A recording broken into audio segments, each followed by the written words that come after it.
This is Startup Autobahn, the ultimate open innovation platform powered by Plug and Play.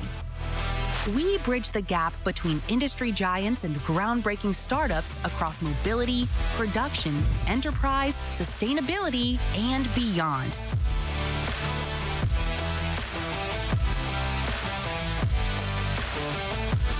Together, our partners and startups create cutting-edge technologies that have the potential to change the world.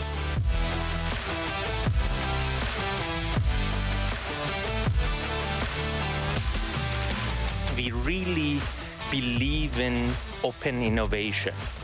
The innovation that is open to all corporations, investors, and most importantly, startups.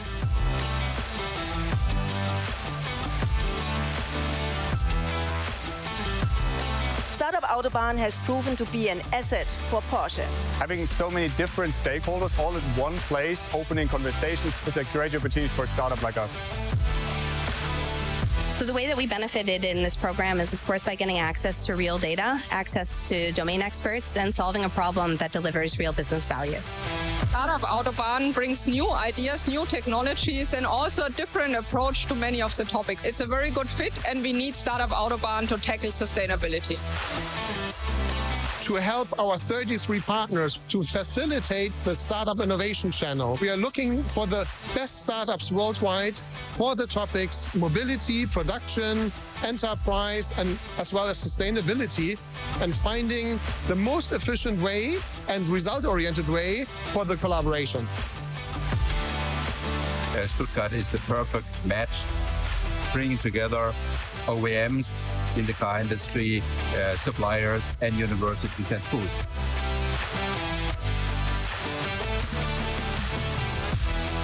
We at Porsche are very proud to be partner from Startup Autobahn, and we get new expertise to challenge it with our project ideas. If you have an open mind, a pioneering spirit, and a technology that has the potential to change the world, you have the potential to change the world together with us. And I think that is what this meeting today is all about.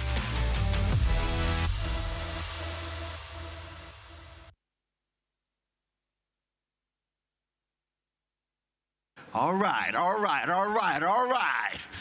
Good afternoon, Stuttgart. Oh, wow. I like that. I see some people are still wondering. Good afternoon, you good? I like that. Yes, that's what I'm talking about. Hello, everybody, and welcome to Startup Autobahn Expo 2024, which is our open innovation platform. Now, I like to say that I'm very happy to have you here because we are expecting over 1,500 people in person, but also we have some people joining us through the live stream. So hello there. Let's make some noise to let them know that we're here. Like, what's up?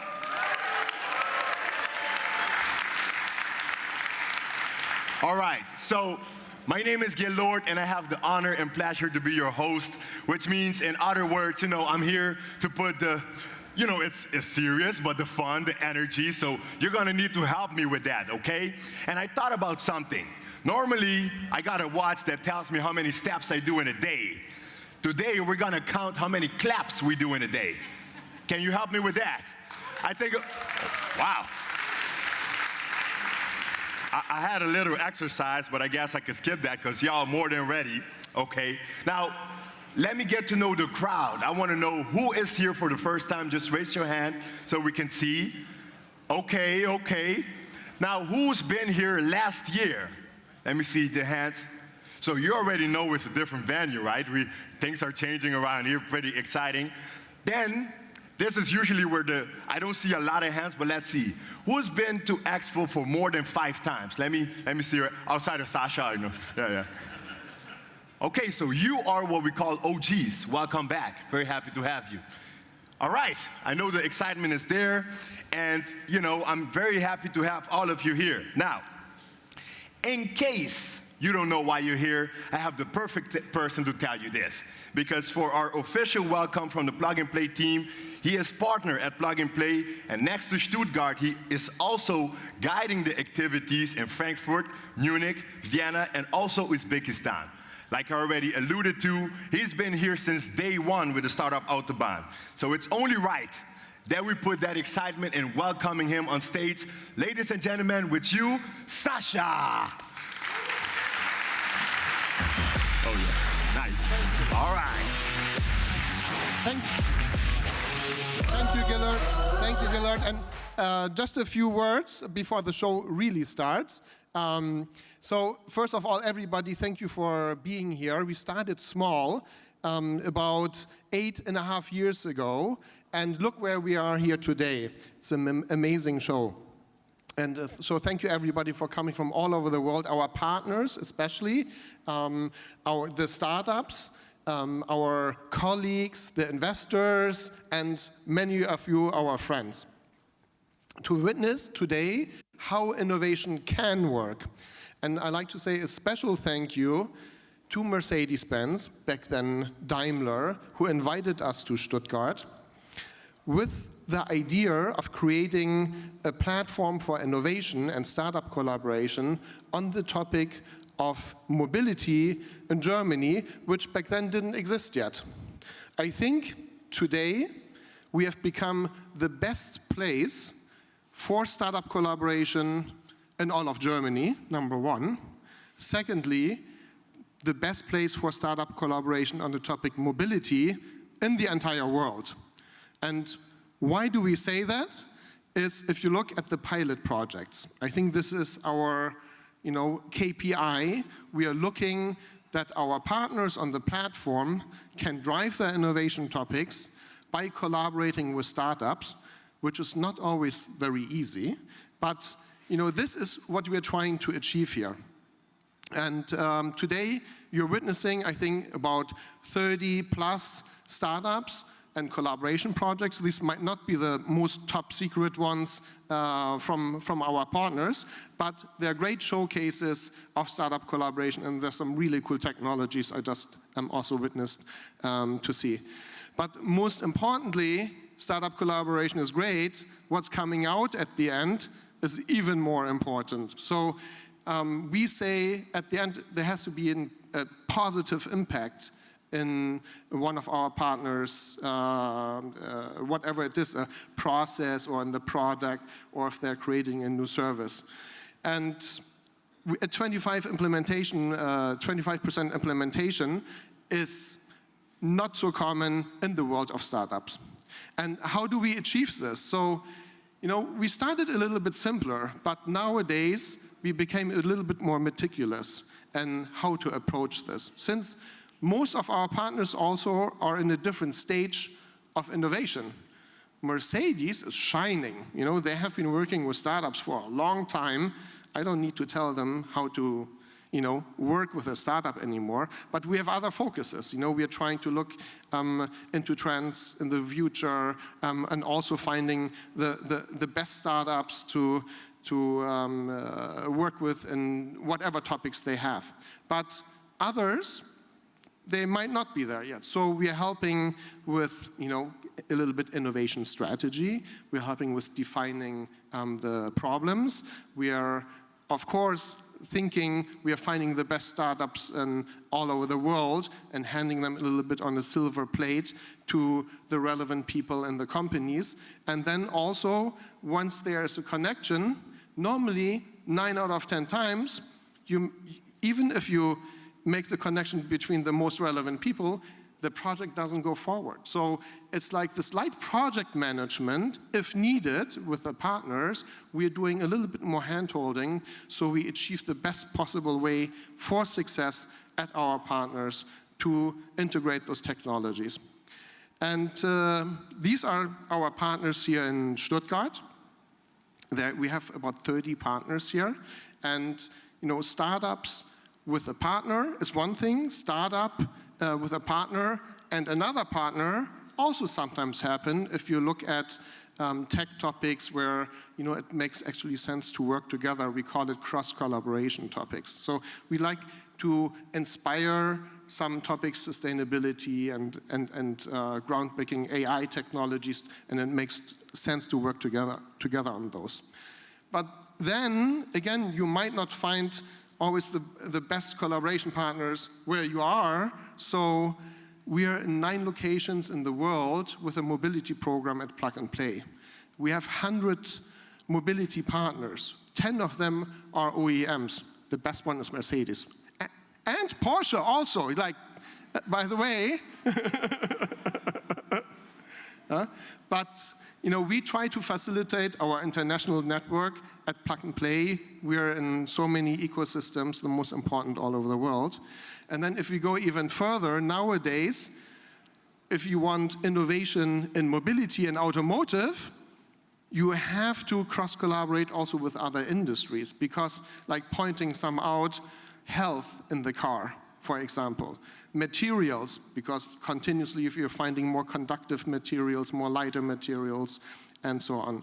Financial services, where we need to cross-collaborate for new service ideas, and so on and so forth. So to make things happen, again, we can guide as best as possible. At the end of the day, it's the people inside our partners' companies who are making things happen. And so I want to do a big appreciation to all of our partners' champions, but also the tech experts, also the business units, also the strategy people, marketing people, legal people, procurement people, and so on, who have been involved in these projects and to make them happen. A little applause for those people who make them happen, please.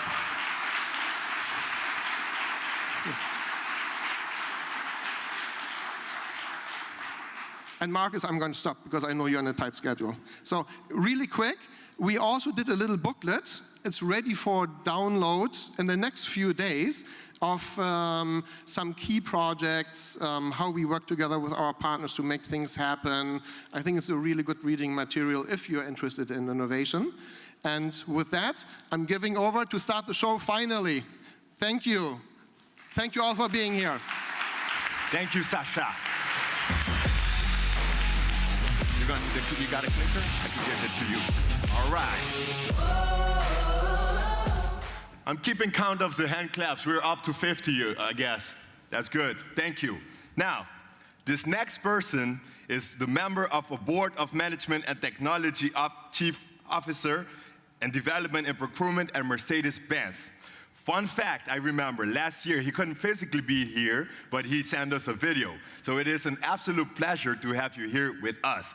Ladies and gentlemen, the one and only Marcus Schäfer. Nice to have you, sir.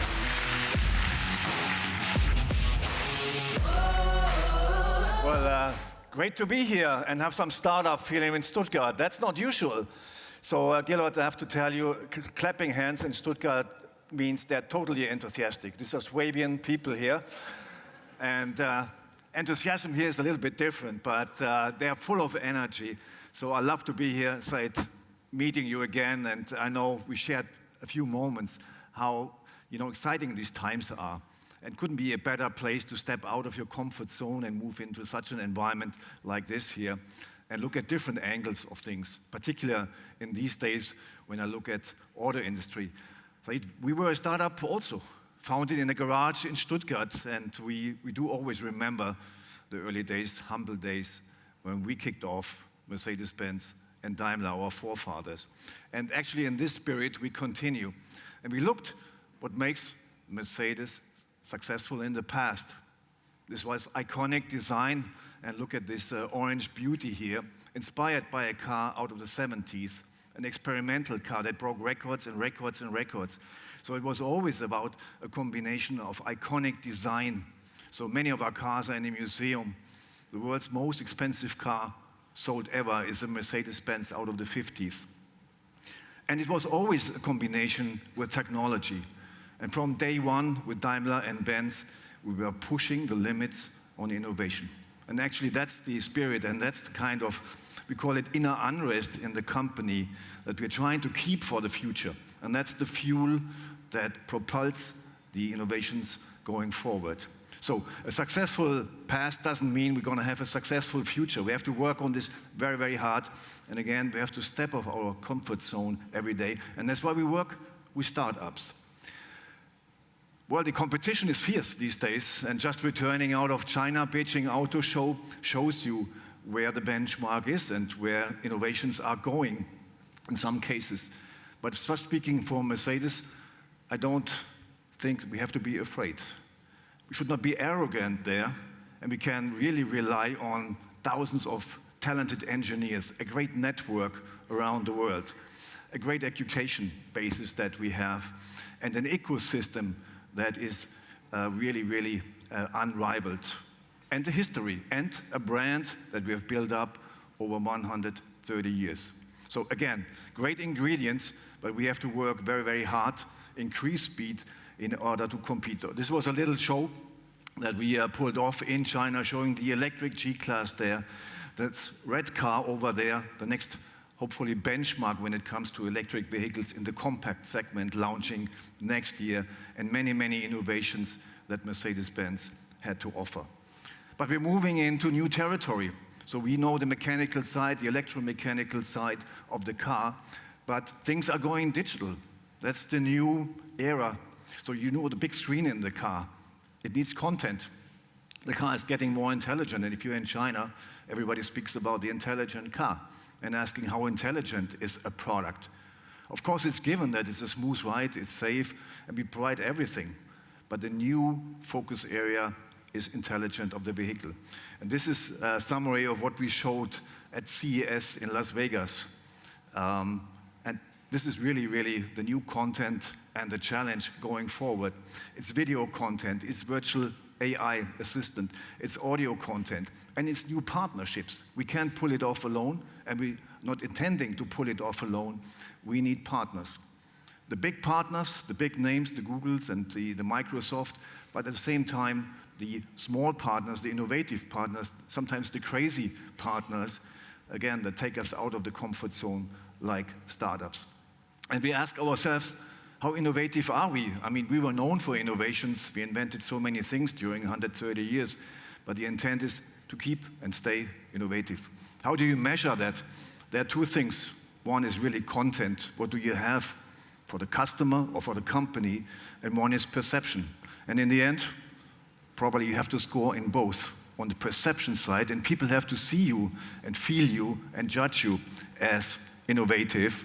But as a company business and for the customer benefit, it needs to be real tangible content that makes your company better and offers something unique to the customers. And if you're running a company, that's why we're looking at our innovations all the time. You have to judge, is it really helping the company? Is it really helping the customer? Does it really give you tangible benefit? Or it helps you on the perception side. So how do we organize innovation worldwide? And I remember the days, probably when I started, there were some guys in the white coat in the laboratory in our research department, and it was a board member seat for research. These things have changed. These things have changed. So our global research network is a global network spanning from North America, Silicon Valley, to China, all around the globe. So many hubs. And there's so much cultural influence, so many preferences, so many educational backgrounds all around the globe. And just imagine you can have all this input put into a funnel, all these ideas, put them in an organized way into an innovation funnel. And that's exactly what we're doing, collecting thousands of ideas around the globe, putting them in an innovation funnel, and then allocating funds. And yes, there are limited funds, even in Mercedes. They're quite big, but they need to be wisely invested, and that's exactly what we're doing in this innovation funnel. And as I said in the beginning, where's our focus area right now? Yes, there are mechanical things like we see here, great ideas from startups, but the main focus is on automated driving, assisted driving, on infotainment solutions, on body and comfort. We talked about health. That's going to be a big topic in the future, upcoming topic, looking for ideas there, and driving and charging, especially when it comes to electric vehicles. So these are the search fields in the future where we are heavily investing, looking for ideas. And these ideas will change the car. It will change the relation of the driver to the car. It's not a transport mean anymore. It's a beautiful transport mean, but it's going to be more like a companion. The car will be a companion, intelligent companion, somebody to talk to, somebody to exchange what happened yesterday and what might happen tomorrow, a productivity center, a spa.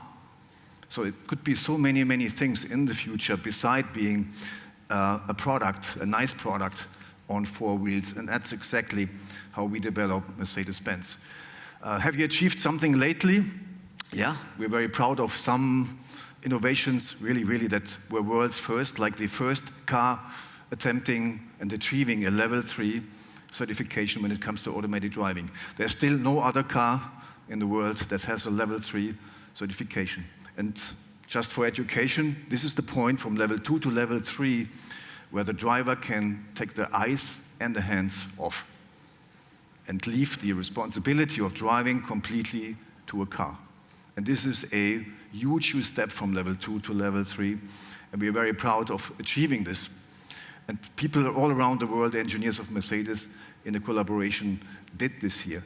So are we staying with this state here? Yes, we're limited in speed, as you might know, but we're taking the speed to around 90 to 100 kilometers by end of this year.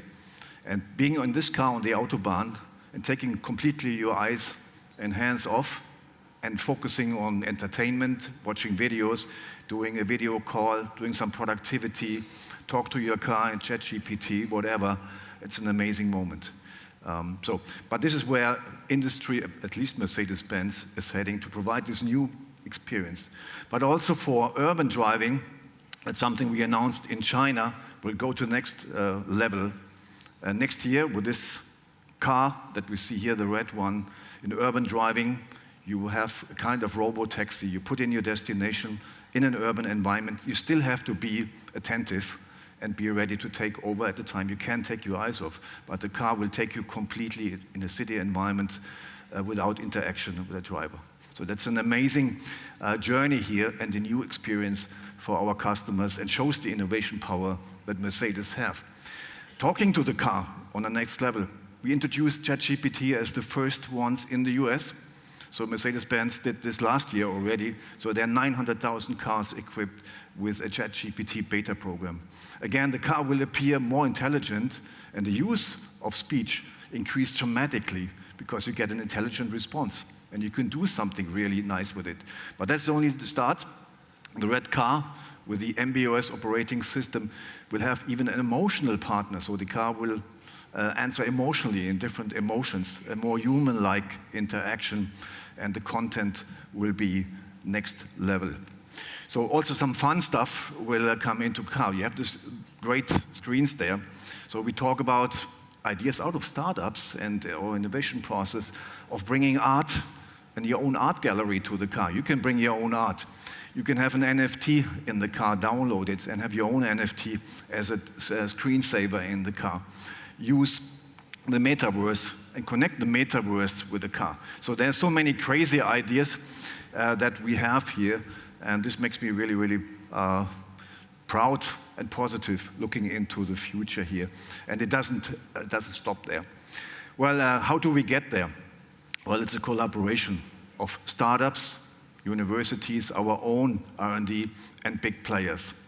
And only this concert of all these players actually produces the results.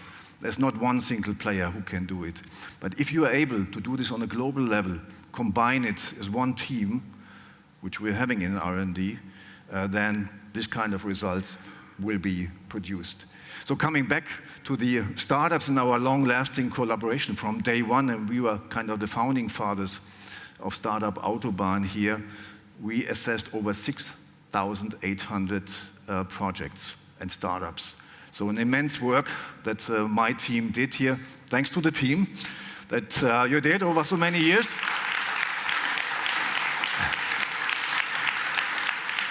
And you know, as a Swabian, you can say the glass is half empty or half full. Only 24 made it to the series. But coming into the series is a very, very tough process here. And yes, it's Mercedes-Benz, and our requirements are really, really high here.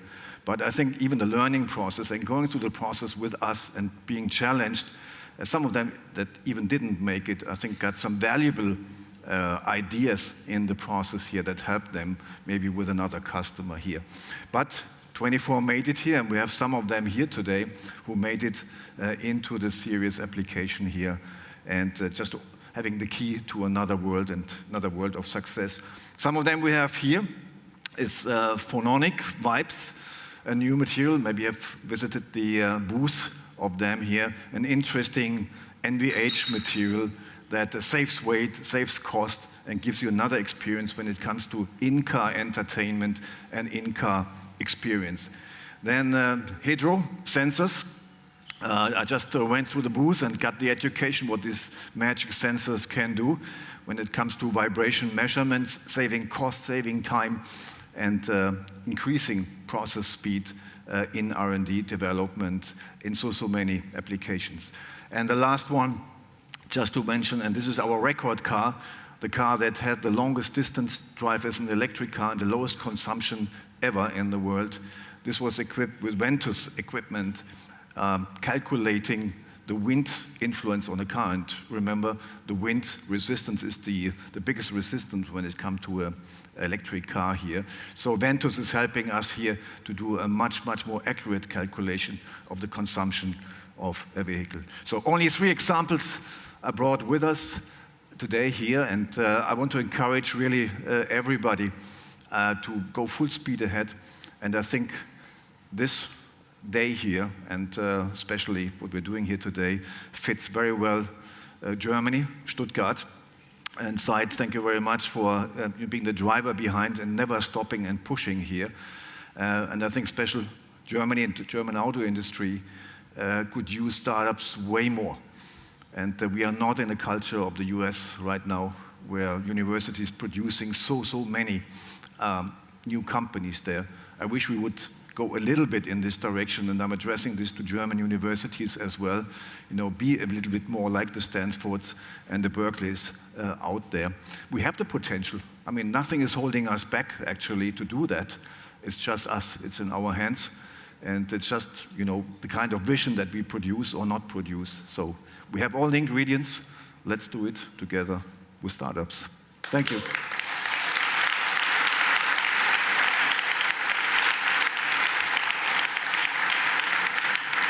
Thank you. Thank you. Thank you. Gotta take the picture. Gotta look good. I'm looking tall. And thin. Right. Thank you. But Said, since we got you here, thank you, Marcus. Thank you. Thank you very much. It's only right that we hear from you. You know, thank you. Hello, everyone. It is really a great pleasure to be here. You know, I like to always start with little stories. So I had an incredible visit from Mercedes almost now 8 years ago. And who has been to our headquarters in Silicon Valley? So we get about 2,000 visitors a month. So this time around, the president of Mercedes, Sunnyvale, and everybody was quite nervous. And I told them, no, you know, I get visitors every day. It doesn't matter who they are. We just do our pitch and everything. But nevertheless, this time they really prepared. And then I realized it is all the executive board of Mercedes, supervisory board, and country managers. And they spent about 4 hours with us. And by the end of the 4 hours, the idea of building this platform here was formed. And you know, usually, you know, now I learn from each one of our 60 offices, and I transfer the knowledge to the other officers. And quite frankly, by coincidence, we opened the office in Stuttgart inside the University of Stuttgart with a great company like Mercedes. And as Sasha mentioned, when something great is happening, people like to join it. And now we do about 80 startups a year from 10 countries including Germany, I think there is about 20 out of the 80 from Germany, that they do work with one or two of our corporate partners. And as you can see around the room, magic happens. But to just kind of tell you the experiences that we feel is going to fuel the future, I remember when the dot-com bubble started, and then quite frankly popped. I remember the mobility revolution when it started. Nokia, who knows Nokia, a little company? I coincidentally went to the headquarters of Nokia, and they showed me a couple of yellow, red, and blue phones. And they said, you know, smartphone will be 20% of the market, and we will be still the dominating source.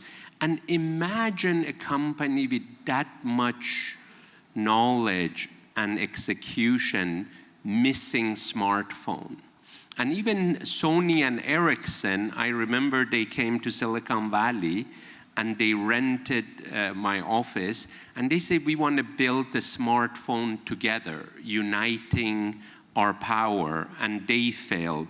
So I feel in the AI revolution, there is a lot of noise. Nobody can compete with Amazon, Google, Oracle in buying computing power. But I really think like over 1,000 startups have been funded this year in California and in US, and some of them to the tune of $1 billion. But I really think there will be 10 of them that will change our lives, similar to Apple, that I believe has changed our lives, Google, and Facebook, etc. So we feel the AI revolution is real, but there is a lot of noise. And if you guys can help us choose those 10, we can co-invest in them together. But if I can tell you, Sam Altman, who is heading ChatGPT, I have known him for 12 years. He pitched his startup to me 12 years ago, and I didn't invest. But then we got to know him really well when he was running Y Combinator, which is, I believe, if not the best accelerator in the world, is the one that invented accelerators. And you know, we are very proud to do something like Y Combinator does. Last year, we helped 2,700 startups on our platform, and about 500 out of the 2,700 are mobility startups, IoT, mobility, and logistics. But we only invested in 200 of them. We believe when you create these platforms and ecosystem, everybody benefits, and we will benefit. But everybody, like, again, you have to not be scared of what is in the future. Marcus said that we have to embrace the change and embrace what we're going to do in the future. And I feel that is what today is all about. Then I tell you two little stories. One, because of what I learned here with University of Stuttgart, last month I opened 2 offices inside university. One I opened in University of Central Florida in Orlando that has 80,000 students, and they produce less than 20 startups a year. Our goal is to do 100 startups a year starting next year. Then the other one that I really like is the one in Frisco. How many of you know where is Frisco in Texas?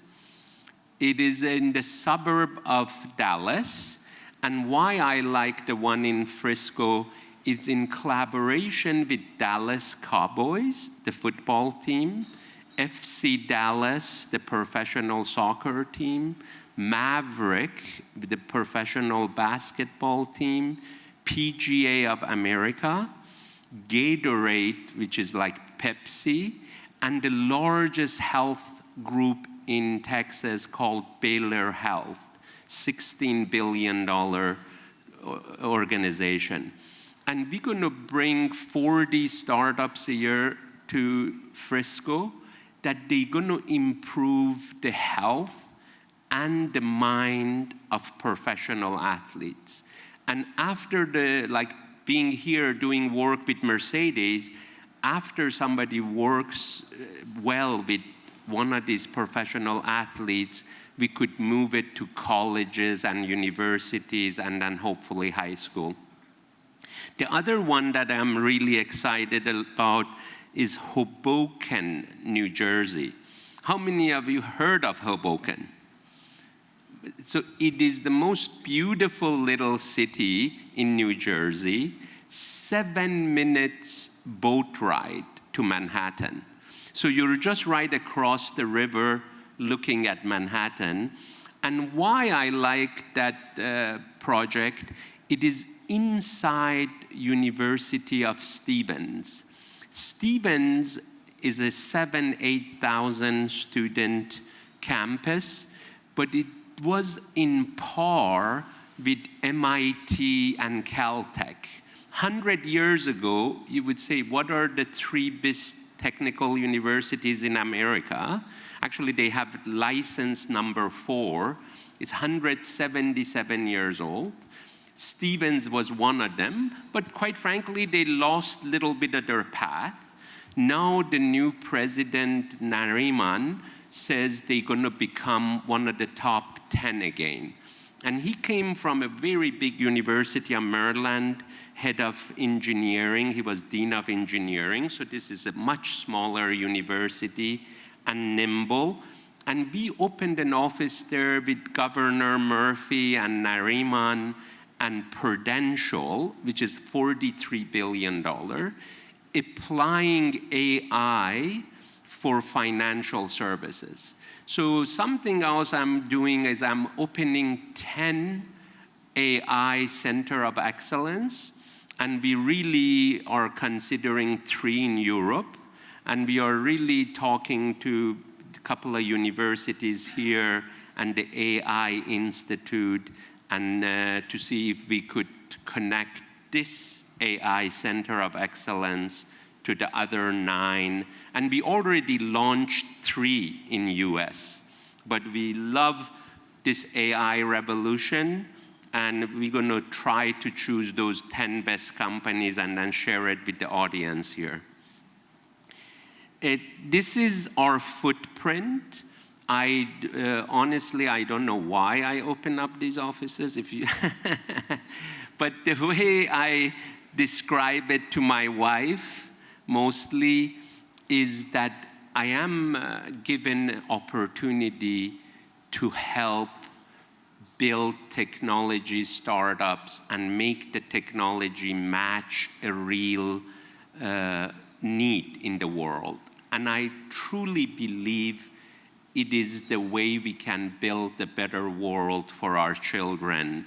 And we really need to do it in sustainability, in new areas, like semiconductor is sexy again. So I have a semiconductor vertical. AI is really sexy. But so we really would love you guys to visit any one of our offices. Some of them, like the one in Tokyo, Japan, runs 8 different verticals. The one in Stuttgart does mobility and sustainability, and we hope to open another one here for AI. Then nothing would be possible without our corporate partners. We have 650 of the world's largest corporate partners. And specifically Walmart for example, spends $54 billion a year on logistic and warehousing. And they asked us to open an office in Bentonville, Northwest Arkansas, to help them on logistic and transportation. This first startup we took to Bentonville is a company called Platform Science out of Los Angeles that Walmart installed their technology under 13,000 trucks. And Chris Sotomayor, the head of supply chain, said it saves Walmart more than $100 million a year, which also reduced the emission of those trucks by 4%. But every one of the corporate partners is a story that, like, I love that I can text Marcus and Ola and say I'm coming to Stuttgart, and I love to take our startup Autobahn to a new level. But I frankly love our startups more because they are the one that are engine of growth for the future. I welcome you all. I hope you guys have as good as a day as I already have had, and let's party together. Thank you.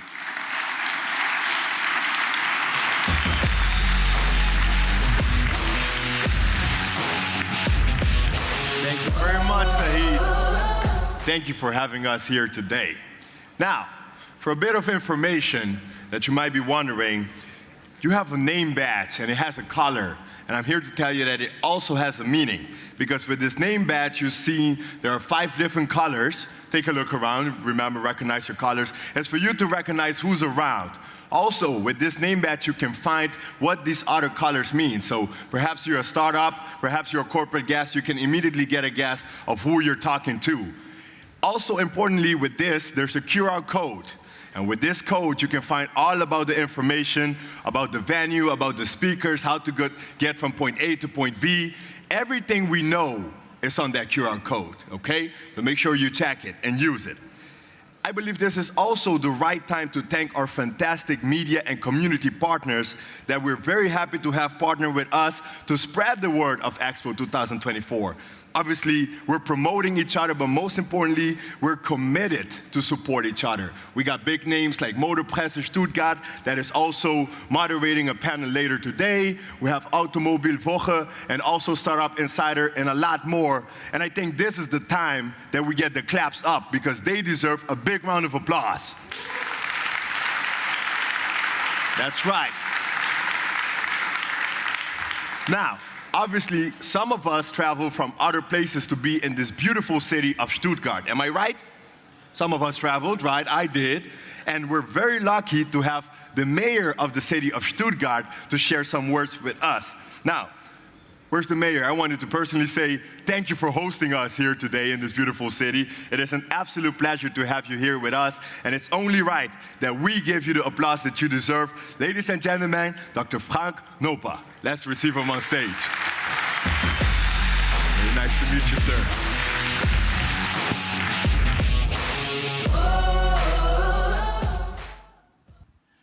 Gentlemen of the startup Autobahn founders, Plug and Play, as well as Mercedes-Benz Group, Sascha Karimpur, Markus Schäfer and Said Amidi, starters and start-uppers, ladies and gentlemen. It is claimed again and again that there are 7 great Swabian inventions. The car, liberalism, the Spätzle, the theory of relativity, mineral water, the Zeppelin, and potato salad.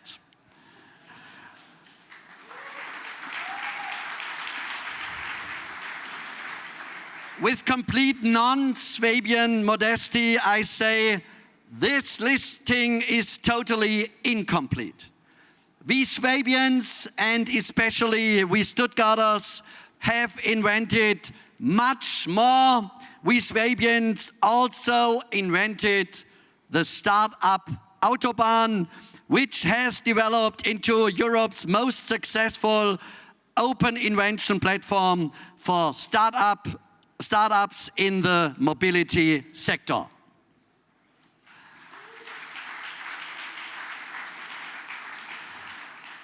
The Fantastischen Vier, which means Fantastic Four in German, are a famous hip-hop band that started their triumphal march from Stuttgart. The startup Autobahn also started its triumphal march from Stuttgart as a group of four, which is why it could also be called the Fantastic Four. The Mercedes-Benz Group, the Plug and Play Innovation Platform, the Arena 2036 Research Factory, and the University of Stuttgart founded Startup Autobahn 8 years ago in 2016. Today, Startup Autobahn is supported by 29 business partners. 395 startups successfully established themselves on the market, and 540 pilot projects were implemented.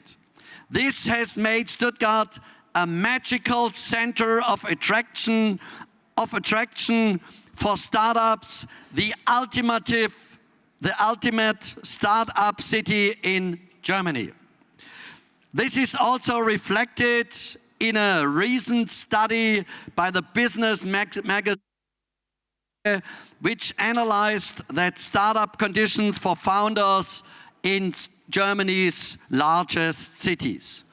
Not Berlin or Hamburg, not Munich or Frankfurt are the top, but none other and none less than our beloved and praised city of Stuttgart is in first place.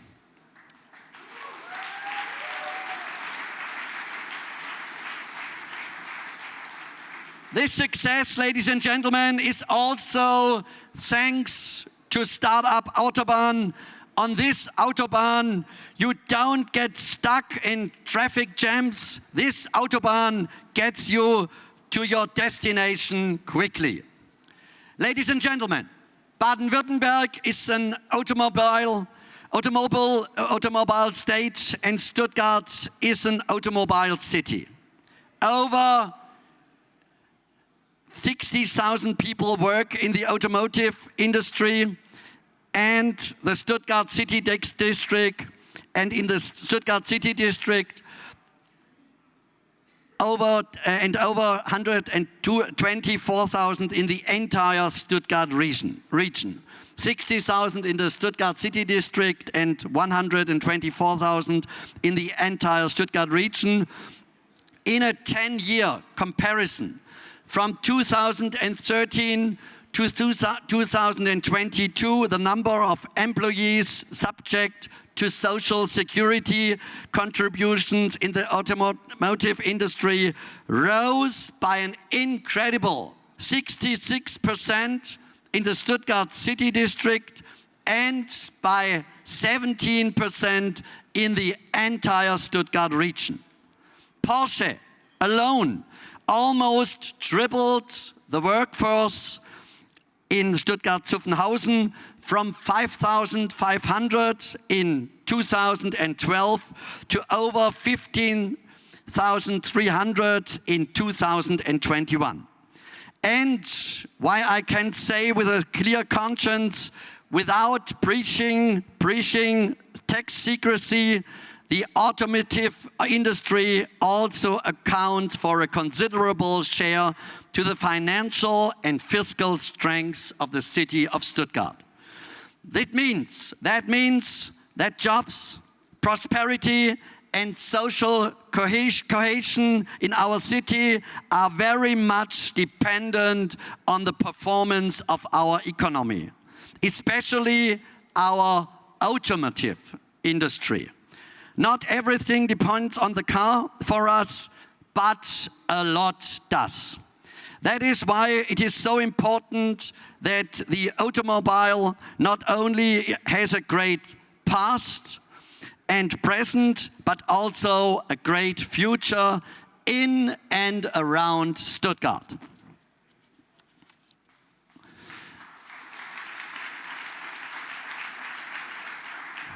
We must succeed in remaining a future-proof industrial location and at the same time take a giant leap towards climate neutrality.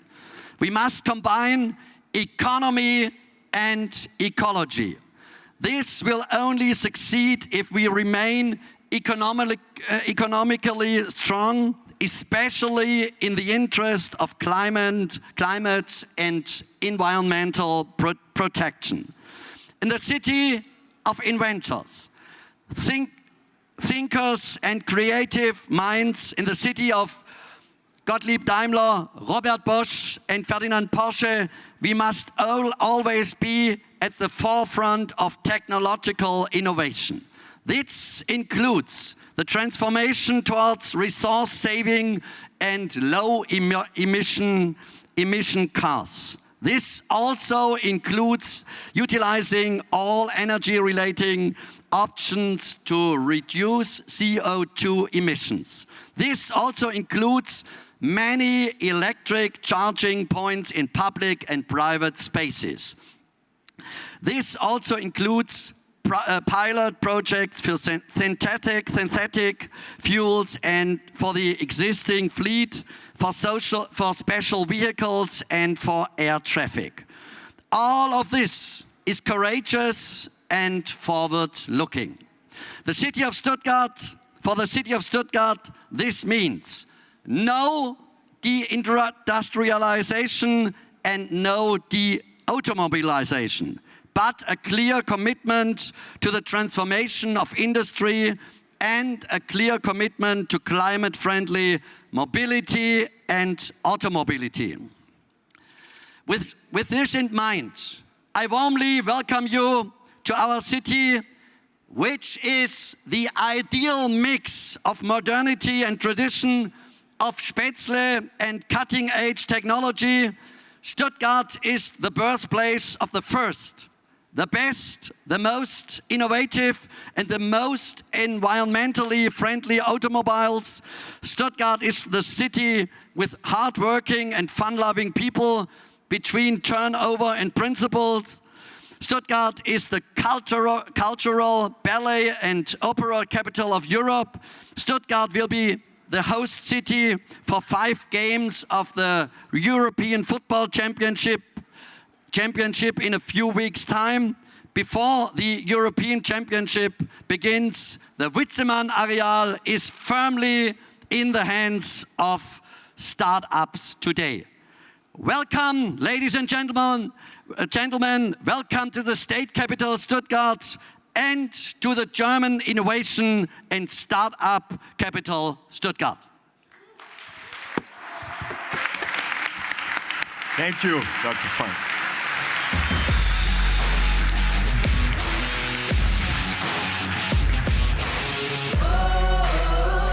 Thank you very much.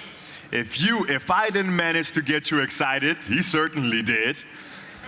And by the way, thanks to him, we got the clap counter to over 100. Thank you very much, sir. By the way, I do have to say as well, for the people that are there near the show cars, we still have a presentation and keynotes going on here, so if we can keep it down, we'll be greatly appreciated. Thank you very much. And for the people that's via the live stream, hello. Still, I know you're there. They cannot drop emojis for me to know that they're present, but I know. Okay, just as Sasha alluded to, we have over 35 plus startups presenting here together with the corporate partners, and also that includes 6 portfolio startups from the plug-and-play portfolio startups, which is very exciting. All of them are here to show you their technology, so make sure you go through them and check all of this in person, okay? That's why you got the badge, so you don't lose track of anything. Right. Next, I believe these are the logos, so you can recognize them. Make sure you keep an eye on. Basti, the next slide, I believe we're ready to go to our first fireside chat of the day. Moderating this session is our very own Ventures Director for Plug and Play. Ladies and gentlemen, help me receive on stage Theodora. There we go.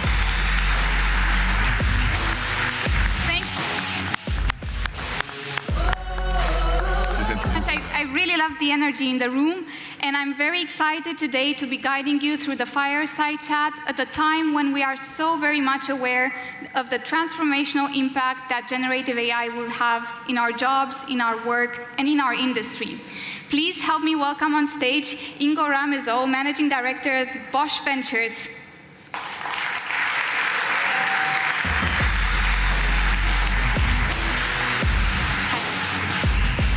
Ingo has been with Bosch Ventures for more than 9 years now, and in the past he had several other stations at Bosch Group. Next, please help me welcome on stage Ian Hisary. He's Vice President Strategy and Communications at Aleph Alpha.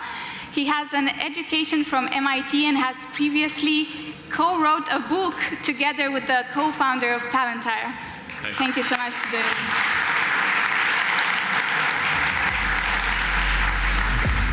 Today we want to talk about the biggest AI funding round in Europe. We want to talk about the unique tech of Aleph Alpha and the use cases it enables in the industry. And we also want to touch upon the importance of building an AI ecosystem, or as we like to call it at Plug and Play, an AI center of excellence here in Europe. Let's start maybe with the funding round. Late last year, Aleph Alpha has really made history with a very large Series B funding that was co-led by Bosch Ventures, SAP, Schwarz Group, and other players. How did you make it happen? Well, I didn't. I wasn't with Aleph Alpha at that time, but I'm sure you can say more about that. So, yeah, sure. This is a relatively large round, announced with 500 million. However, Gen AI is a large topic. Gen AI is everywhere. And especially in the industry segments, it was Bosch active. You will find Gen AI in each and every vertical, in each division, in each region. And this is so much different to all the other topics we had before, that a funding round of 500 million is maybe not too large, especially if you compare this with large other funding rounds like OpenAI or AI21 and others. But the topic is so important, and also so important for the industrial players investing into the company, that it is okay from my side. Super. And what do we have in store next for Aleph Alpha? Will more future rounds come? Yeah, I mean, most definitely. We are working right now. You know, some people claim that it's quite quiet around Aleph Alpha right now.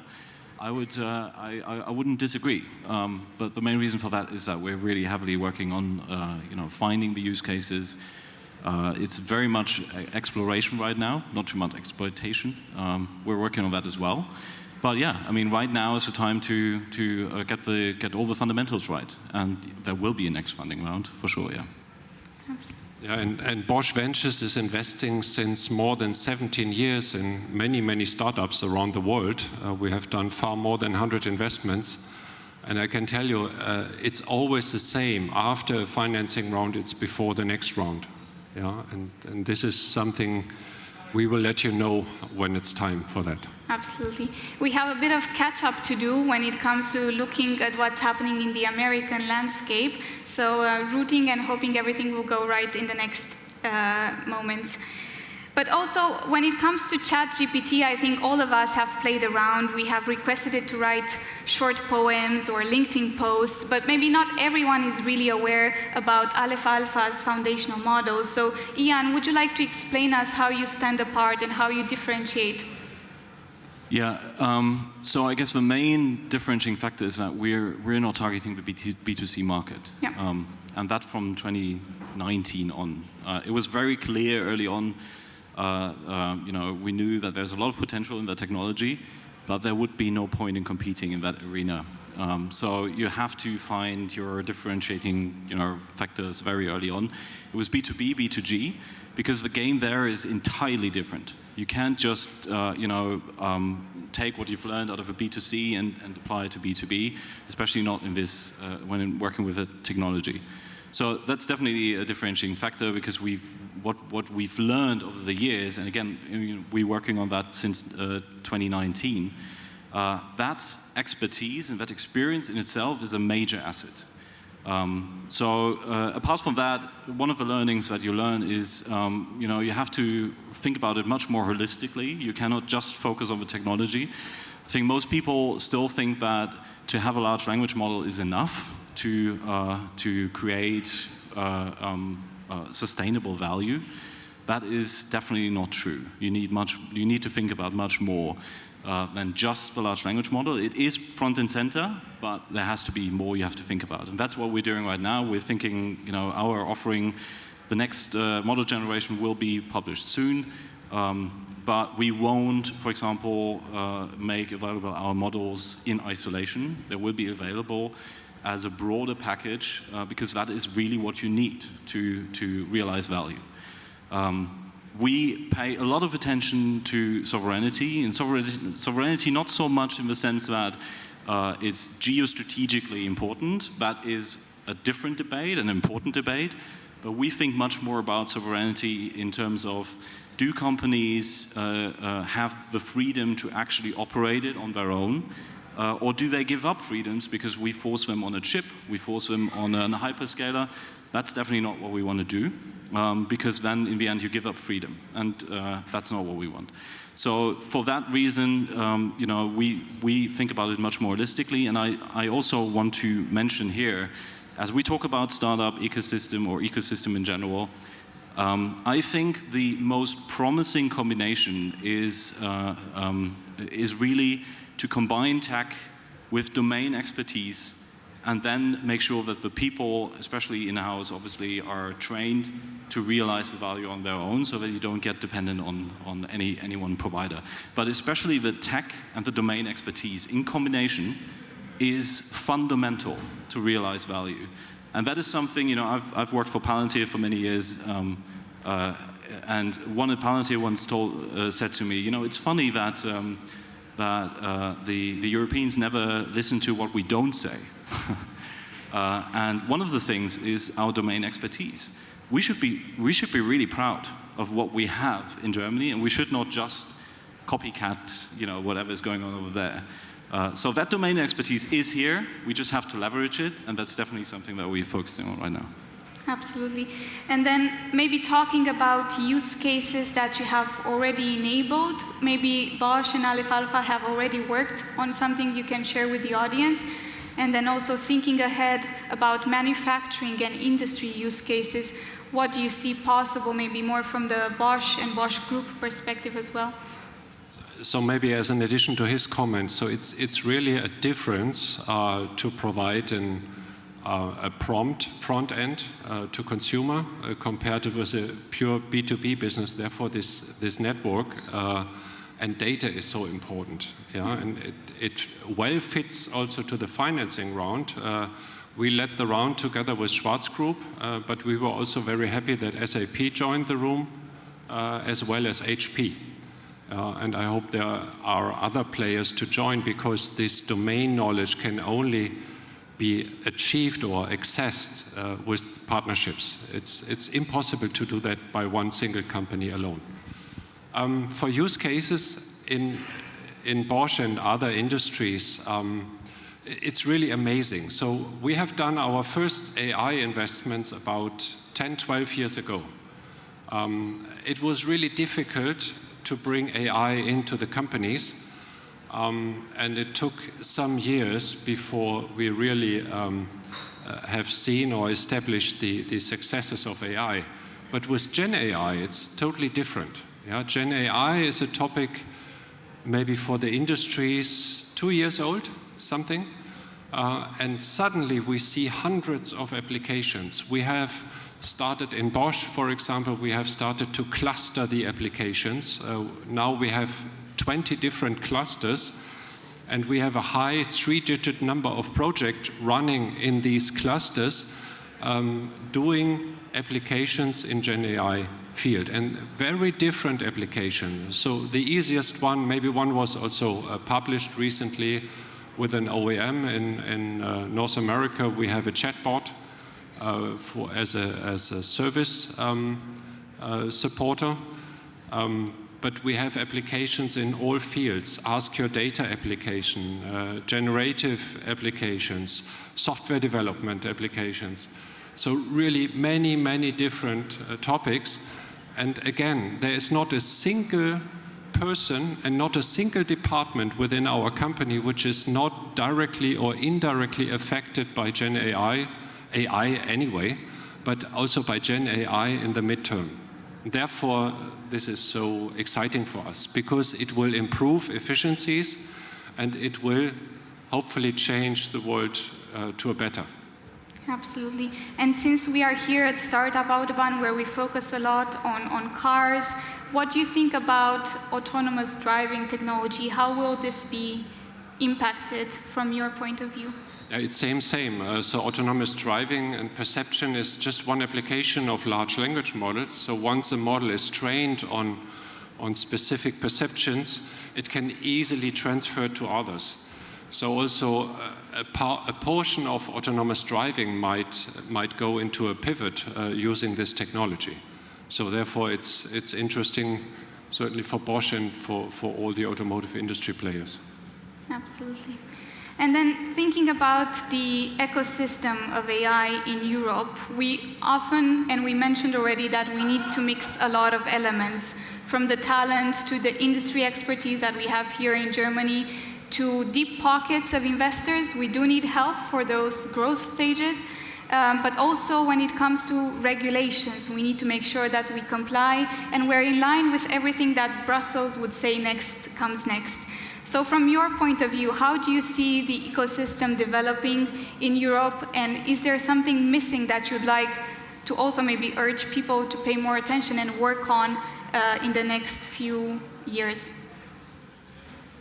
Well, I'm quite positively surprised by how it is developing. Yes, there are lots of things to criticize, but for once in a while we should not just criticize, but also mention the positive and the upside.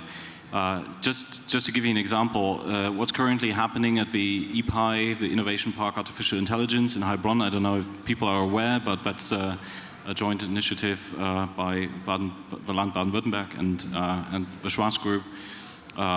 They invest a lot of money in bringing all the players together, including universities, startups, players like us, to really leverage the potential and to make sure that we do not fall into the trap in which we fell too often in the past, that we have very, very good research, but we're not very good in monetizing it and commercializing it. That is something that we have to get better at, and I see a lot of promising initiatives. I mean, this today here is one of them. So this is definitely something that I want to highlight. On the other side, obviously, you're mentioning regulation.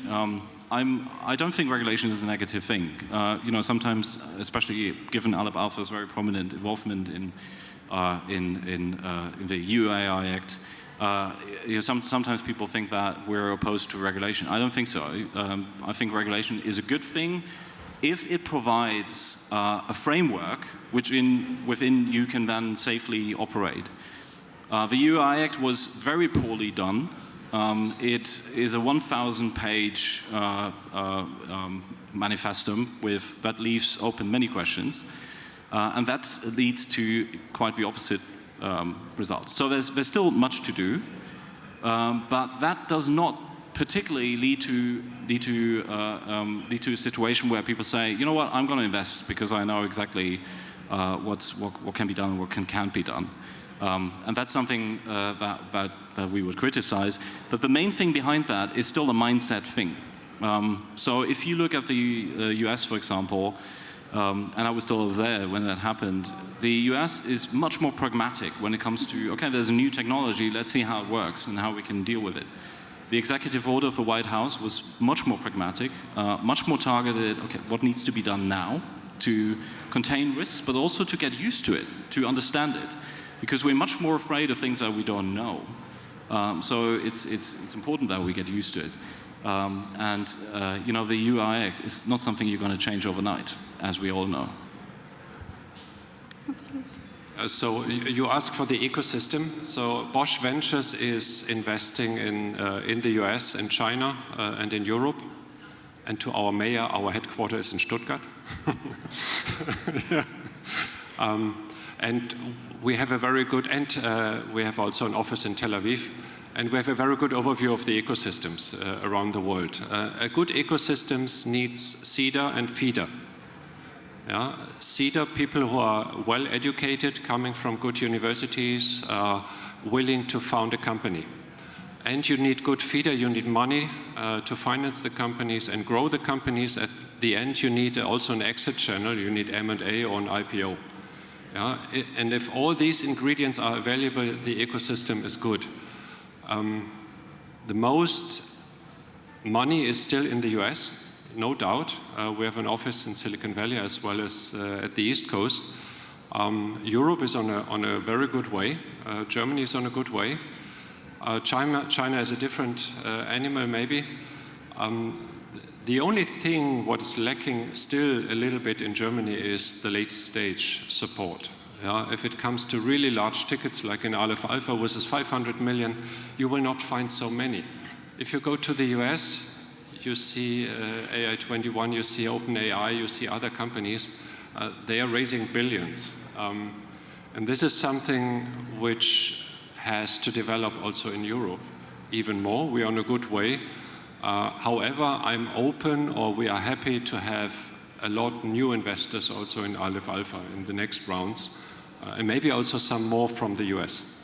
Who knows? Perfect. I think great way for us to end the panel. Thank you so much for your insights. Please help me thank Ian and Ingo.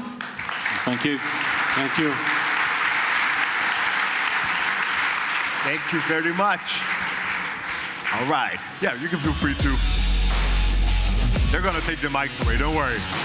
Thank you very much, Theodora, Ingo, and Jan as well. All right, making me look good. This is my good side, though. All right. How is the energy in the room? Checking once. We good? Woo! Those clap counters, I tell you today. All right. Let's move on to our next keynote. This keynote is about shaping the future through collaborative partnerships. And we're very happy to have him here because we have the COO at Schaeffler. Ladies and gentlemen, we're about to put the clappers once again up because help me receive Andreas Schick. Where's Andreas? There we go. Thank you.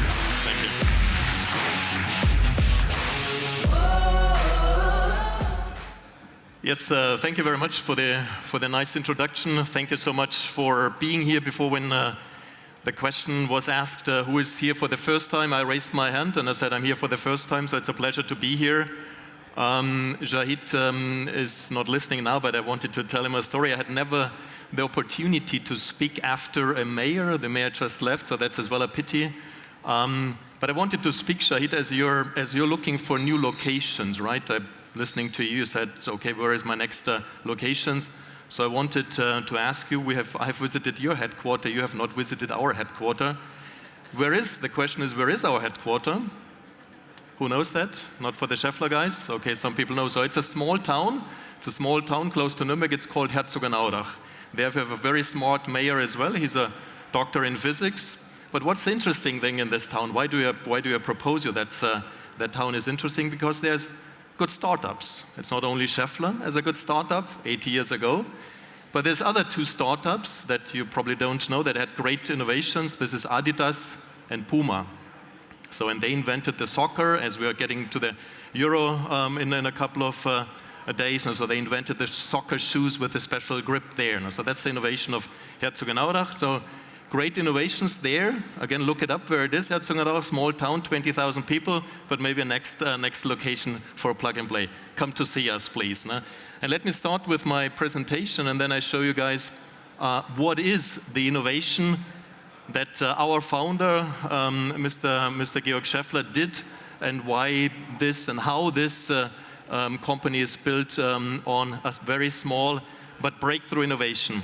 It's not this hand cart or Leiterwagen. So you as well see that we were on track to become an automotive company. Markus Schäfer already left, but we took another path. So we did not stay on that track. We decided to become a supplier for the automotive industry. So the breakthrough innovation that you can see here is the so-called cage-guided needle bearing. So bearings were existing 80 years ago already, a lot of them, and you would have thought that all the innovations are there, but there was no cage-guided needle bearings. So many needle bearings were there, but no cage-guided needle bearings were there. So that's the innovation that was done in 1950. The patent is still there, and that's basically started our journey based on this one innovation. It's really all about products, it's about innovation.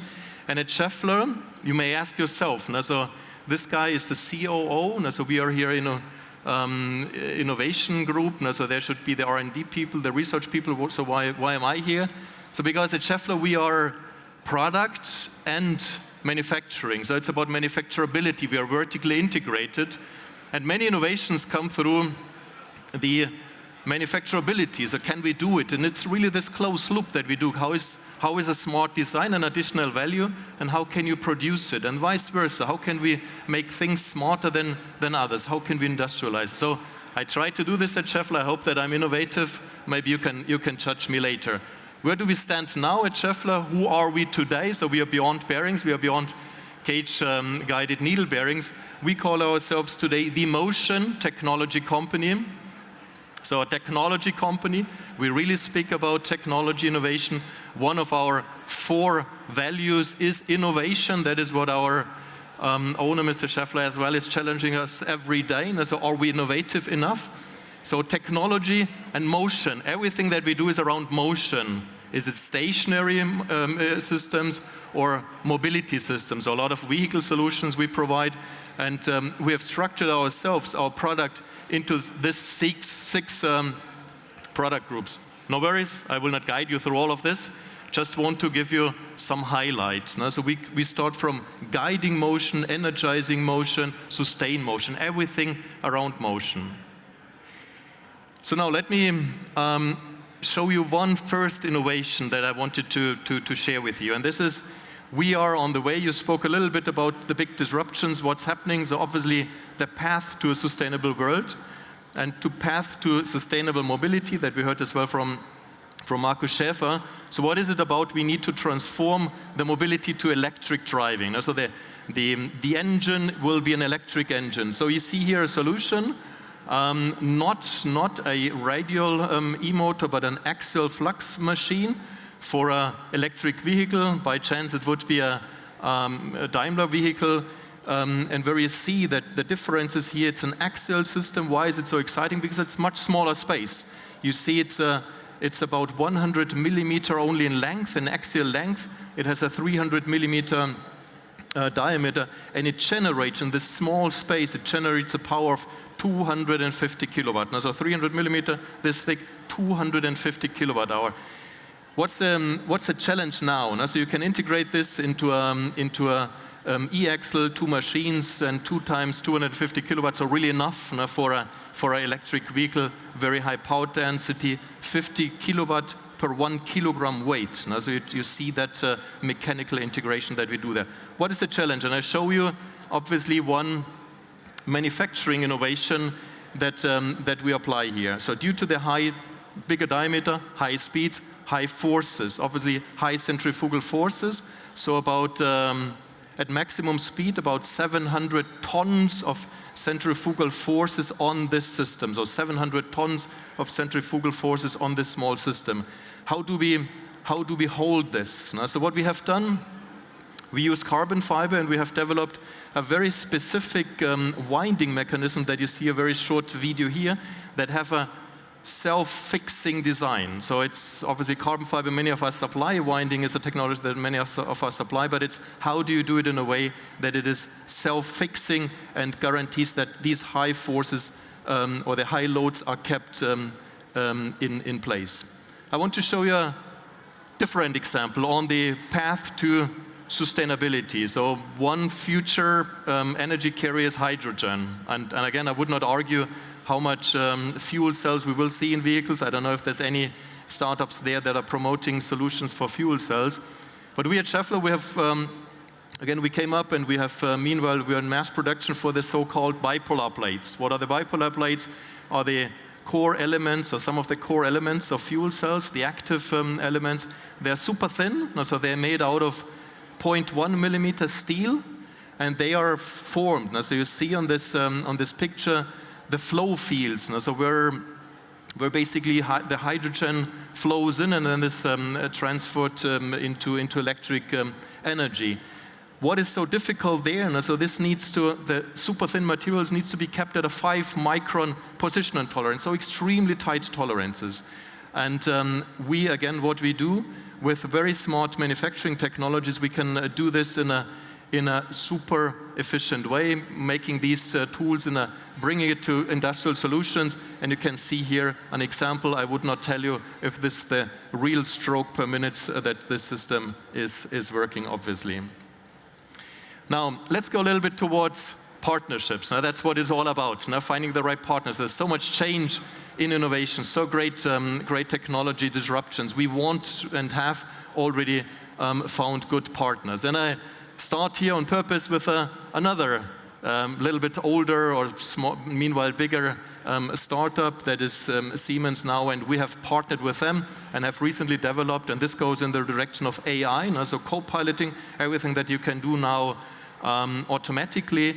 That's what we have developed with them, the so-called industrial co-pilot. What is it? What is it? It's basically, as we develop with Schaeffler, we build machines for all our industrial solutions. We need to program these machines. We need to do all the coding, the PLC programming for these machines. So in the past, we do this, obviously coding on the machine languages. Now, as the systems, the machines learn to understand our language, so the human language, this obviously turns upside down. Now we can just super easy inform the flow, the material flow, the process flow, the flow of the machine, and the program is generated more or less automatically. It's on purpose a co-pilot, it's not fully autonomous. We have a big group of people doing this PLC programming coding, and now this can be done. And I show you there again a simple video. So again, the input is how to generate the code. The input is human language, is just flow forms that the machine will do, and the system then automatically generates the code within a super short time, and then obviously you can do the automation, and again we focus, now the people can focus on the really innovative smart solution. So one example for partnering, and now I come over to one of the partners that are here, ICA. They will show a presentation as well on stage in a minute, so I will not speak too much about this. But this goes in the direction of smart cobotic solutions. Now, again, we are going through all this industrial changes now from combustion engine to electric mobility, due uncertainties to smaller lot sizes. So we need to have a much more flexible environment, and therefore we need flexible, smart, intelligent cobotic solutions. Again, together with ICA, and the details they will show you, reinforcement learning, very simple solution, very efficient solution. What is the challenge here? So we have to assemble things that are not in a precise position. So you have here 3 planetary gears that have separate or not defined positions, and you need to bring it into the bigger gear. How can you do this? You can do it in the past on super complex automation to position every gear and then fix it in, or you can do it in this way, as you have seen it, very smart. The system learns. The system has feedback and sees as your hand would do, just assembling it in a proper way, learning every time that the system is assembling it, learns how to make it smarter and better. And it's a perfect, again, solution between human-machine collaboration. More to see afterwards. ICA, I guess, a great, and we're very thankful for their partnership here. Let me end with that slide here. Now, so we are in change. We are in super exciting times. Now, so I'm personally really excited about all this technological disruption. Again, you were speaking about this, the AI cycle. I could experience a year ago speaking to Microsoft, to Google, to others, how their business model is really turning upside down, development of GPT 3.5, GPT 4.0. So there's so many things now that are happening and that we need to bring into our industrial solutions. And I believe now that generative AI solutions, together with these cobotic solutions, will bring us then closer to humanoid solutions, which from my perspective, Shahid, is the next big industrial revolution. We just spoke about humanoids, so let's see in a year from now what this means. What I want to show you here as well, Schaeffler is in change. We have, I told you where we are today, what we are currently, and maybe you have read this, integrating Vitesco. So there are some Vitesco colleagues already here. This is going super well. We're growing together, becoming a stronger team. We add to our mechanical expertise, we add all their electronics expertise, their power electronics expertise, their software expertise. And again, we become a stronger motion technology company. But again, to succeed in this exciting market, to go in this next industrial revolution with the humanoids, we need you. We need partners. And I really look forward to the next presentations. I already met 2 new partners today. Then hopefully we'll meet more of you then in the rest of the day. Thank you very much. Thank you, Mr. Schick. Thank you very much. Now, if I understood correctly, you said this was your first time. Certainly not the last, because you're part of the family now. You're sitting next to the Don. All right. Now, I still gotta always mention for the people in the back, we're still going on here, so thank you very much. See, you don't need to tell them again to keep it down, just say that. Next, we have also some welcoming words from the Federal Ministry for Digital and Transport. Although he couldn't join us today physically, he certainly made sure his presence is felt with a video message. So let's take a look from Dr. Volker Wissing. Mr. Amidi, esteemed guests from industry, the startup and scientific communities, distinguished colleagues from politics and administration, ladies and gentlemen. Shaping change with inspiration and innovation is best done together by teaming up and connecting with others when everyone can contribute their strength. The Startup Autobahn innovation platform connects people by bringing startups and established companies together. The Expo shows the great results that can be achieved. And of course, it is a forum for discussions, for example, on the key topic of innovation, artificial intelligence. AI is taking technological advances to the next level, shaping the economy and society, mobility and work, as well as our everyday lives. We want and must make the most of the opportunities this brings. To do so, we need smart and practicable rules that leave room for the development of AI innovations rather than slowing things down.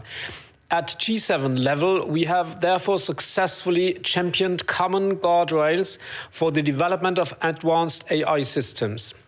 The resulting Code of Conduct is a true milestone for safe use of AI worldwide and plays a part in developing AI in line with our values. This strengthens people's trust in AI applications. The European AI Act has the same aim. We worked to find more innovation-friendly rules during the consultations. The compromise reached provides a reliable framework and orientation.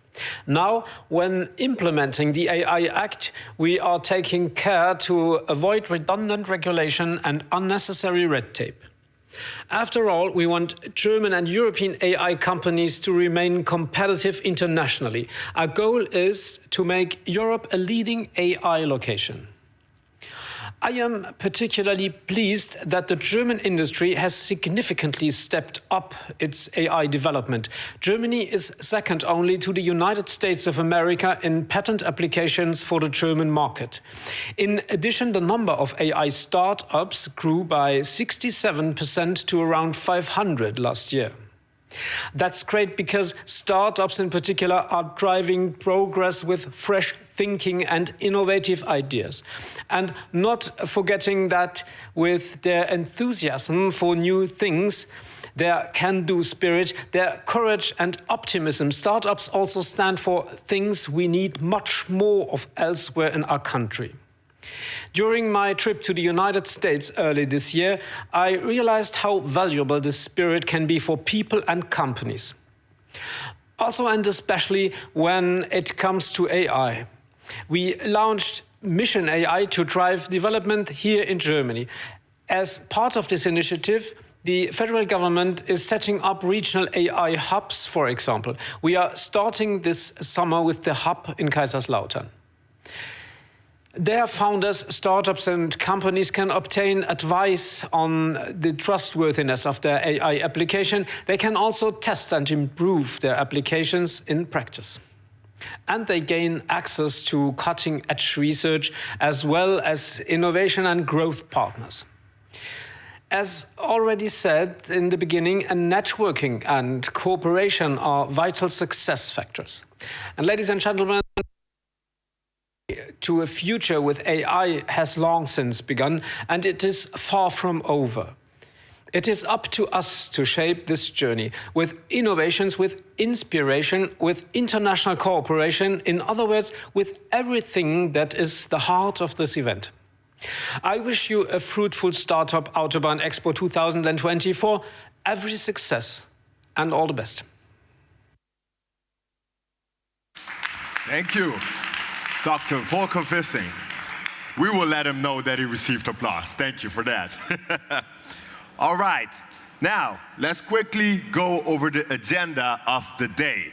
Because obviously there's a lot going on and we don't want you to miss anything. You understand, right, sir? There's a lot. I want people to explore everything. So we've already had the investors brunch, the guided innovation walks that I saw that people were taking parts of, and also the plug-and-play open innovation workshop is happening and a lot more. And for the main stage, let's start with the main stage right here. We have the main keynotes, the panel discussion. You can find the beautiful cars here, the lounge area. You can charge your phone here. You can find refreshment, everything. The wardrobe is over there. The bathrooms are over there. And at 6 p.m., we need to gather back here because we're going to have a very exciting announcement, partner announcement, which I'm not allowed to spoil just yet. But just make sure that 6 p.m. we all gather here. Got it? Okay, the next area, Basti, please, next slide. Then we also have the startup stage where you can see all of these technologies. You can see the demonstrations, the topics. Most of the startups are in their booths, which you can find them there and get to know more about their technologies. And these are some of the topics that we're covering over that area. So this is the startup stage. It's right here, down there, and you can find it. Got that one? Okay, good. Then last but not least, we also have the cross-industry area where you can find everything that Plug and Play has to offer. So here, it's beyond just mobility. Everything that Plug and Play, all the different sectors and sections that we work on, you can find them here. You can find different topics, open innovation topics, sustainable transportation, emerging markets, etc., etc. Just make sure you go there and check that out as well. Now, remember to use your QR code to make your own agenda, find more information on all the different speakers. And I know if it gets hot, luckily there's also some ice cream, so make sure, make sure you grab something. And this officially is the end of our opening ceremony. Before I introduce the next speaker, you've been having a good time so far, correct? Then make some noise for that. Thank you. I like that. The clap counter is going up. And usually, I don't like people to walk out on me, so this is the moment. In case you want to see any other section, you can feel free to leave. If you're still with me, we continue, okay? Okay, we keep it going. Then also, obviously, I believe Sasha spoke about it, Saeed spoke about it. These are all the different partners that we work with that we're grateful to have. Now, next slide. Are we ready to introduce the next speaker? I think we are. So next, we're going to have a topic on heavy duty, introduction on heavy duty. Mobility includes everything from light electric vehicles to heavy duty vehicles such as trucks, trains, and a lot more. These vehicles are key elements in strategic industries like supply chains and transportation, boosting economic growth. With many tier suppliers and startups operating in these industries, it is essential to discuss this topic and its main innovation trends. A key discussion point in the impact of heavy vehicles on the environment, both in terms of operation, but also manufacturing. Sustainability is a crucial issue across all of the industries today. And that's why we're going to start with our first panel discussion. The following talk we have is sustainability and heavy duty together with Bridgestone Mobility Solutions. We know who that is. So it's only right that I introduce the moderator for this panel. He's the head of multimedia department at the Motor Presse Stuttgart. Ladies and gentlemen, Patrick Lang. You got it, you got it, yeah? Thank you. Thank you very much. So, now let's talk about heavy-duty mobility, and in the pursuit of more sustainability, the role of fleets in heavy-duty mobility is paramount, which all of you know because you order lots of stuff online, I guess, and that has to be delivered somehow. So in this panel, we want to delve into innovative strategies, technologies, and of course, collaborative efforts, all together shaping the future of a more sustainable heavy-duty sector. And on this very exciting topic, I would like to welcome on stage with me Jan Maarten de Vries, President Fleet Management Solutions at Bridgestone Mobility Solutions. Welcome. Just take a seat. Hi there. Henry Green, the General Manager Autonomous Technology at Enride. Welcome. Hi. And Gandhat van Ramdonk, Head of Innovation and Scouting at ZF. Welcome.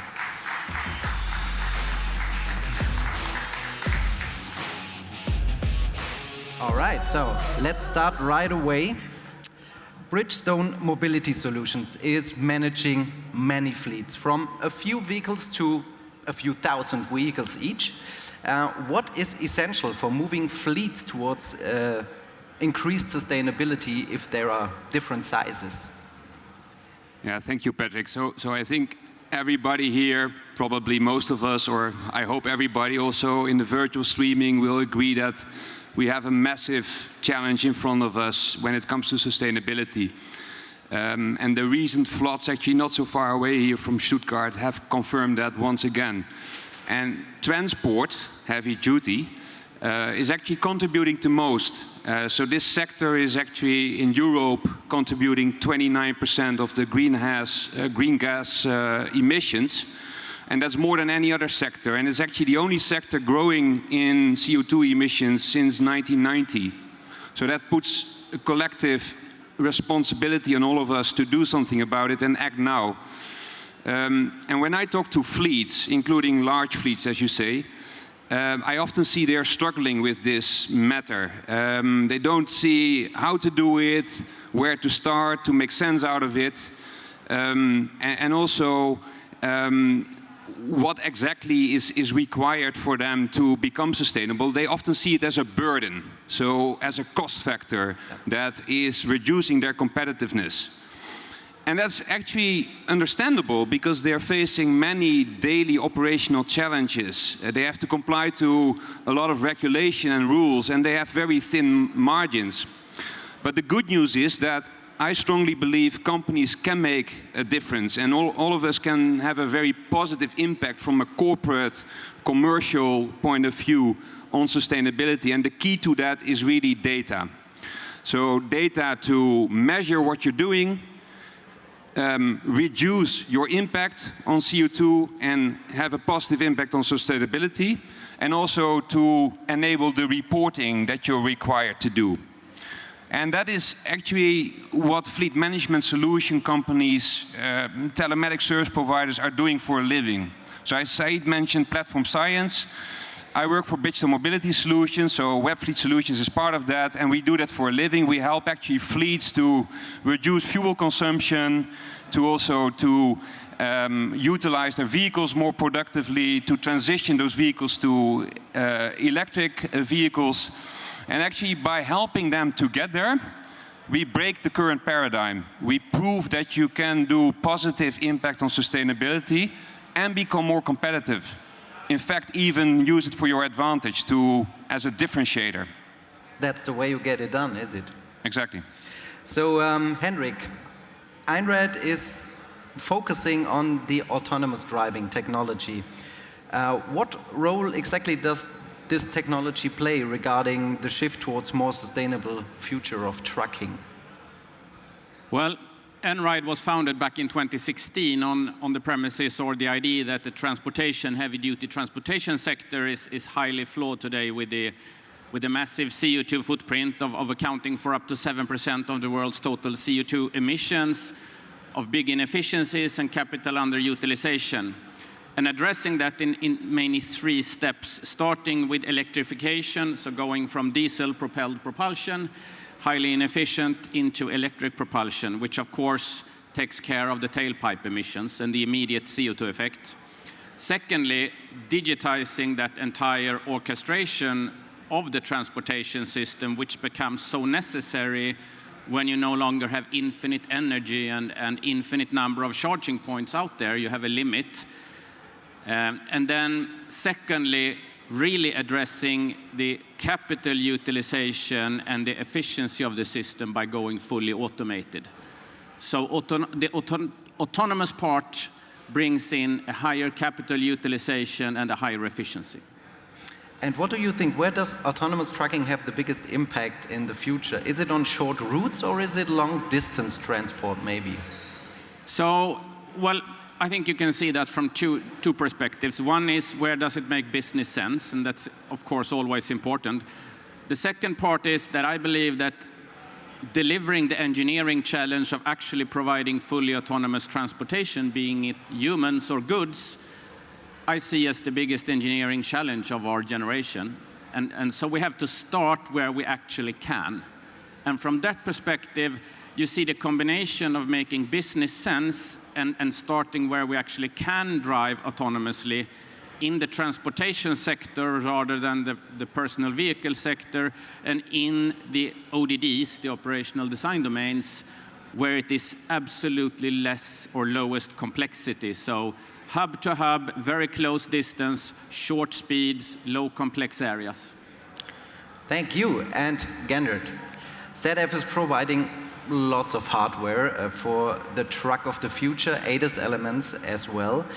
What is, from a hardware point of view, crucial to move the transport sector towards a net zero footprint, and what makes the truck of the future more sustainable?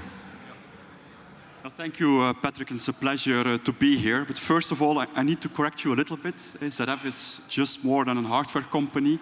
Since several years, we also develop digital services towards fleets.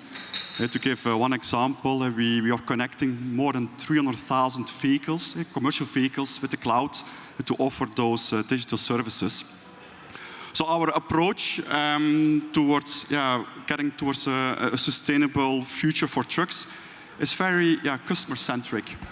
So also within my innovation team, so I'm leading a global innovation team, and we really try to be market-driven. So we really want to understand the pain points that customers have today, and then we try to develop solutions to tackle them. And those solutions are very broad, also short-term and long-term. But there is also no one-way path forward to get to a sustainable truck. It starts, of course, with technology and the vehicle itself. So within our commercial vehicle division, we develop electrified drivelines or drivetrains, e-axles. We also electrify components like air compressors.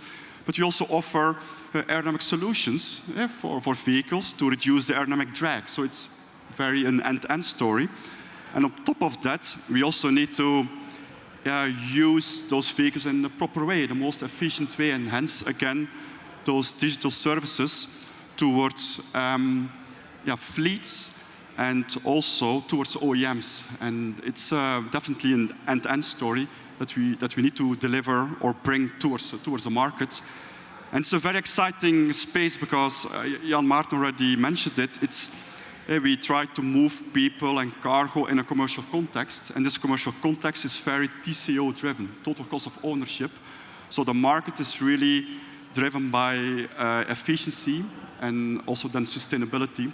And we try to then develop on several levels, component, subcomponent, vehicle level, but also in operations, different solutions touching all those technical domains. Yep.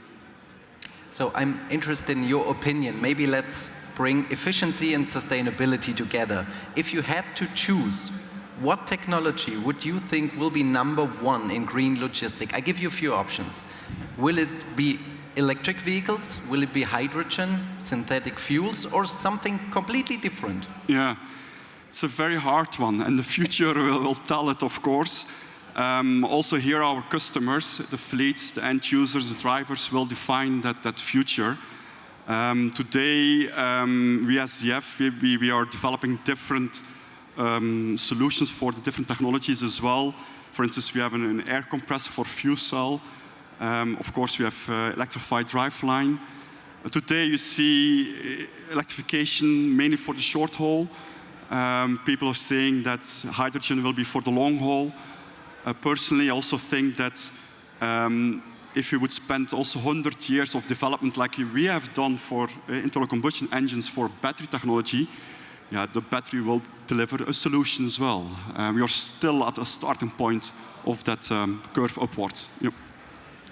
All right, so now this whole event today is about the collaboration between OEMs, between big industry players, and of course startups.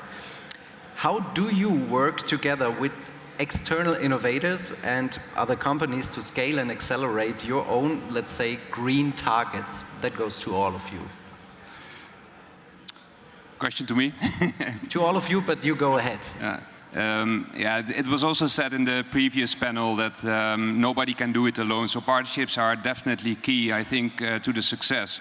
And I think the underlying driver is that if you look at already the composition of this panel proves it, right? We have an OEM, but a new type of OEM. We have 2 tier 1s with mobility services as well, digital services. And I think you can digitize every facet of your business operation. And that digitization then brings the use of data to the front, and that creates data insight. But there's multiple suppliers and providers in the market that provide each part of the puzzle for the entire company. So you need to work together in the ecosystem, both in the vehicle value chain, but also with all these other providers of these solutions. And you need to be able to integrate with that as well. Otherwise, you're just fragmenting the problem for the customer. So you need to make, in the end, the solution for the customer more holistic by working together with partners.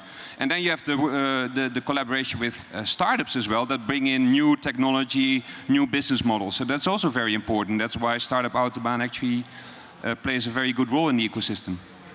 Has that proven to be a successful step for Enride as well? Work together with other players? Absolutely. I mean, I think you said it so well also for us, and it's very symbolic to be here in the heart of the car industry. I mean, and somebody said before that you need the domain expertise as much as you need tech expertise. And for us, being our core is, of course, the autonomous software stack, the AI that drives the data, that also drives the operation. But we need somebody to help us manufacture our heavy-duty trucks. We need a manufacturing partner. We need a brake system, a redundant brake system, a steering system. We need other parts of software which we cannot do ourselves. For instance, simulation of digital verification. We need accelerators in our AI models, etc. So there is so much on both the domain side and the tech side that we cannot do ourselves, and we want to rely on partners. Gernot, if I have done my research right, you were a startupper yourself. So you can tell us, has working with startups gone different today, like it was when you were a startupper? So my startup was there 10 years ago, and one of the success factors we had is that we worked very closely together with kind of the industry, the Knowledge Institute, and the government. Because back then I needed to change the regulation for aerodynamic devices. So we were very well connected with the government, with the European Commission. I had to build prototypes, so I had a trailer builder helping me, and I had to spend time in the wind tunnel, so I was at university. And that model we are repeating as well in my innovation team, that you need to build an ecosystem around you to make those steps forward, because it's very hard to change things and to bring new solutions to the market. And even though ZF is a huge organization, more than 160,000 people, the outside world is even bigger and probably even smarter than us. So that's why this model of working together, also with startups early on, but also with more corporates, bigger corporates, like we work together with Jan Maarten's team, but also with universities. So building this ecosystem around you is absolutely crucial in our activities. Can I bring another example? Sure. Also building Go ahead. Yeah. So a very interesting example is actually on partnerships where the ecosystem of mobility is widening is on the electrification of vehicles. So what we wanted to lead as Bridgestone Mobility Solutions in the EV space.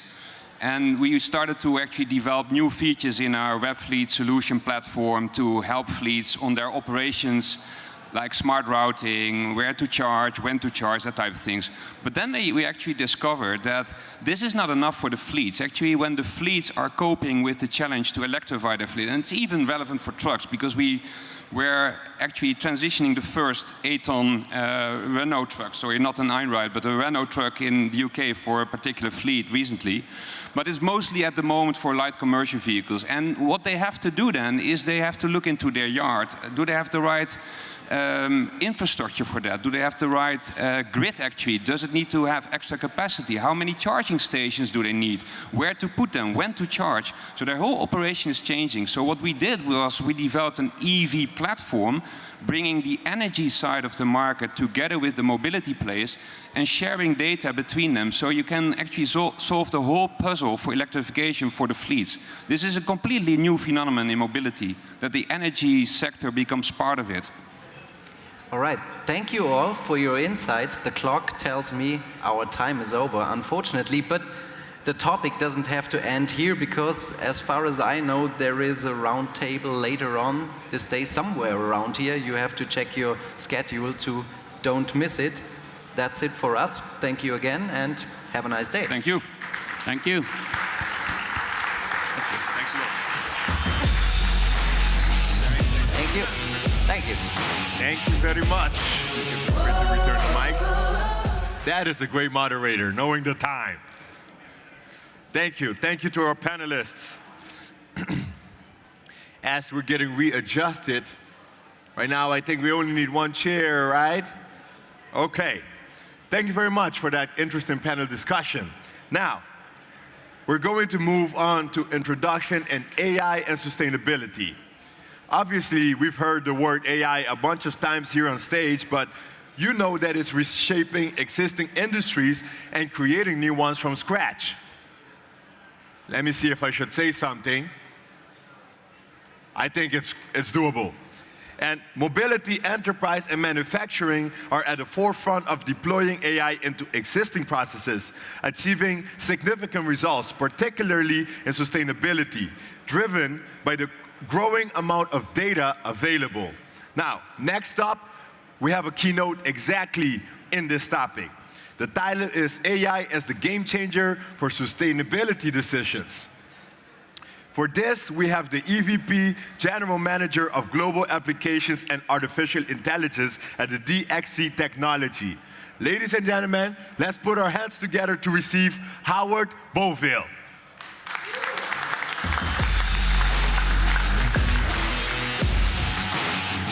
You got it, you got it. Nice to see you, sir. Pleasure, thank you. Pleasure. Thank you, everyone.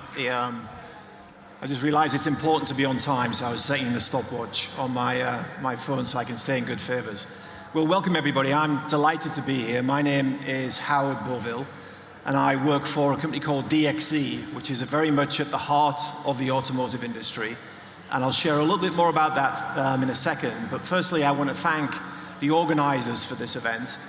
Saeed with the vision that he has, Sasha, and the curation that Marcus has in terms of the number of companies that he's curated down to have at this event, many of which we partner with.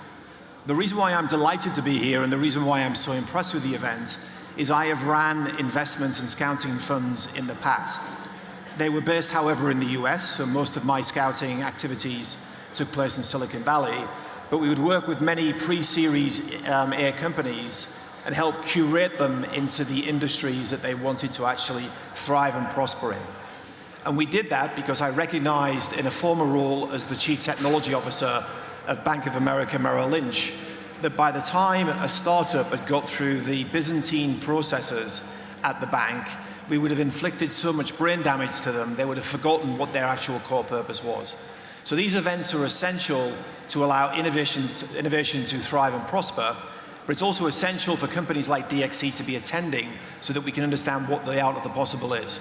So the few slides that I'll go through in the next few minutes will hopefully guide you as a startup or as a partner in terms of how we can help, the importance of partnerships, which has been a consistent theme for all the presenters, and provide some guideposts as to how to think where you focus your resources. So there are 10 things that we are focusing on in the deep experts that we have in the automotive industry. And it was fascinating to see Sasha present and also Saeed, because all of these areas resonate in terms of the same areas. But this can be a level of complexity if you're a startup. Which area do you put your resources to? Where do you put your deep domain knowledge? And how do you maintain that intestinal fortitude to know that the investors' dollars that you are spending is in the right direction? Well, at the heart of everything you should be thinking about is sustainability. If you have a path in terms of building sustainability in autonomous driving, into smart cities, into infotainment systems, and so on and so forth, you will be part of the ingredients of the many ingredients you need to be successful in the areas that you operate. And we believe that having sustainability in the design phase gives you the right design thinking for you to think about how you allocate your resources. But it can be bewildering in terms of how you operate. On the right-hand side of the chart here, you see the DNA helix as it is to operate in the automotive space. And if you are providing a point-based solution, how do you ensure that your point-based solution gets heard in the cacophony of noise that can be seen against all these functions and all these processes? And also, how can you ensure that you will stand out and differentiate in what you're doing? And what's essential in that is to be working with partners like DXC and with customers, either the OEMs or the tier ones and so on, to ensure you continue to validate the theses that you have in terms of ensuring that your offering is coming together in the right way. But you can see in these specific areas that actually not only are they all processes and functions, they also all talk in different languages. If you talk to a functional lead in supply chain, they'll talk very differently with a language to that of the aftermarket. Or if you're talking to a functional lead on sustainability in terms of materials management, either from base metals all the way through to the alloys, it's a very different language. So how do you actually then bring that together in a way that you can think about how you put your sustainability solution together in such a way that resonates with the customers? And AI is the actual solve for that. Because AI is the tool that actually helps deal with the Tower of Babel that you have when you work with many different functional groups, many different partners. It allows you to take the very pixelated dots that you can't see because they're too small because of the amount of data that takes place in all of those different areas, and actually raise it up to a different level whereby actually you can join the dots in the right way to assure that you're designing your solutions in the correct way and talking to the right people in the right language. You saw on Saeed's chart the pace of innovation as it relates to artificial intelligence. Electricity took 50 years to become an established technology. And then the next wave was 40 years. And then the next wave was 30 years. In the case of artificial intelligence, there has been many false dawns, but with generative AI, within 18 months, we have billion-dollar businesses being created. And there is a lot of talk about data being the new rocket fuel, the new fossil fuel of the economy. But the reality is, without artificial intelligence, the swathes of data that we have is irrelevant. It can't be used in a productive way. And therefore, using artificial intelligence tools to actually make sense of the intelligence that you can get from supply chain, materials management, and so on and so forth, are essential for you to ensure that your startup is working on the right projects to meet the right problem statements to move forward. So how do we translate these abstract terms into something that's more relevant in terms of how we operate? There's a number of use cases where DXC is helping large companies address sustainability issues. And I think it was Sasha that mentioned earlier on, it isn't just the innovation that you think about in automotive companies, it's also the innovation that you see in other industries. I come from financial services in an earlier part of my career, and financial services is very much part of the actual product offering in the aftermarket and the sales environment. We do work with construction companies that has a massive parallel in terms of how you think about sustainability for automotive industry. Ferrovial, which is one of the world's largest infrastructure construction companies on the planet, do large tunnels, airports, and roadways. And we have just built with them an AI workbench, an environment that their developers, their research and development people can work to not only think about how they use the best materials to build roads that are the most sustainable and will require the least maintenance, but also they use it for actually monitoring traffic and how much traffic flow they have to ensure that that data then can be used to help them with their tools, the annuity-based businesses that they run. But the data that we capture, whilst not relevant for their business, is relevant for autonomous driving, because we start to see patterns of traffic behavior, and for also smart cities. So as you think about how you build for sustainability, think about where you will go to get the large data sets, whether they're large language models or small language models, to build out the insights you need to be able to accelerate your product development. We also have been building the autonomous driving platform for the research and development function of one of the large German manufacturers. We've been doing that for over a decade. And we've built that with a whole ecosystem of different open source, proprietary solutions, very large companies, and incredibly small companies. But that platform over that 10 years for the autonomous driving platform that we have been building continues to actually evolve and innovate. And we get that innovation from events such as this. So when we started the work and started to capture the data necessary to get to this billion kilometers of travel time by a car, to get all of the probity and the assurance of the quality of the data, to ensure that a car can drive in all conditions, we started to actually use generative AI and large language models to help reduce the amount of time that a vehicle had to be on the road. We would take the real data of a driving condition, perhaps of the roads outside, and then we would overlay onto that with large language models, different weather conditions, or different lighting conditions, or different levels of congestion that allowed us to model at a far quicker pace than what we would be to actually drive those areas. And then the research and development teams within this automotive manufacturer take that data and then change the way that they have the software in their vehicles, how they work with their various other providers, their sensor companies, and so on and so forth. So the pace of product development now can be massively accelerated by the introduction of artificial intelligence. But it can also be massively disrupted. So the platform that we built 10 years ago, before AI, would typically be the rigid platform that you would have for quite some time. But actually, by the pace of innovation and the value that you derive from artificial intelligence, that platform has been adapted to actually incorporate small and large language models that previously would not have been used.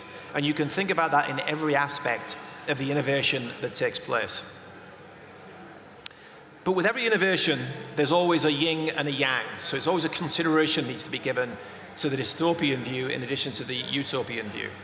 So we have to be very judicious in how we think about artificial intelligence, because the problems that you solve for carbon emissions by the innovation can be entirely lost by the amount of carbon emissions you have for the underpinning compute with GPUs, DPUs, and CPUs to actually get to those insights.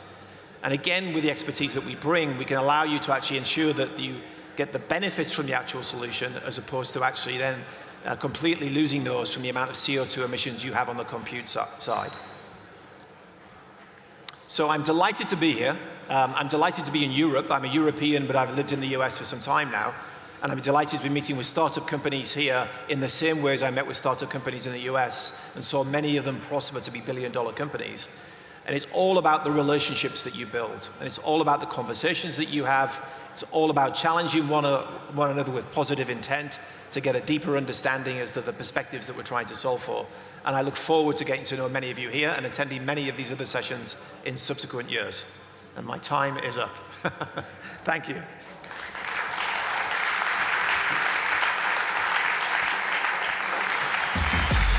Wait a minute. It doesn't want to let me talk. Thank you. Mike almost fell, but I'm here. All right. Thank you very much, Howard. That's a very nice way to keep yourself on time. Even though we do have a timer here, he decided to track himself. That was good. All right. Now, next, we have a pilot presentation on the topic of sustainability.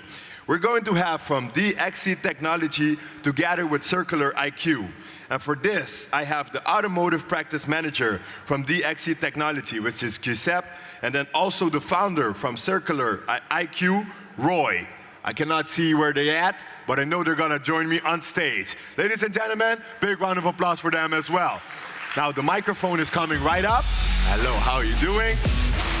There you go. You need clicker or anything? Clicker, you good? Okay, I will start now. Okay. I don't think we need a clicker. All right, awesome. Best of luck. So, good afternoon. Just in case, you never know.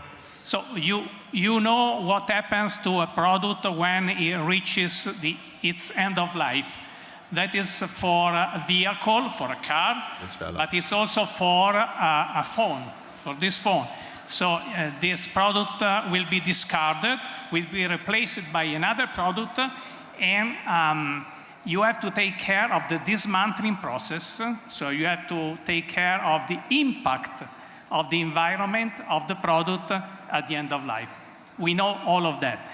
But the key point today is that we work in collaboration with Circular IQ to help the manufacturer to minimize the impact on the environment. So to manage all the information that you need to reduce what you waste in the environment. So that is due to the collaboration between the DXC MAX platform, material collector system, that is aggregating and managing and orchestrating all the information related to the materials and the substances that are inside your product, and the expertise of Circular IQ to design and analyze the CTI framework, in this case, to represent and measure the real impact on the environment of each product. So it's up to you. Yes. So my name is Roy. I'm the founder of Circular IQ. I'm very happy to be here. The value that our software brings to the Max solution is actually related to more enriched material composition information. So not just knowing which material you are using, but also the amount of recycled content or renewable content in this material. And this is very important because that's the information that drives the environmental impact.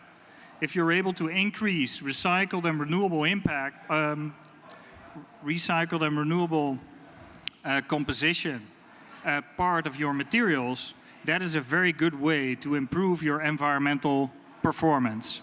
And by adding that information in line with the CTI framework, but also in line with the new ISO 59020 and ESRS E5, which is part of the CSRD, we can really help the automotive industry.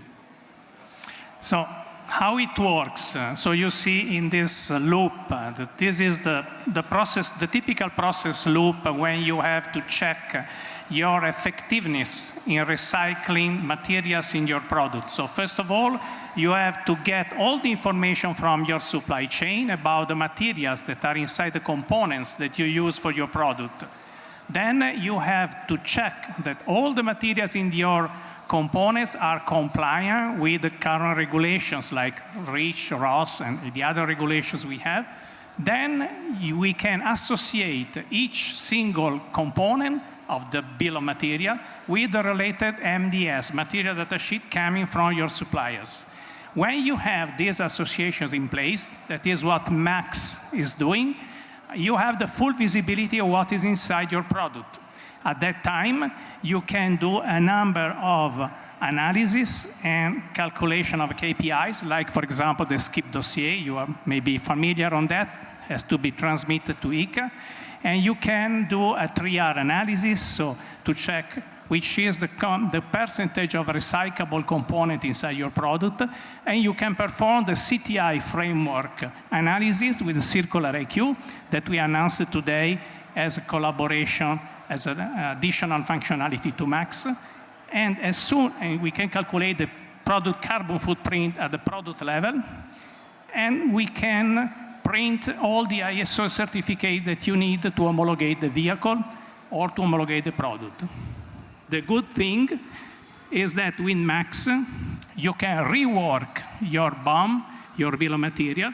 You can change maybe some component. You can select a different supplier. Of course, you have not to change the structure of the product, but you can even select different suppliers until you reach the right KPIs. That means in terms of product carbon footprint, in terms of CTI framework analysis, in terms of 3R analysis, and so on.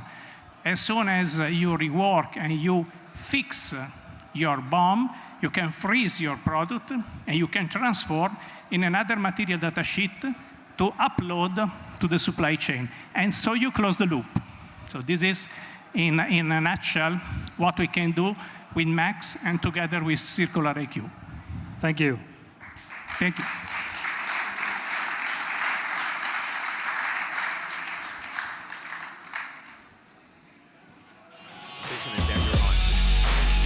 Yeah, but then you're coming right up. He's going first, that's why, right now. Yeah? Awesome. That's right. Thank you very much. Now next, we immediately dive into it, which we're going to have a keynote with the title, Breaking Boundaries with AI. For a second, it sounded like Breaking Bad, but it's not. So, ladies and gentlemen, receive the SVP Corporate and R&D from the ZNF Group, Dirk Wallesser. Thank you very much. Big round of applause. Thank you very much to Saeed of having started Plug and Play. He's doing the right thing. I think he's walking around and looking at the booths. And also, thank you for Startup Autobahn and Sasha to bring us all together. And I would like to welcome you all because you are already breaking boundaries. You stepped out of your office, you stepped out of your home, you stepped out of your technology, you stepped out of your vertical. You're here in order to exchange. And I want to talk about breaking boundaries with AI because I really believe it's not just AI, it's yet another disruption. And I want to talk about 3 breaking boundaries. One is, and we see it here, between the past and the future. And here we are in a production hall of parts and components, and today we are producing ideas and knowledge. So this is the first breaking boundary. The second one is to look beyond your own technology, your own product, your own company. So breaking the boundaries of what you've always been done in your own ecosystem. And the third one, which is the biggest, is breaking boundaries of culture, breaking boundaries with externals. And I would like to start with a disruption. And you know all of this. And it's interesting, if you see around 2020, 2021, 3 things happened. The first thing happened is that we had more data in the cloud than on-premise. So it was available, not in machines, in assets somewhere, and you couldn't connect to it. They're available. Second, computational power. And I'm sorry, there's a misprint here. 2021, we had the power of more than 30 petabytes per second to actually do large language models. And number 3, we had great large language models, so you could train them with 100,000 parameters within less than a year. And that was the birth of ChatGPT-3. And it's not really this technology distribution that really makes a difference. It's a cultural disruption that we all experience in Christmas, around Christmas holiday season 2022. When the first of us walked around and said, do you see that, ChatGPT-3? I can make a love letter to your girlfriend, we can ask for anything, and it's working. It was a party booster, and that's why it has been a cultural disruption, because everybody knew it once. And that for us at ZF, and I think in all the companies, was really the biggest change. So all of a sudden, we have a cultural revolution, because you didn't have to explain it. You saw that Gen AI is something that will change the world in every workplace, in every plant, in every process that you do. And although we've been working with AI in plants and optimizing workload, optimizing empty seats, for example, to make them full and so on, it was that we realized everybody said we have to do it. And you can see here, right, 2023, a lot of projects we already had in AI swapped to GenAI. And then they became programs, and now, of course, all the programs and everything that we're doing cannot even fit on that page. So the cultural revolution was something that we took and said, well, let's not just think about autonomous driving, where, of course, you need AI for perception. Let's not only think about cameras and radars, how they can actually detect a pedestrian and so on. Let's start with everybody in the company. So the first thing we did is we made a training session for every employee in the company how to better prompt. So we started with a Copilot, Microsoft 365 Microsoft Copilot, and we had everybody learn how to better prompt so that you're not getting any trash anymore or not as much trash, that you really get the answer that you're looking for. And then all of a sudden, it was like a plant that flourished. Everybody said, I want to do it. So the sales people said, well, we're going to use Sales Cockpit because that helps us to much faster find out what did we quote last year, what do we actually benefit from the RFQs and so on. So all of a sudden there was a revolution of different initiatives all over the company. And some of them, of course, you know, because they're something that is provided by, in that case, Microsoft. And we said, well, we don't want to reinvent the wheel, so let's use something that works. And now we get these little startups within the company that start doing it. So one example is what you see here, Wisdom AI. It is using GenAI to create all the test cases you need and that you don't need. So all of a sudden, all the tests of vehicles for propulsion, for vehicle control systems, for advanced driver systems, all of a sudden we had everything at hand and we could optimize our tests. The biggest revolution really was for us, and the fastest, was the GitHub Copilot. And I will talk about that in a minute, a little more. Here I want to show you the story, what AI is doing to a very important product, which is traction control. So what we do is we have a vehicle motion control, so it controls the trajectory of a vehicle. So there's a camera and an HPC that tells us, well, go to this curve with 80 miles per hour, and it's a 90-degree curve. Do it. So the trajectory is executed. That's a pretty tough job, because if it's slippery, if there's pedestrians coming around. So we started with a model-based engineering control that you all know. You use MATLAB Simulink and do a controller. The next step was what we call model predictive control. It was a startup, by the way, called Embotech that said, well, we can optimize much faster. So we increased, and the real-time probability of that algorithm was increased using that startup.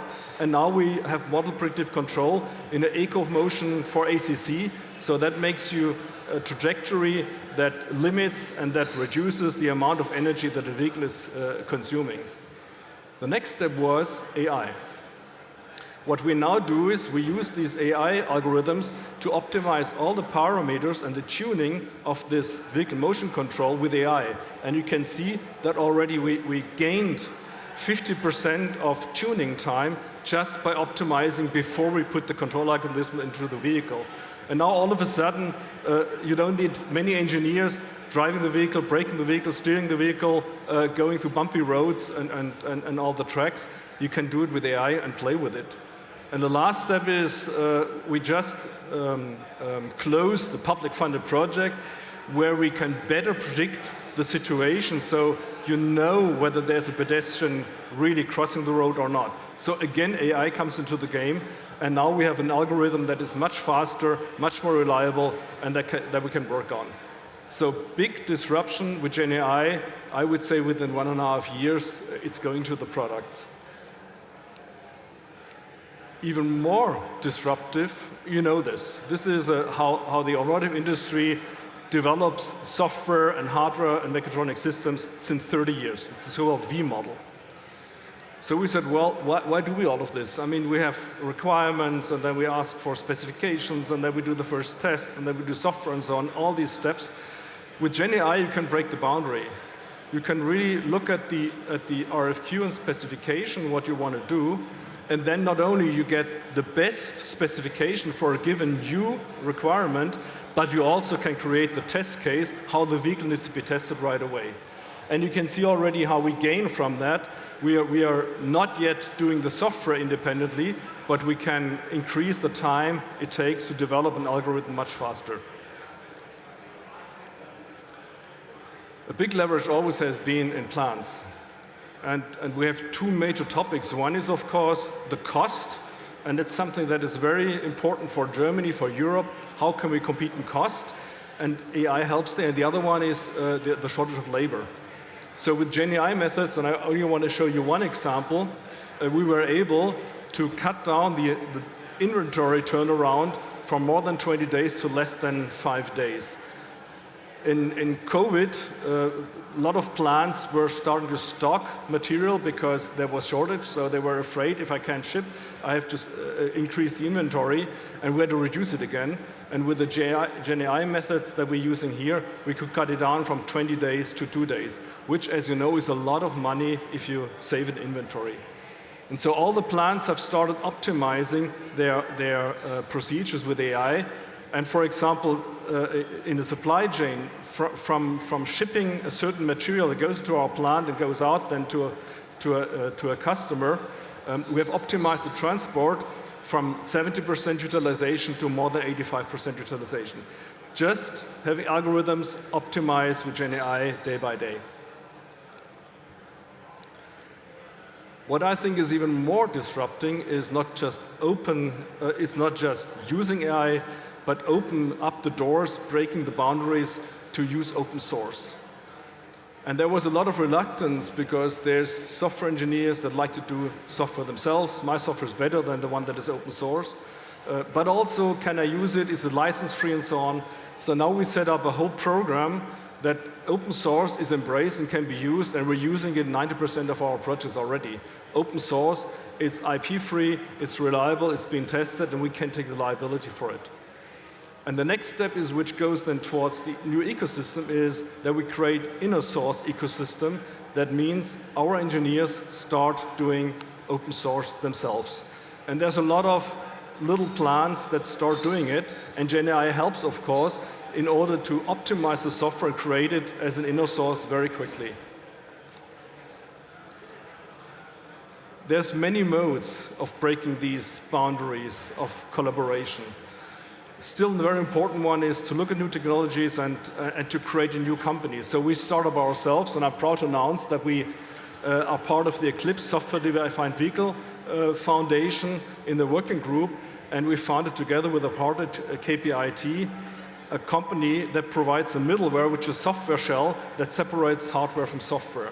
So our customers can then build and print their functions and features, like Markus Schäfer was showing, almost independent of hardware. Another step is the soft-defined car, which is a public-funded project. A huge project brings together a lot of industry, a lot of universities. And lately, we have started a collaboration with the University of Stuttgart, proud Stuttgart, as you saw, together with MIT, where we're optimizing in order to do all the development in the vehicle and virtually. Last but not least, and that's something where I'd like to invite you, Certificate is a startup you can see here, optimizing and including all the regulative and the homologation efforts by AI, and we're using and we partner together with Certificate these days. So in a nutshell, we have European elections coming up. If you want to go fast, you can go alone. But if you want to go far, you have to embrace everything that is in our ecosystem. And we have founded a partnership in the European Union for software-defined vehicle, where we believe that if we open source and leverage all the knowledge that is in these booths out there, we are much faster. So let's continue breaking boundaries. Let's continue using AI and still keep our brains on despite of AI. Thank you very much. Thank you very much, Dr. Dirk. Thank you. Yeah? Feel free to. Oh, all right. As my team is helping me get settled, I see some people are coming in. Hello, hello. Some people are leaving. Bye, bye. And the people are still on live stream. We're good over here. Don't believe me? Listen to the crowd when they give this applause. Told you, it's lively here. All right, now, next, we're going to have a fireside chat. And the topic of this is the role of data in the circular economy. And for this, I have the absolute pleasure to welcome on stage my colleague, the Partner Success Associate at Plug and Play. Ladies and gentlemen, let's receive Lini on stage. High fives all around. There we go. Thank you so much, Gillard. What a welcome. Awesome. But it's not about me today, actually. It's about our great panelists.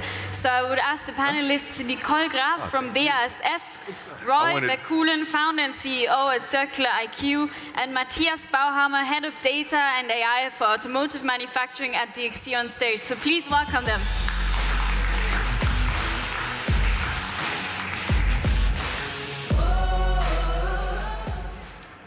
All right, thank you so much for being here today. This topic, I think I don't need to tell anyone how relevant it is in today's times.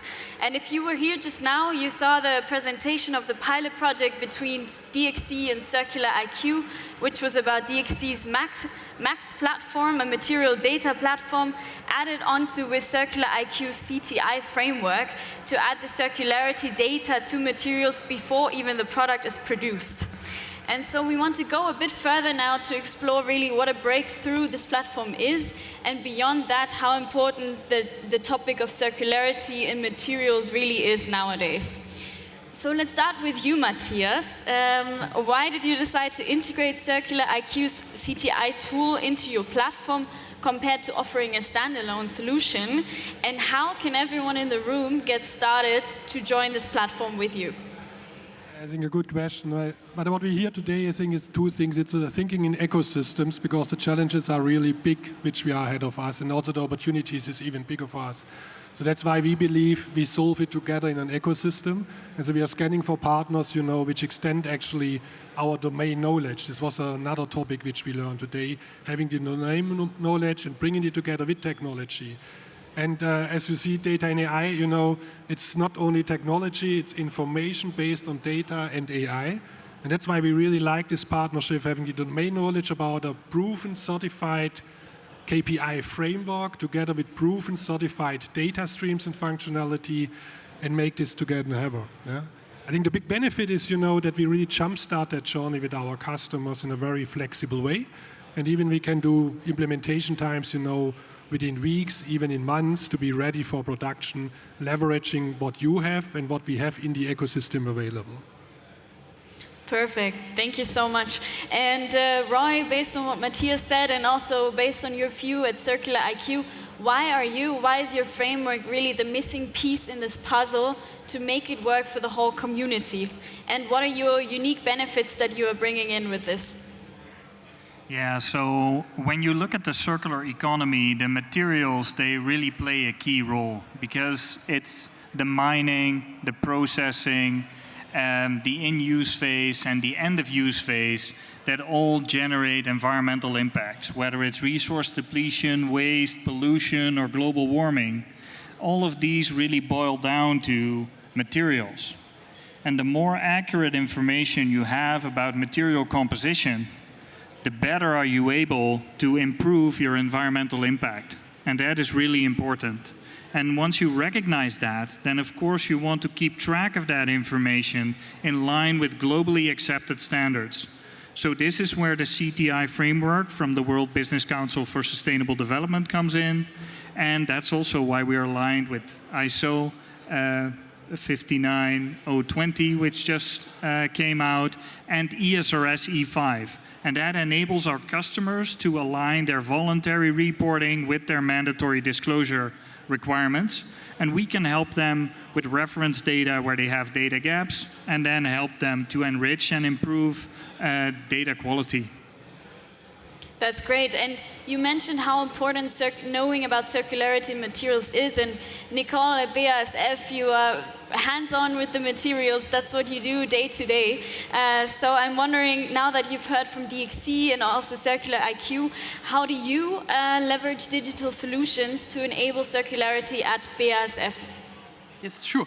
So, of course, analyzing and reporting is super important so that we can measure, we can compare, but also we work on a number of solutions to, of course, improve the numbers which enter the systems like yours.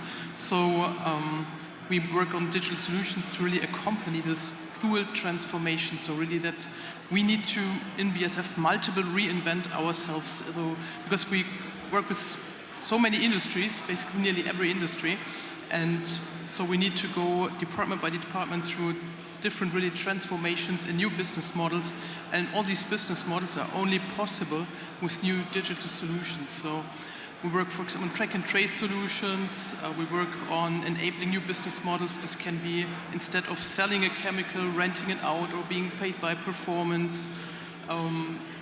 Any optimization of material ecosystems you can think of, digital solutions are required so that we can feed in better numbers in system like yours. Yeah? Thank you. Thanks a lot. Yeah.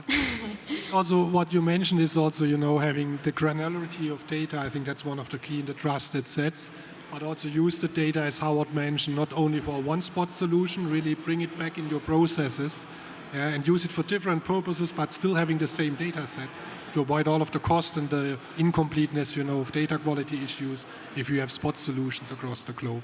That's why we believe having Max with a trusted data source in the back, which is recognized of the industry, and also the framework recognized by the industry, gives us really a very solid, rock-solid foundation for the journey ahead of us. Yeah, and indeed, once you have that information, like I'm totally with you. It's all about improving the impact in the end. I mean, that's where you want to go, and this is also where the granularity and the reliability of the data you're working with is super critical. Because if you don't know exactly what it is, it's very difficult to take responsibility over it at the end of life. Yeah, I think really data is the key aspect here. So what you put in is what you get out. So super, super important. And so I want to ask all of you actually as the last question, how do you envision the long-term impact of this collaboration on the industry, but also what role do you see for continuous collaboration and innovation in driving not just compliance, you mentioned the regulations, but also transformative, actual, impactful change in sustainability practices. And maybe we start once again with you, Matthias, and then move along the road all the way to Nicole. I think it's broaden the ecosystem, with relevant data sets, AI algorithms. As I said, nobody can solve it, and integrate it and grow as we go. Very important step. And second, it's all about, making really solid decisions based on data in a very granular way. And then we can even simulate with Max, scenarios that you can make your decision in your development cycle or in your procurement cycle about the impact in 5, 7, 10 years. And if you have this foundation, if you then can apply and extend by AI components step by step based on the data and learn of our exercise, I think then we are done, hopefully soon. Yeah, in my view, it's always important to know exactly what you are talking about. So in sustainability, there are a lot of different frameworks and standards, and we talk about the circular economy, but everyone means something different. We're very happy to be partnering with DXC and be able to leverage the IMDS the IMDS infrastructure that is already there, because it is broadly accepted. And if we can layer on top of that our software solution that is aligned with the globally accepted standards for the circular economy and reporting and disclosing performance on it, I think we have a very powerful foundation for the business to really come up with compelling improvement roadmaps. Thank you. And Nicole, please. Yeah, so basically collaboration is in the core of circular economy. So it is technical collaboration, like with technical partners, but also with industry partners. Nobody can become circular alone. You can only do this with your ecosystem partners. So easy to answer a question, yeah. Of course. Yeah, perfect. Thank you so much. And even though those were actually really nice closing words already, I see on the clock that we have just under 2 minutes left. So we will use this time, of course. So I have one more question actually for all of you. How do you envision the perfect future in, let's say, 10 years from now? what would be your ideal scenario? I know it's a big question out of the blue, so whoever can think of it first can go. Roy, please. I can give it a nice philosophical touch. So in my view, what is very often missing in sustainability and the circular economy dialogue is the regeneration and the distributing resources in a more equitable manner. I think that would really be my hope for the future, that we can contribute to that, because it's not just about this generation right here, but we also need to make sure that the resources we rely on so heavily are also available for future generations to deploy. Maybe from a tooling perspective, I think it's more an agent-driven approach in 10 years. You know, that BASF thinks about the next generation of products for the automotive industry, and an expert system, we call it in the past, you know, gives you proposals, you know, based on the learnings and experience out of the ecosystem, even for different kind of regions, you know, considering all of the legislations in a much more efficient way, and making this more green, you know, overall, based on the learnings which we had in the systems. Yeah, I struggle a bit with the time frame already, 10 years, so I wonder if we can be perfect by then. Let's do 10 years. I mean, there's a lot of things we need to solve in circular economy. We need to solve all the material supply issues. We need to solve waste sorting technologies for waste sorting, for track and trace products and goods, to improve the design for circularity. So it's numberless problems, and I hope we can make some big steps towards all of them in the next 10 years, but it's a long road to go. Awesome. Well, thank you all so much for some really cool and inspiring insight. Also on a personal note, I find it very, very impressive what you guys put together every day. And I really hope that your dreams come true even in less than 10 years. Let's see. And if you want to get involved, actually DXC and Circular IQ also have a collaboration bucket on this topic on our platform. So feel free to contact us, to talk to us directly, and we will get you involved. So thank you so much, Nicole, Roy, and Matthias, for being here today. And to you, have a fantastic day. Thank you.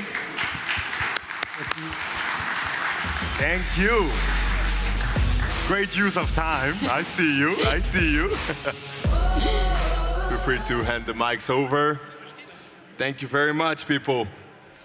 Roy, do you speak Dutch? Yes. Daarom. Ik dacht dat we misschien iets kunnen zeggen, hè?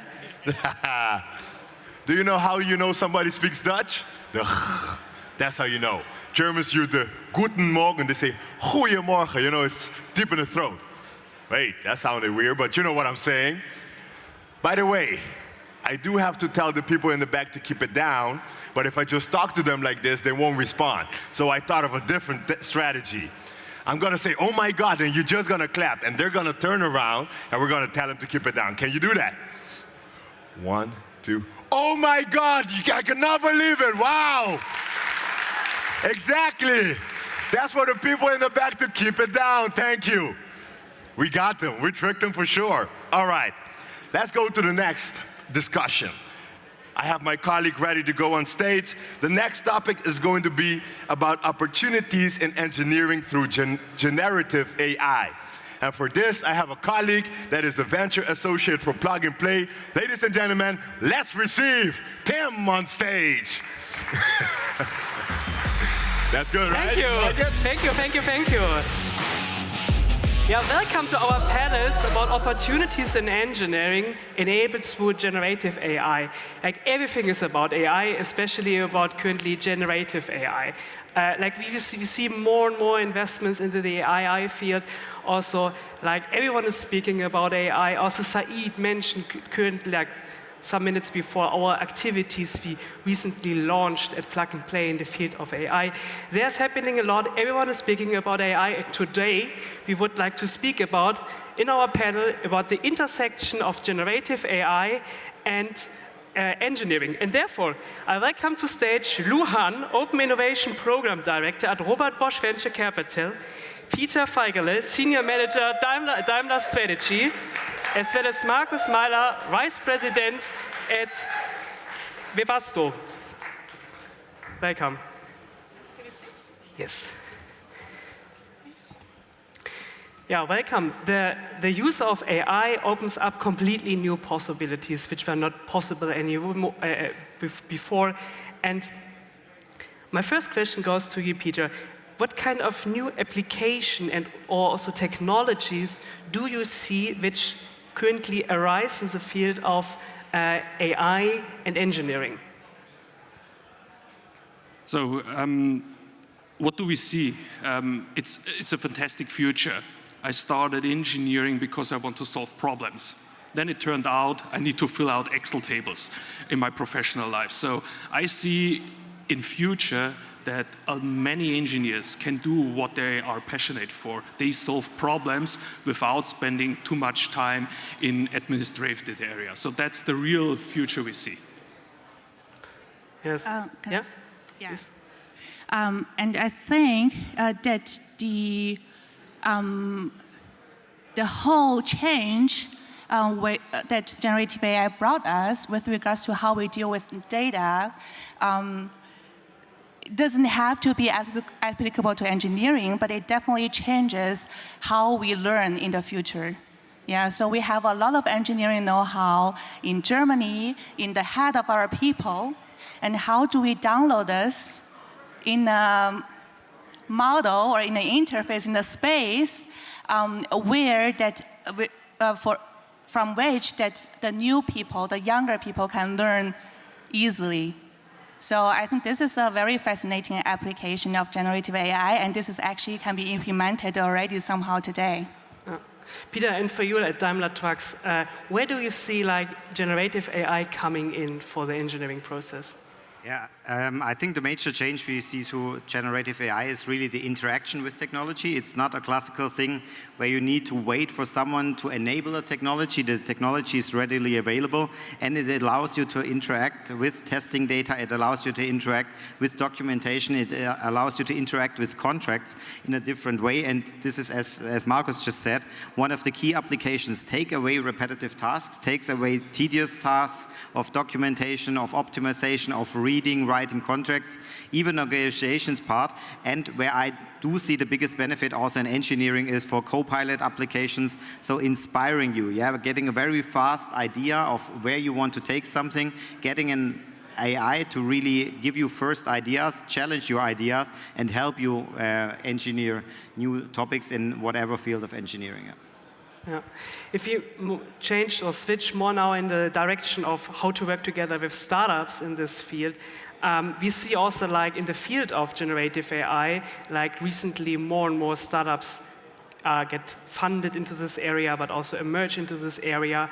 Are you currently also working together already with startups? And if yes, where do you see the greatest potential for coming in for startup technologies? So startups are a really vital part of this journey. So through the startup Autobahn, we got connected with certain startups. We started to investigate the POCs, and it's really daily work now to give more speed and solve problems we were not able to solve our own, or we wouldn't be able to solve them in that speed we could utilizing the startups. So they are really helping us to get more speed on that fantastic technology. Yeah, I think startups are very good at adapting very fast to the requirements that we need in that case. So also if they have a specific tool which will fulfill 60% of our requirements, they are able to adapt very fast. So the part of co-engineering the solution and making the AI work better for the use cases that we discussed this in is really a highlight here. And we see this in many applications, for example, in after-sales, sales support, but also in R&D and engineering when it comes to basically manuals, to create new ideas, to create new things. And here startups really help us to refine those ideas, be new, and get us ready in specific areas, application, and enhance of what we get from enterprise solutions all over. Yeah. Yeah, so since I'm from Open Bosch, the Open Innovation Program of Bosch, so we do work a lot with startups, and we have already set up around 20 POCs globally with startups for this topic. So I see there are two categories of startups that we work very deeply with. So the first category is the startup that are very deep in one particular application. and they really combine the capability of generative AI with subject know-how. Yeah, so there are startups that are working in semiconductors, for example, and this can be as deep as, for example, for quality management. What are the processes for quality management? How can you combine that with the generative AI technology? And the second category of startups that we are working really closely with are the ones that build up the technical backbones to realize chatbot from data. And I have to jump out of engineering again. So this is not just for engineering, but of course, there are so many use cases in engineering that can utilize this backbone. And we are working with a lot of startups in that areas. So it could be, if you're in embedding, if you're in prompting, if you're RAG experts, and if you're good at data injections. I'm not doing advertisement here, it's too early. But if you think you're good at it, come to me. We are very happy to talk to you guys. Louis, you work with so many startups together at Bosch. You have, I think, a great experience into this field since you work on a daily basis together with startups. Do you also see some threats, especially generative AI startups working together with larger corporations? Are there any threats or risks? Lou? The political correct answer, yes. And of course, there's data security issue and everything. I will not repeat everything. But personally, what I see the biggest threat is to give up, to have too high an expectation, and give up immediately when the expectation is not met. And especially in the area of engineering, it takes a long time. Yeah, so I think it will take a lot longer to realize those cool applications that we just mentioned. Look at our data quality. Yeah, that will take a long time to get it in the level that can actually be used and generate useful insights in engineering. So yeah, that's it. And Peter, Markus, do you see any risks, if you work together with startups in the setting of larger corporations? Yeah, there are fields where you can work very good, and there are fields that are more difficult to incorporate. Sometimes it's quite difficult if it comes to the product sector in engineering, so the solution for the product yourself, your company stands for, your DNA is in. That gives a lot of hurdles with your own engineers.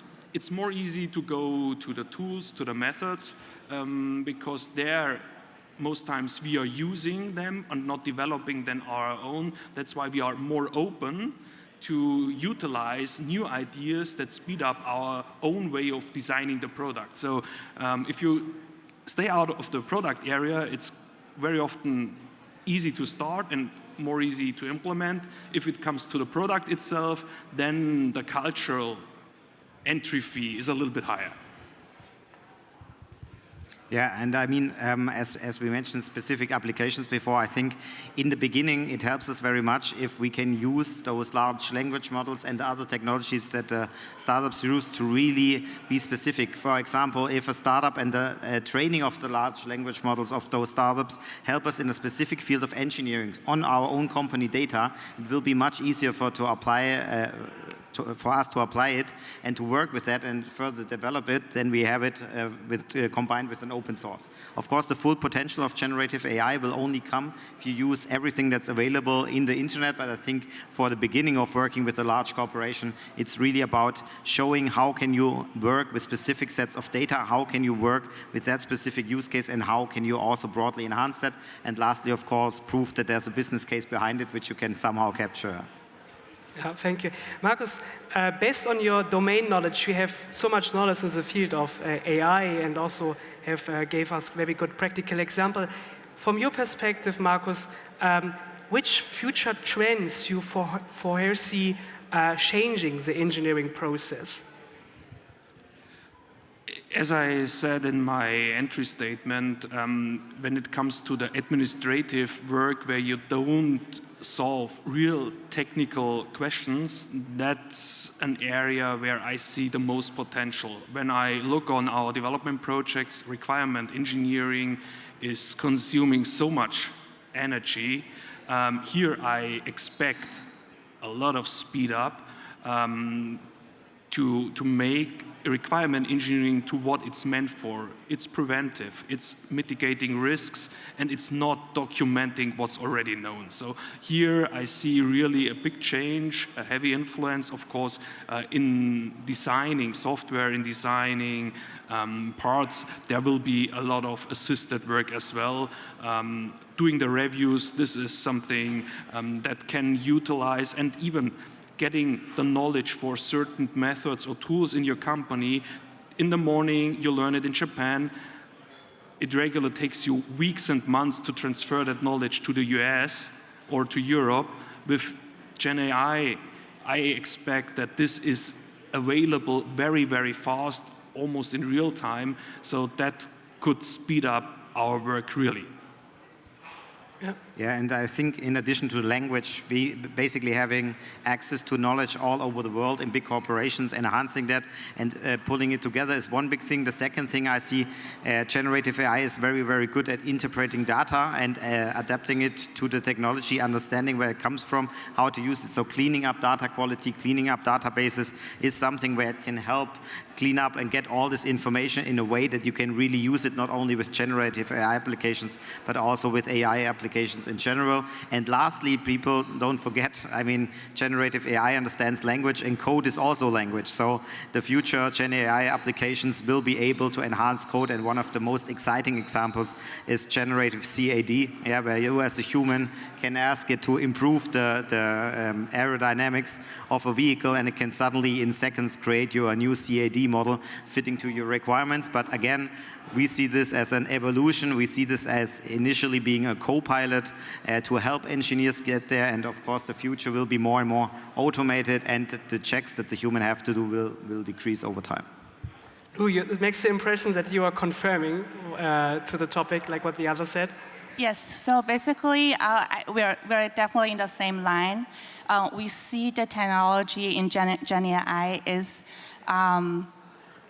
there are three categories. Yeah, so the first category we are trying to realize right now is the knowledge transfer, right? So the knowledge management. And there, of course, we still have the challenges of reading all different types of data. So if talking about future trend, definitely, I mean, even for the first level of application of knowledge management, we are still trying to understand how we can transfer PDF into the model. How can we do multi-model transfer of the knowledge, and then so this is what we call talk to our data or knowledge transfer whatsoever. And then once we have that, we move to the analytical stage. Yeah, so then the generative AI technology will be a little bit smarter, as in it will help us to make more decisions than just doing researches. And the last stage that we see, I think many of you have already seen it on the internet, is definitely the agents, right? So the multi-agent is a huge topic right now in generative AI. The impact it can do to digital twins, to the level of automation that we may never be able to imagine nowadays. So this is how we perceive it at OpenBosch. Thank you. Thank you so much. Unfortunately, we come to an end for our panel now. But before we end here, do you have any insights or any takeaways you would like to share, some final words with the audience about the future will change in the field of generative AI? I mean, it's all about trying it out, get used to it. This technology will be everywhere. It will affect every person that is working on a computer. So get used to it, try it out, get your teams to work with it, get your companies work to it, and be sure you're ready for all the advancements that are coming over the next few years. So it's really starting it. If you don't start, you won't fail. If you won't fail, you won't learn. If you won't learn, you won't be competent. So that's something you need to accept, that you will fail, but with every time you fail, you will grow, and that's something we really need to utilize. So for me, it would be dream big, put in the effort, and stay realistic. This was short and on point, and we perfectly are on time. And thank you so much to the panelists. And yeah, stay tuned for the next part. Thank you, Tim. That's right. Thank you very much. Thank you very much. Nicely on time. I like that. That's how you do it. All right. This one is coming off too, just so I know before I start. All right. This one, okay. See, I could have brought it to you, you know what I mean? That's time, let's work together. You know, Dirk said it, if you want to go fast, go alone. If you want to go further, go together. Okay, now we come to our next session, which is digital vehicle and supply chain. Vehicles are becoming increasingly intelligent, capable of sensing the environment, communicating with each other, and making decisions ranging from semi-autonomous to fully autonomous. This presents a significant opportunity, especially when vehicles operate together as part of a fleet, such as in the logistics industry. Innovation plays a key role in this, enabling different players from OEMs to tier suppliers to collaborate and meet the evolving needs of customers and operators. Now, which brings us to our first topic and keynote in this topic. You might have seen at the beginning there was a smart device to your left, not a car, because it told me specifically it's more than just a car. That's what I'm talking about. Ladies and gentlemen, please receive the CEO of Talk, Korchan, on stage. That's right, right? So, can you hear me? Yeah, perfect. Nice.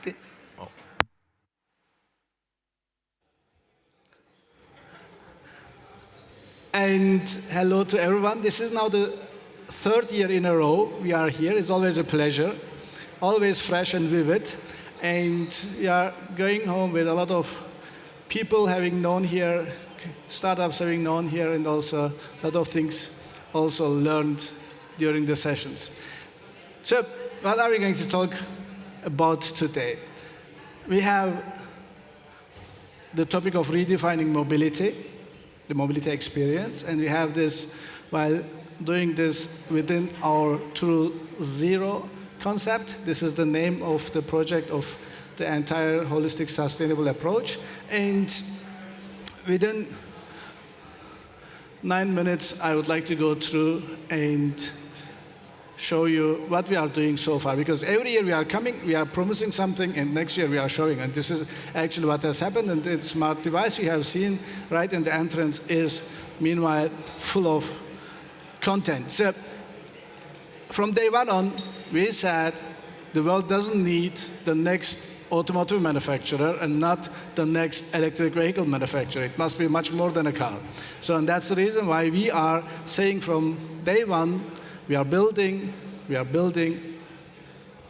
something which is more than a car, which is building the living spaces, representing the living spaces all together. So for this, we have two basic targets. So those two basic targets are maybe for many other companies also similar, and we believe we are the only one doing it holistically at the very same time. So the first target is, since it's not a car company, it must be a technology company, we are building a globally competitive technology company. So, and we have soon realized, also right after starting the project, that we need both strong parts of the Eastern and the Western culture. So we are bringing the Eastern emotional hospitality and pragmatic approach and combining it with the rational execution discipline of the West, and we are doing this around the user-centric approach. So in order to do this, by the way, we call this duality, and we are really energized by this duality approach, and we are doing this while building up an ecosystem which is not only user-centric, it's also publicly accessible to all startups. So we don't have the ambition to do it by ourselves. So we are building this ecosystem, the mobility ecosystem, in 3 verticals, in 3 business verticals. The first one is the smart mobility devices. The first product is already in production. The second business vertical is about a digital experience platform. It's actually a platform business. It's an app, basically. And the third business vertical is about clean energy solutions. And here we are active with 2 companies right now. One is being an ultra-fast charging, high-performance charging infrastructure, and also a battery manufacturing system, including the cells. So in those 3 verticals, what did we do so far? First of all, our first smart mobility device is on the road. It's already delivered more than 32,000 times. So in the very first year, we produced close to 20,000 and delivered close to 20,000, so everything on time. We are producing it in the cleanest facility of Europe, because the numbers in Europe we know, the data in Europe we know, and the rest of the world is not very much known to us. So it is 1/7 of the volatile organic compounds of the emissions in a facility. And on the other side, maybe it's worth mentioning that if you are able to repeat your success or product, then you have really learned it. So this year in January, during the CES, we have announced our second smart device, which is a fastback, which is a crossover, and with the luxury or with the comfort of a sedan. So TrueMore is the second business vertical. The second business vertical for us is, as I said, it's a platform business. So on this platform, we are not only acquiring, we are also doing from selling process, invoicing process, insuring process, everything digitally. So we have pre-sold last year in March 177,000 via this app, 100% online.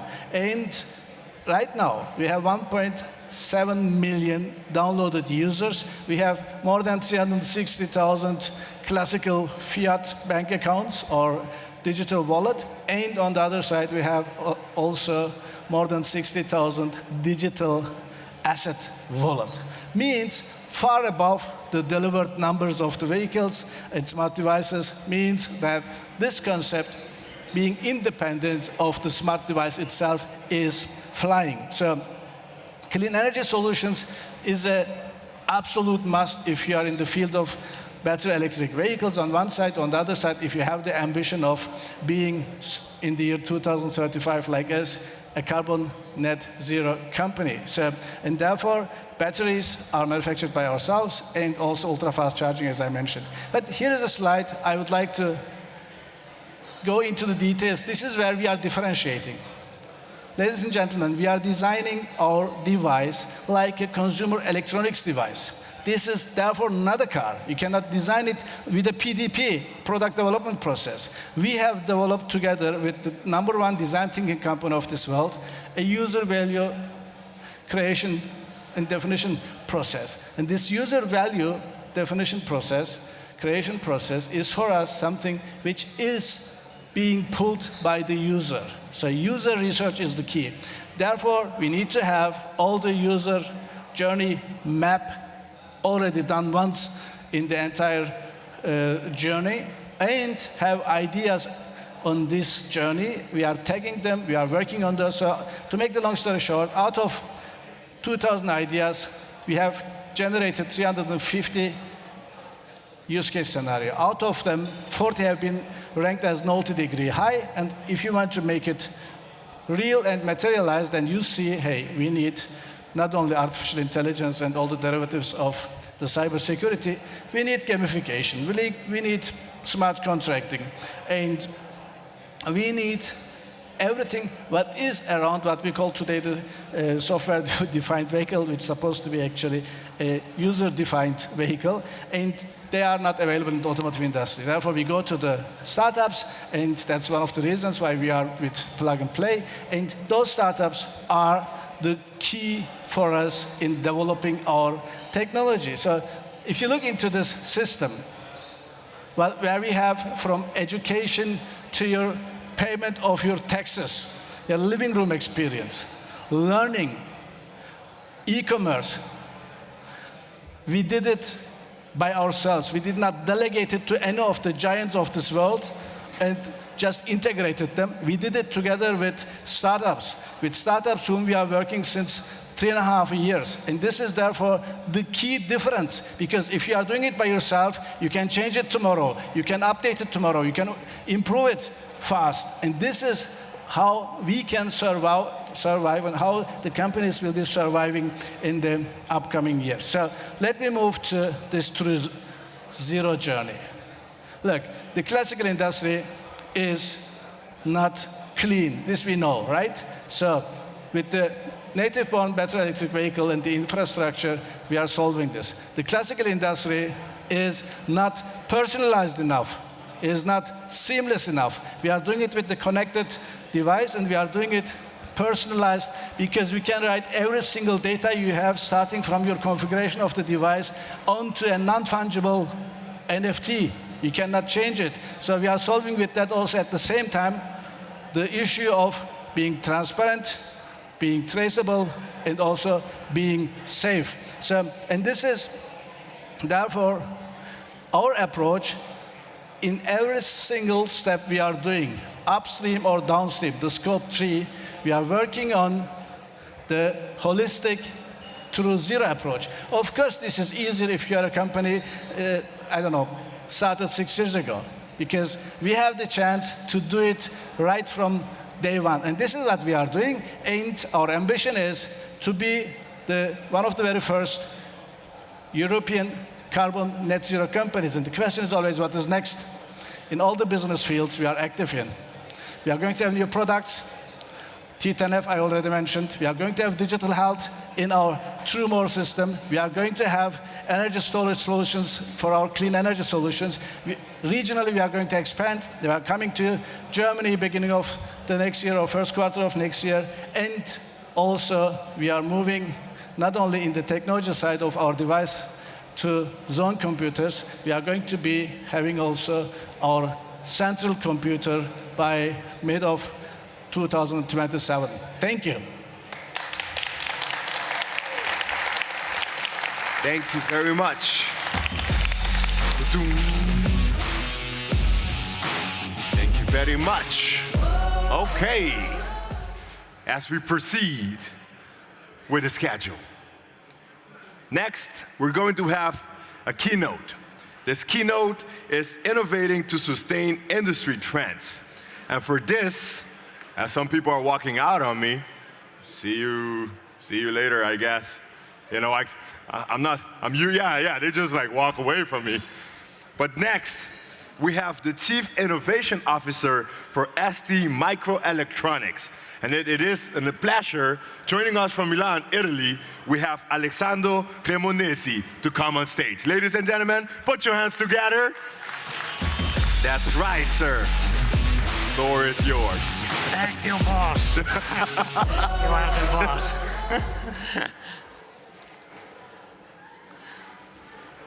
So I represent the semiconductor industry. So I hope everybody knows what semiconductor is. And in this speech, I will talk about how the semiconductor industry is innovating to sustain the major industry trends. I will not talk a lot about my company, but because my scope today is to give an hint to the startups that are present here and to find a way to give ideas to them in such a way they can develop also silicon-based startups. The major trends you can see in the picture, everybody can be recognizing those trends. Smart mobility is evident in the thing that we discuss within Startup Autobahn. Smart mobility means electric car, autonomous cars. I don't spend too much because you know what does it mean in this field. And then the other mega trend that we have in the industry that we have to serve is the mega trend related to power and energy. Here we can think about the power infrastructure that is to need to be improved with renewable energy, with more power efficiency. And if you see the two fields related to the mobility and the power and energy, by the way, are not so separated, because at the end of the day, building an infrastructure to support mobility is another important thing, and then the two fields are connected together. The third big trend is related to the cloud-connected autonomous things, and this there is a lot of connection with AI and the capability to have objects that are connected. And as you can see, those three megatrends that can appear three different industry fields, in reality they are connected all to the other, because the challenges that you have in one field can impact also the other field. And now let's move on how semiconductors are moving to support the evolution in those fields. The first megatrend that we have to support in semiconductor is AI. Also, during the previous keynote, we were talking about generative AI. Generative AI is bringing an evolution in every company. There was a speech before from Bosch, I think, telling that almost in all the departments, generative AI has been used. So what is the impact of that on the semiconductor industry? Semiconductor industry nowadays is around $500 billion. Is expected to grow to $1 trillion by 2030. 40% of this growth is related to high-performance computing and cloud. But, and this is the form that you can imagine as generative AI, but there is another trend that is important, that AI will enter in all the other sectors, the other 60% of the market, in a form that we can call edge AI. So it's the AI that is optimized for the edge, because it gives more efficiency, it gives more privacy, security, and latency. So let's see what is happening in the server. In the server, it's clear that to support the trend on generative AI, there is an explosion of power. A chip to do AI processing in a server is dissipating something like 700 watts. That means at 0.6 volt, you have to fill 1,000 ampere of energy. It's clear that, of course, this trend will happen, but it's not sustainable.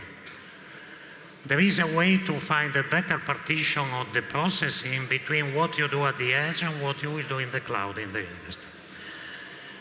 And here, I think I will focus on edge AI, that, by the way, is the focus also of our company, to have a sustainable deployment of AI. So in a snapshot, which is the difference, AI in the cloud and AI at the edge, you have to bring similar capability in a device that can be a microcontroller, a sensor, or an intelligent actuator. How to do it? And what you can bring. I take this example, a simple washing machine. A simple washing machine with a sensor, a motor control, and microcontroller. Applying AI algorithm efficiently, you can save between 15 and 40% of the energy. This is something that is already deployed to some of our customers. This is edge AI. And how to achieve that? You have to achieve that, there is the need to introduce the right processing of AI at the edge. And this is a change in the architecture. It's not simply a GPU, but is the capability to introduce a neural processing unit on the architecture. But this is not enough. I'm here, I'm talking, and my brain is dissipating more or less 20 watts. If we want to move forward, probably to bring edge AI to a reality, we will have to move to neuromorphic architecture. That means to overcome the von Neumann barrier between processing and memory. First step is in memory computing, that is a technology that is already adopted at the early stage. But now let's go behind. I told you there is the second megatrend, We can look at this megatrend related to, let's say, the power infrastructure, but we can look at this megatrend related to the car. It's the same megatrend. The semiconductor we have to have the capability to serve this market. We have been used to use silicon, and now we are moving to the usage of new materials, silicon carbide, gallium nitride, because those materials are bringing more efficiency. And you heard also in the other presentation, everybody, there was the presentation for Schaeffler, you have to miniaturize the driver of the energy. It's the same for a car, it's the same for a cloud, it's the same for any other application. So the major driver here are being able to manage the power density, the electrical efficiency, the thermal efficiency is another important picture that is coming, and the galvanic insulation. But then there is a third megatrend in semiconductor industry. It is what we call heterogeneous integration. That is putting together the classical Moore law and more than Moore law.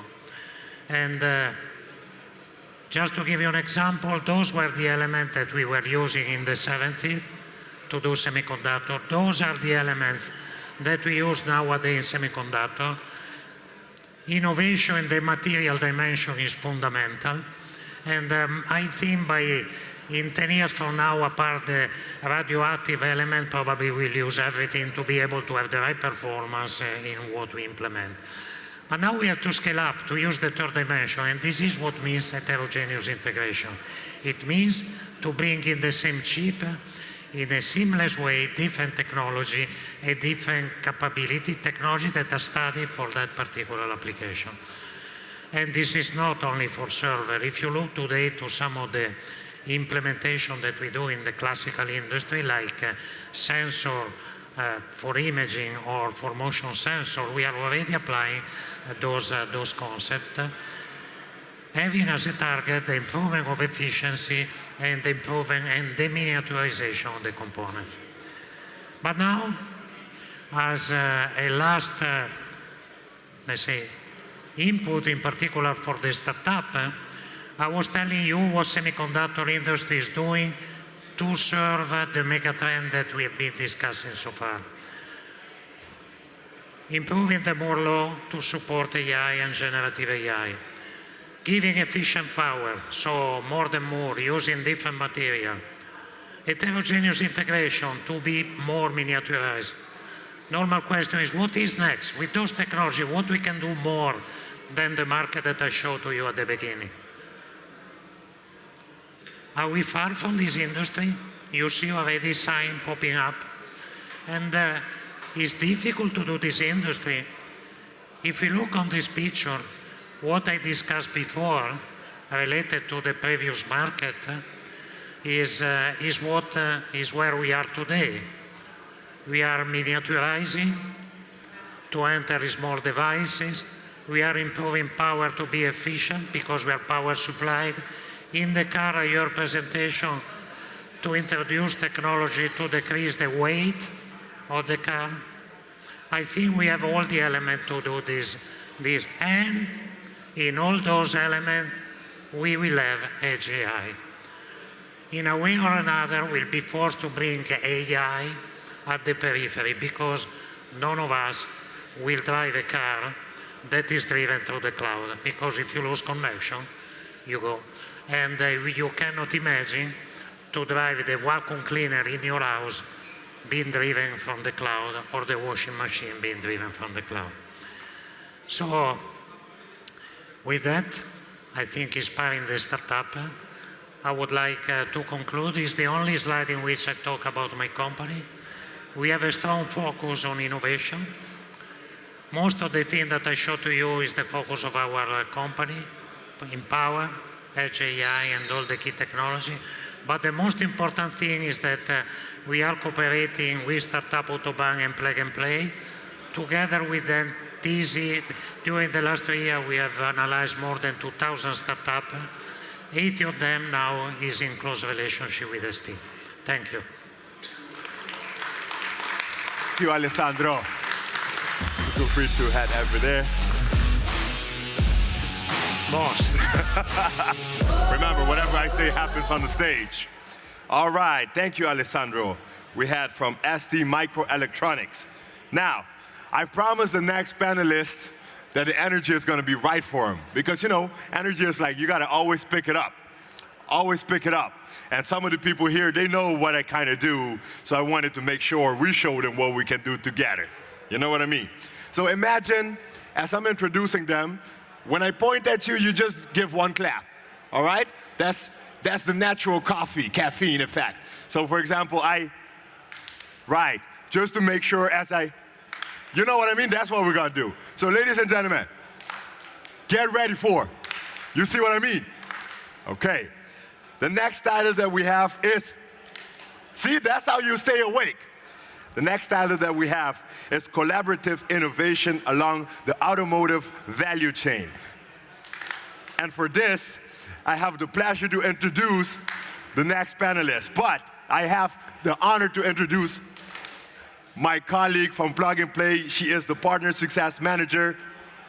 Let's receive Madeline with a big round of applause. The energy is up there, you know? And look at this, look at this. Look. All right, you do that. Take care of it. Thank you very much. So, good afternoon, everyone, and thanks for joining us today and to listen to us. So, as Gillard already mentioned, we will now explore how collaboration between OEMs, Tier 1 suppliers, and Tier 2 suppliers is driving innovation in the automotive industry. So please join me in welcoming our panelists to the stage. Martin Vollmer, Vice President, Business Group Lighting at FORVIA Hella. Guillaume Cabrera, Head of Startup Collaboration at Volvo Cars Tech Fund. And Matthias Vollner, Senior Director ADAS at NXP. Thank you very much.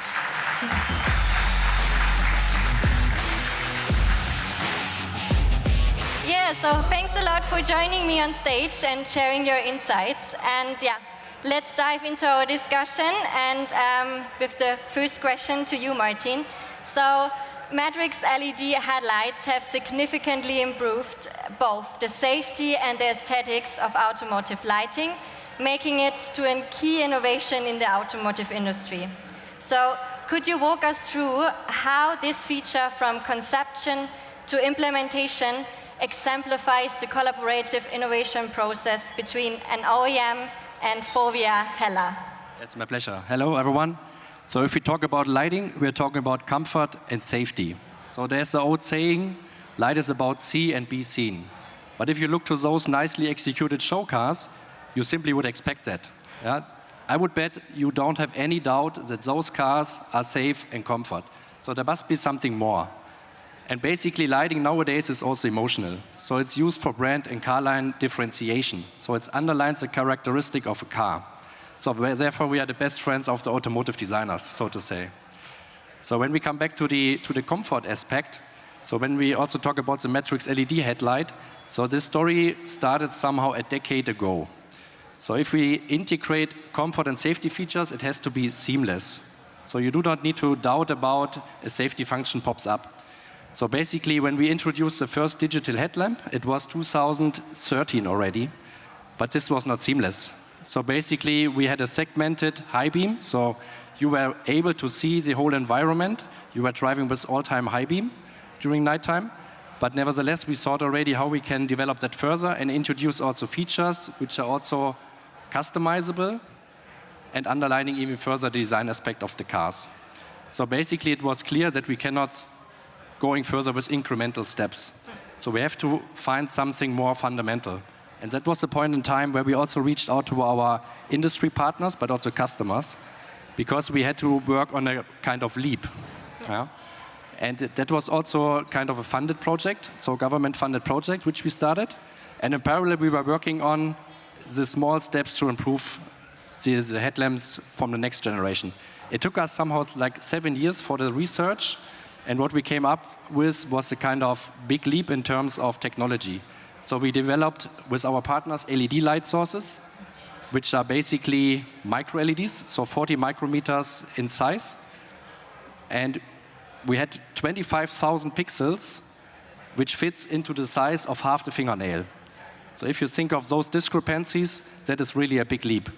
We also integrated the IC with one of the industry partners, and we luckily found also a customer, which was also early stage believer, who went further with us into that journey. After a certain time, we also were mature enough to really introduce the technologies to a new product, to a new project. That project is already on the market now, so you can buy it already. I do not want to mention now which customer it is, but he is exhibiting here as well. So basically, if you compare that with other technologies, it is now only 25% of the size, while being 3 times more efficient. And that also fits quite well to sustainability aspects, to package space, and all the demands the OEM has. So we will definitely roll that technology out with our partners, and basically also introduce customer experience combined with the nice styling and sustainability aspects. Great, thank you very much.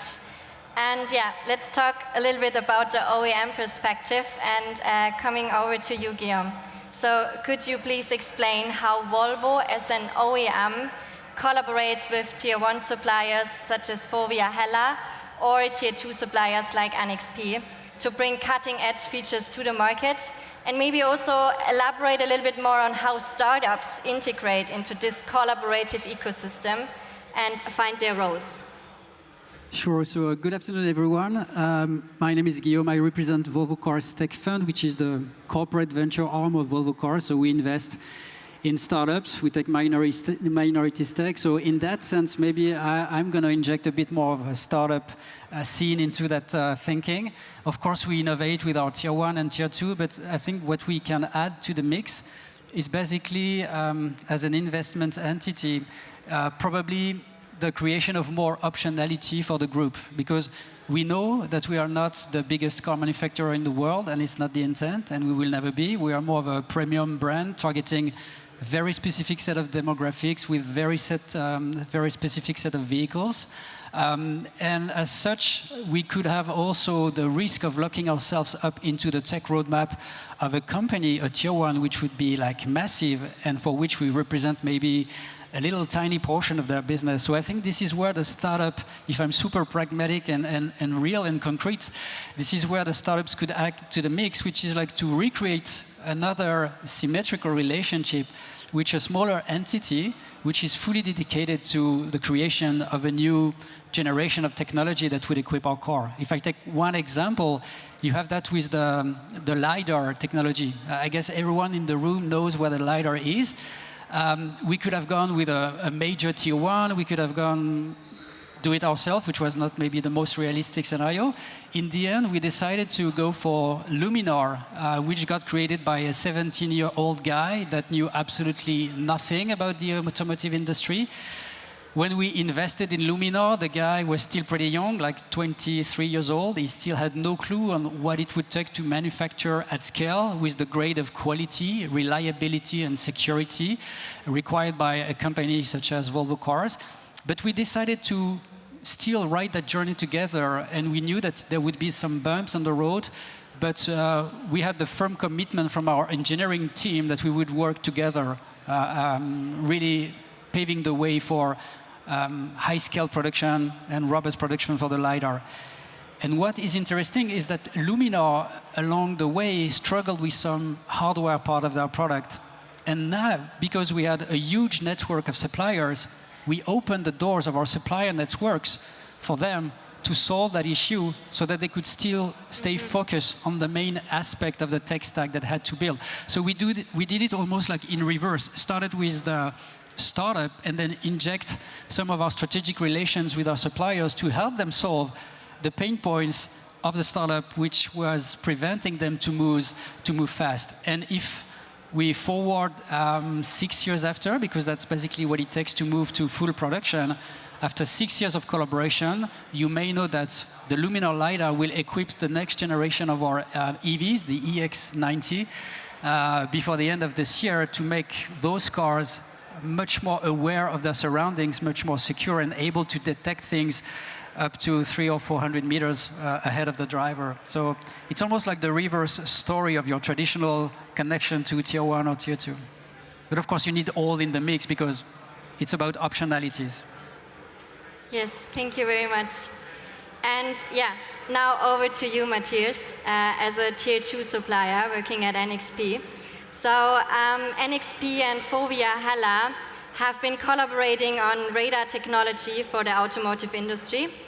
And yeah, could you elaborate a little bit on how this collaboration has contributed to advancement in radar systems and how it has impacted the automotive value chain? Thanks, Madeleine. I would actually like to go back to the early days of autonomous driving, back to 2012. At that point in time, automotive radar sensors were still relatively exotic, were not used widely. They were based on an exotic semiconductor technology called silicon germanium. And we had worked with academia, with university research for a couple of years on a disruptive approach based on what is called RF CMOS.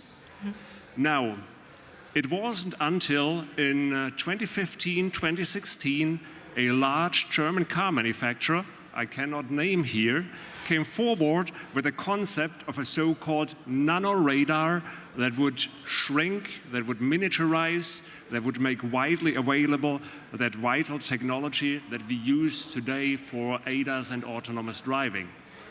That was when we partnered up with Hella Forvia on our first generation RF CMOS-based radar, which together allowed us to really introduce a groundbreaking new type of radar sensor into the market that's been shipping tens of millions of times in the meantime and really has boosted the capabilities of ADAS and autonomous driving. Now, fast forward, where are we today? Today, we are in our third generation RF CMOS, and today that fits onto a fingertip. So you see here, the chip is almost impossible to see with your bare eyes, and that allows customers like Hella Forvia to fit radar sensors into a form factor that is smaller than the palm of my hand. Yet, these radar sensors, they are as powerful as never before. So we can see small objects, pedestrians, bicycle riders, hundreds of meters down the road very reliably. We can detect small objects, small features like a curbstone very reliably, which is important for advanced comfort functions, for highway pilot, for parking assist, for the urban pilot. So this is, in my essence, what I think about when I refer to collaboration, collaborative innovation across the automotive value chain, but actually across the entire ecosystem, because we work closely with academia well ahead of time, since we had to nurture that technology, we had to get believers, we had to get support, we had to get funding ahead of time. Thank you very much, Matthias, and also thanks for bringing the small chip and showing it to the audience. So my last question goes to all of you. When we look a little bit ahead and challenges continue to evolve, or technologies continue to evolve, same as challenges, what are some of the challenges OEM and suppliers face in maintaining this collaborative approach to innovation? Maybe we start with you, Matthias. Well, I think one of the major challenges, and we've heard about that many times now at the event, is the pace of innovation, right? It's relentless, it has accelerated a lot, and we need to now deliver new products, new solutions in a much shorter time than we've ever done before, which brings about new concepts like virtualization, software-defined features, the software-defined vehicle as a whole. So these are new challenges ahead of us that we'll need to master in order to keep innovating and in order to stay ahead of the curve. On top of the pace, I would probably add the pressure that we're all facing within our respective organizations, supply chain pressure, cost pressure, security, safety pressure, customer expectation pressure, but it seems like it's piling up these days.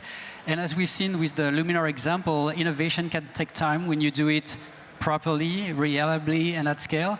So basically what you need to do is probably to give time and space to those teams which are innovating. You need to really ring-fence them and hold the bar for the long run, and not like pulling everything off each time there's a cloud with some rain. So you need to stay extremely strict on what you want to achieve and ring-fence the resources that are supposed to make that happen. So time and space for the teams innovating, that's probably the most crucial assets that you can give them.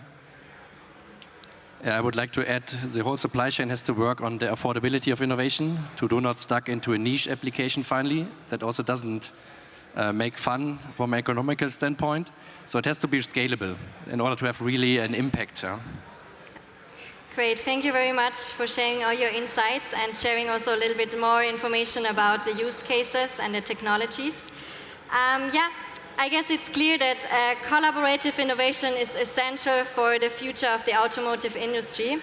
And yeah, let's continue this conversation beyond today to work together, as we have exemplified here, to drive innovation along the automotive value chain. Thank you so much, Matthias, Martin, and Guillaume, for joining me on stage.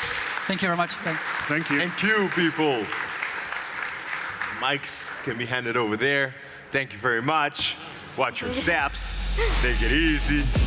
All right, thank you, D. Hey, don't make me hang on. Not on stage. Anywhere else is fine. Okay. Now this time, I can help my colleagues. You take one, I take one. See, we can do it together. It's a collaborative effort. You know what I mean? Oh, wow, there you go. Thank you very much. All right. Let's move on to the next keynote. I know you're ready. So we're going to talk about unlock fleet potential with smart and connected solution for fleets. She's the Senior Vice President for Progressive Mobility at Bosch, and she's ready to come on stage, I believe. It's only right that we receive her with a big welcome. Please receive Claudia Bartel. There you go. Oh, nice to meet you. Yeah?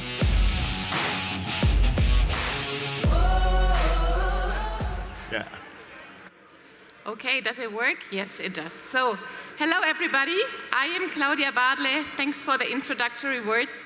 And I would like to take you today on a short journey into the world of mobility and logistics service providers, the world of transportation of people and goods. And before I continue, I would like to show you pictures, because that's more than words. And I say video up. Mobility drives the world. It moves people and goods and makes our lives easier. But none of this would be possible without you, the mobility experts around the world. You orchestrate the mobility ecosystem and manage all the fleets involved, from passenger cars to light commercial vehicles, as well as heavy trucks. A true challenge.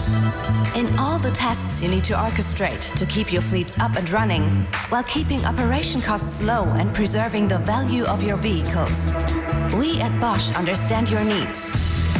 And we deliver solutions that support you as fleet experts, with solutions that are as individual as your daily tasks.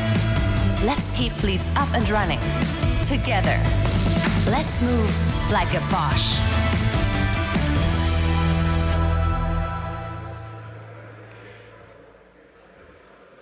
Yes, so what you could see on the video, mobility has changed a lot during the last decade.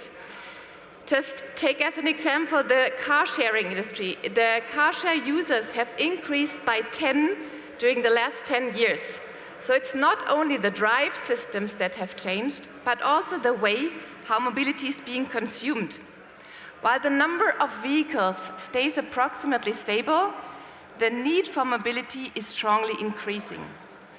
Now, if we come from mobility service providers to logistics service providers, you see that managing your fleet online and with data is enormously important. Optimized operations have become a key success factor, and this is only possible by utilizing digitalization. So leveraging data is key for successful operations. Imagine that you know anytime, I think it went one further. How did that happen? Imagine you know anytime the vehicle health status of the fleet vehicles, right? So that you know, is everything good? Is it up and running? Do I need to go to a workshop? Can I do remote repair, remote diagnostics, and all that stuff? So, the core of everything is dealing with user and customer journeys. This helps us identifying what are the solutions that our customers really need and that makes a difference to them. So we understand by walking with our customers through their daily life, what are their pains, what are the struggles that they have every day and that they face every day, and we then come up with solutions that help release these pains and make their lives easier. And that's what drives us. Seamless integration, of course, is another important factor. Now, if we come to the next slide, the question is, how do we tackle this? Yeah? How do we come to these solutions once we understand what they really need? Now, we could do that in our well-known corporate structures, or we do it with fresh ideas, with a different way of working, a different way of thinking, and collaborating with startups. And this is not just blah, blah and theory.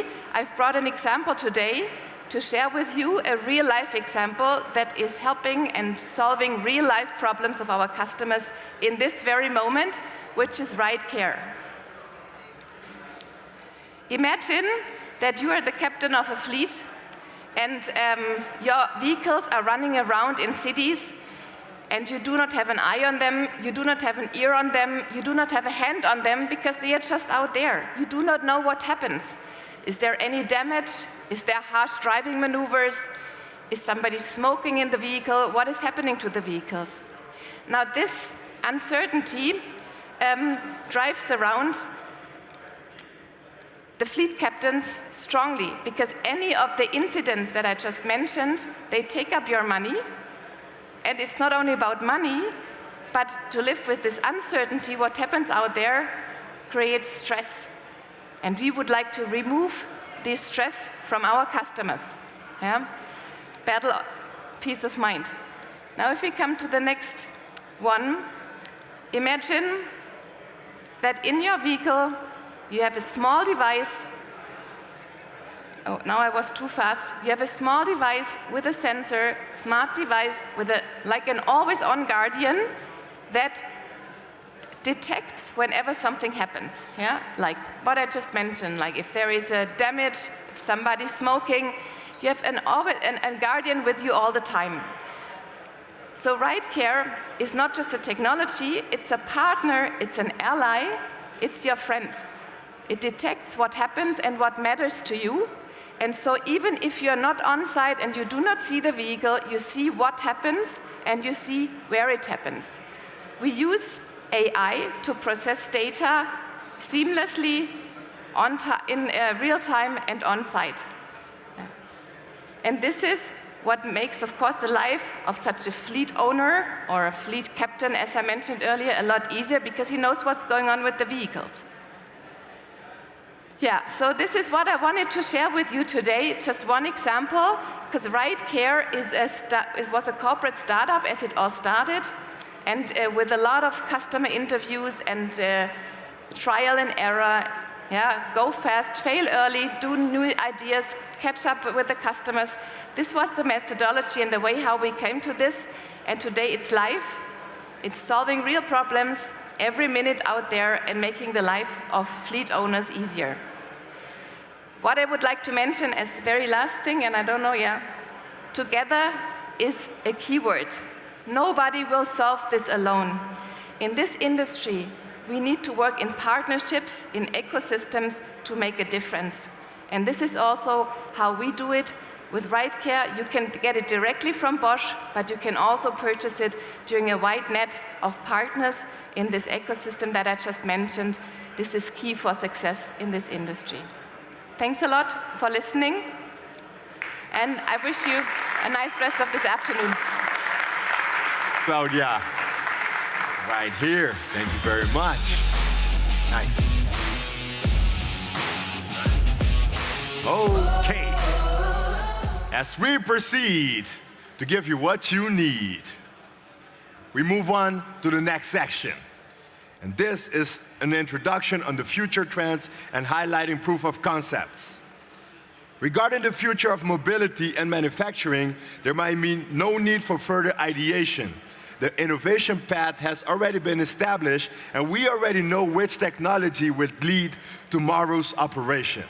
It is now a matter of getting there, taking action, continuing to innovate, and collaborating to boost the adoption of these technologies, whether they are certain successes or experimental attempts. So in the next talks, we will touch some topics, market snapshots, and we will learn more about some of these proofs of concepts showcased.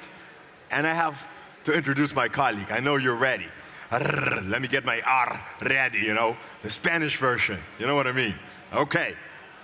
Now, from the plug-and-play side, we have a trend report on sustainability with the title, Tech That Saves Our Planet.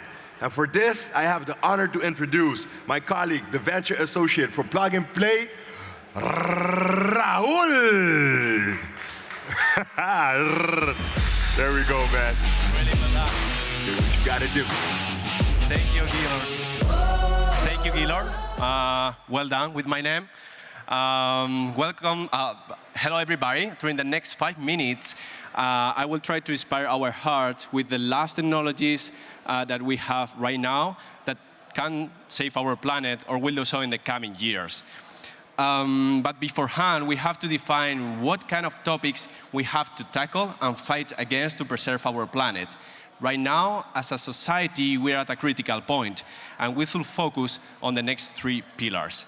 First is the decarbonization of the industry. We still rely a lot on fossil fuels, and we create material with a high carbon footprint.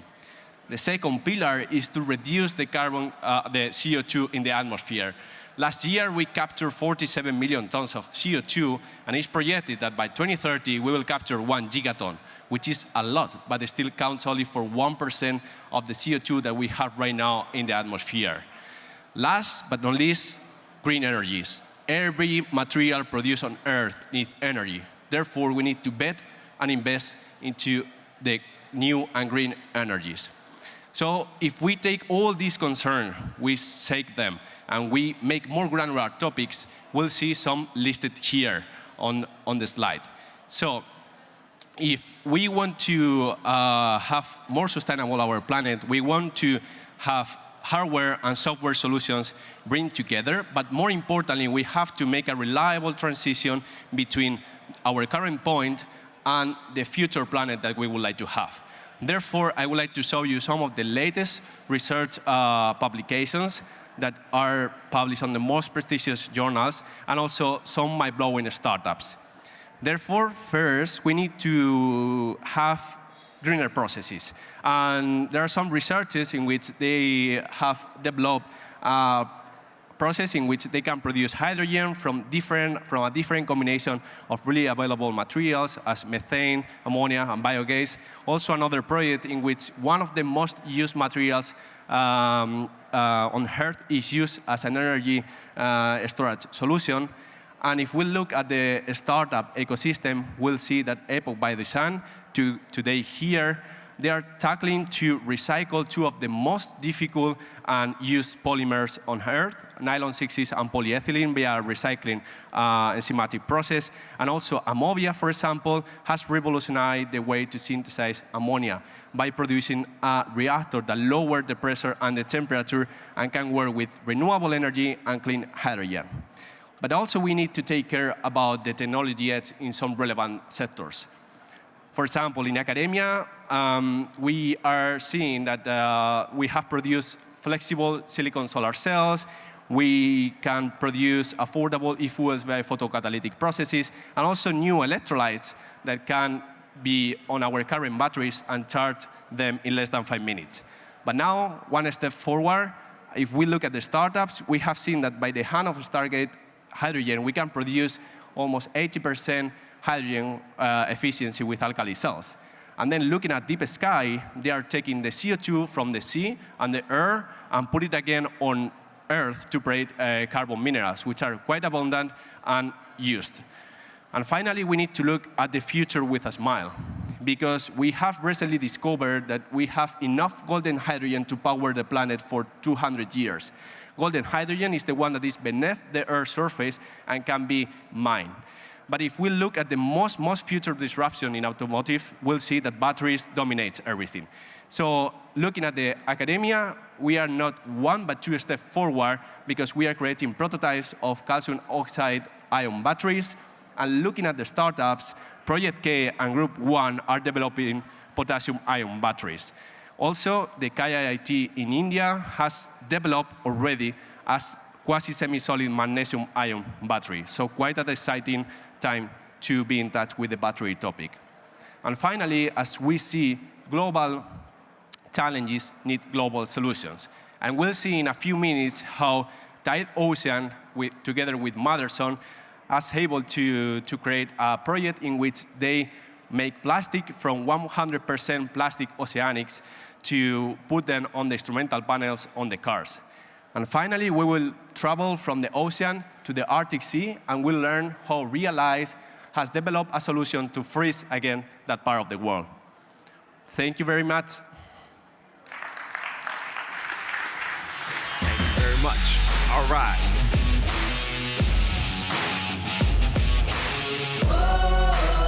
Rahul nicely put it already, giving me a brief intro on the next presentation, but we're going to have some pilot project presentation right now for you on the topic of sustainability. And for this, from Motherson and Tide Ocean, I have Alina and Jeremy to join me on stage. Ladies and gentlemen, put your hands together again, receiving them on stage.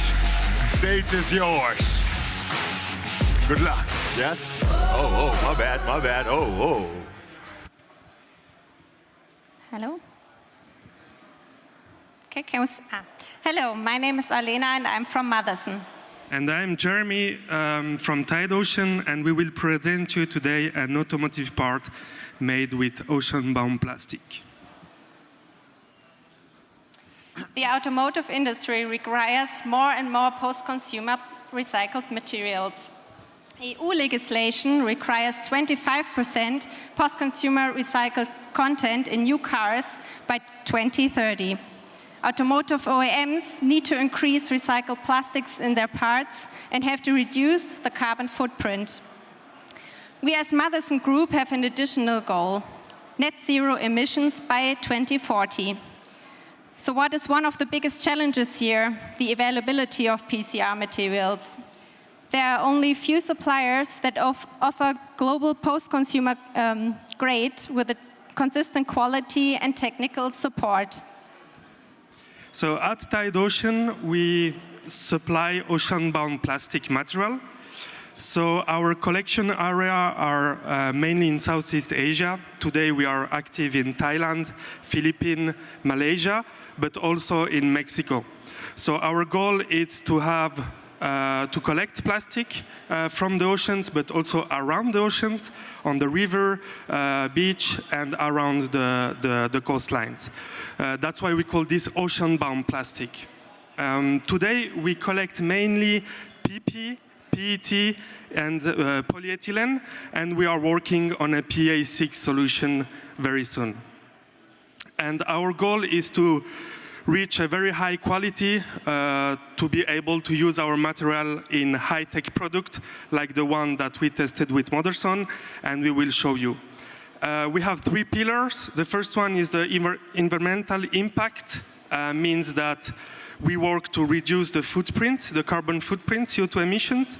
The second one is the social impact, so we really want to help communities there working for us. We pay them fair wage, we create educational programs in schools, and we really try to give our full support on those areas.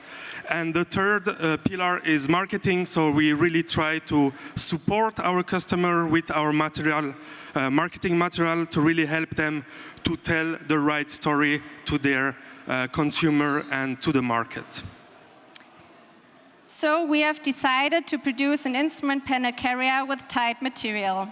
You can see it here. First pre-lab tests have shown the potential to replace serial material also for large components.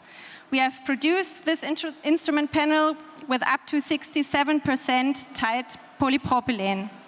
and the part properties are comparable to those made of virgin plastics.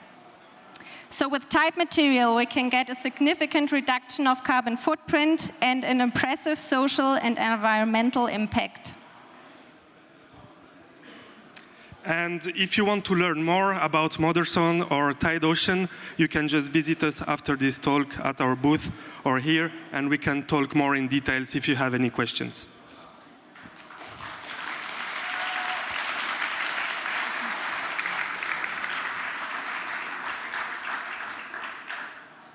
And now we actually have a special surprise, so you can stay on stage, because we have some very few awards, and because we were so inspired and so happy with this project, actually Motherson and Tide Ocean won the Sustainability Award. Oh, thank you. Thank you. Thank you very much. Thank you. So I would ask Ursula and Tessa on stage for some thank you words, and after that we also take a team picture. Thank you, and hello everyone. Collectively, on behalf of the colleagues here on stage and everyone behind, we would like to thank a lot to Plug and Play for giving us the award, for acknowledging our work and the joint effort. We thank Startup Autobahn and the whole team that they brought us together, that they connected us with one another. Of course, great thank you goes to both of the teams, Tide Ocean with Jeremy, Motherson team with Alena, Tessa, and Fabian, who couldn't be here. And a great thank you to all of you who showed interest, came here to listen to this short speech and presentation. Maybe you visited us at the booth already. If not, we will be very happy to welcome you there and talk more about how we can help our planet together. Thank you all very much. Thank you to the team. Thank you very much. Thank you.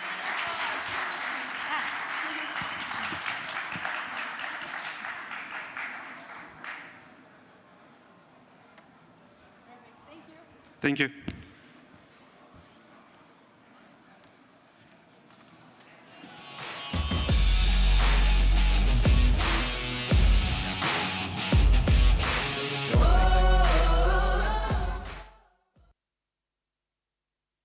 Wait a minute, wait a minute.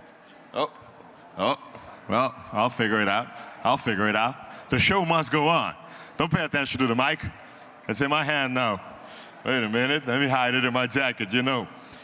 One thing I've learned in show business, the show must continue. You never stop, you know that, right? Congratulations to both of you as well for winning the Sustainability Innovation Award. Now, Roberta, I know you're ready. Let me get them ready for you, okay? Wait a second. You give me a chance to do my job here. I'm kidding, man.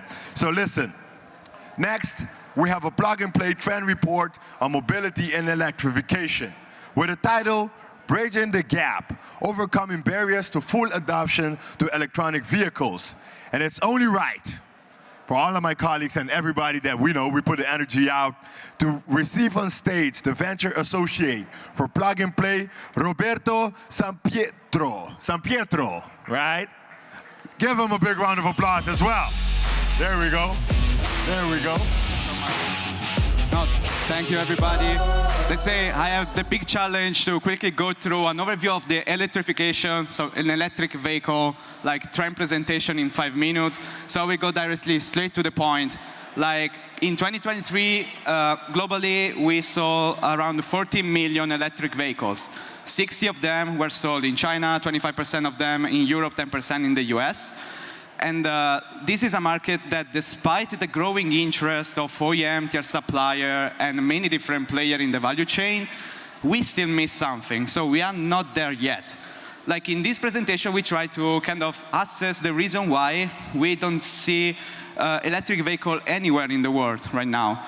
Obviously, our first driver is the fact that the vehicle costs usually more because they are more costly to produce.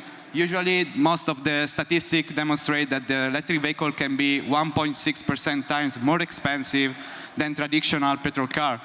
And this, even though like they might have a lower total cost of ownership, like this is a big obstacle to the purchase from the customer. A second driver might be the limited charging infrastructure.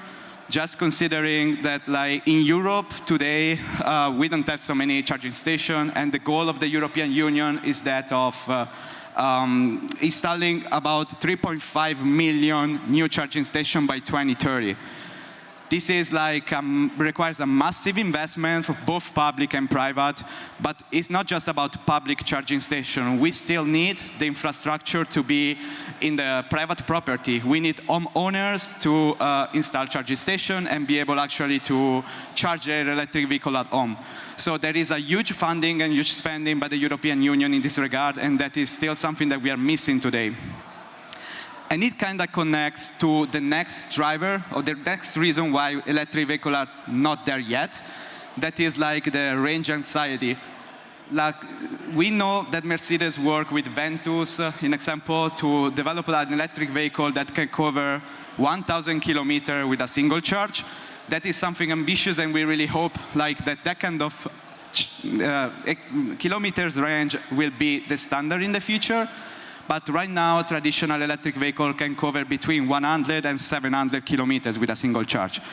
That is not a big problem, because like if you consider that the average distance covered by electric vehicle user is around 30 kilometers daily in Europe and about double in the US, then with a single charge, we will definitely be able to cover that distance alone. So the range anxiety driver, despite physically present, is not potentially like a big threat to that. And the final reason why electric vehicles are not here today as a mass product is basically the customer awareness. There's still a lot to learn and a lot of uncertainty between like people that understand what is an electric vehicle, which has the safety, the benefits, and everything connected to that. When it comes to OEM, tier supplier, we have many here in the audience today. Gigafactory is definitely a big topic and a challenge. We consider incorporating battery manufacturing within the assembly of vehicle, the assembly plants. And in Europe, actually, we are moving in that direction. In the future years, we will see 20 gigafactories in the European Union. We already have like a Tesla gigafactory ongoing in Germany. And we know that Northvolt recently received 1 billion funding from the European Union to build another gigafactory. So we are going in that direction. The United States, in this case, are more advanced. There are about 88 billion spending from private and public institutions to create a new gigafactory and actually implementing both manufacturing of electric vehicle and the battery pack within the same industry plant. When it comes to the reason, how we can boost the adoption of electric vehicle, obviously we can ask an intervention from the state, an extension of the infrastructure, but most importantly, we want the tech to advance by collaboration between OEM and tier suppliers. So this is where Plug and Play, Tech Center, Startup Autobahn comes into play, because this is where we believe we can bring actually value in connecting startup and corporations. And for you to know, like, we mapped out the market and actually cover all the topics that most of the battery-related startups are working on. A couple of them are also here at EXPO. I invite you to meet with How About Energy, working on an AI chemical simulation tool, but also sign up for the battery health estimation. So that's all from my side. Really hope we can have the chance to catch up later. Thank you very much. Thank you, Roberto. Nice.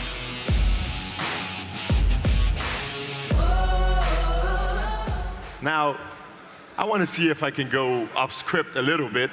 If I could talk to the people in the crowd, it's always a better, it's usually you listen and talk, but I want to know from you, perhaps, what's been your highlight of the day?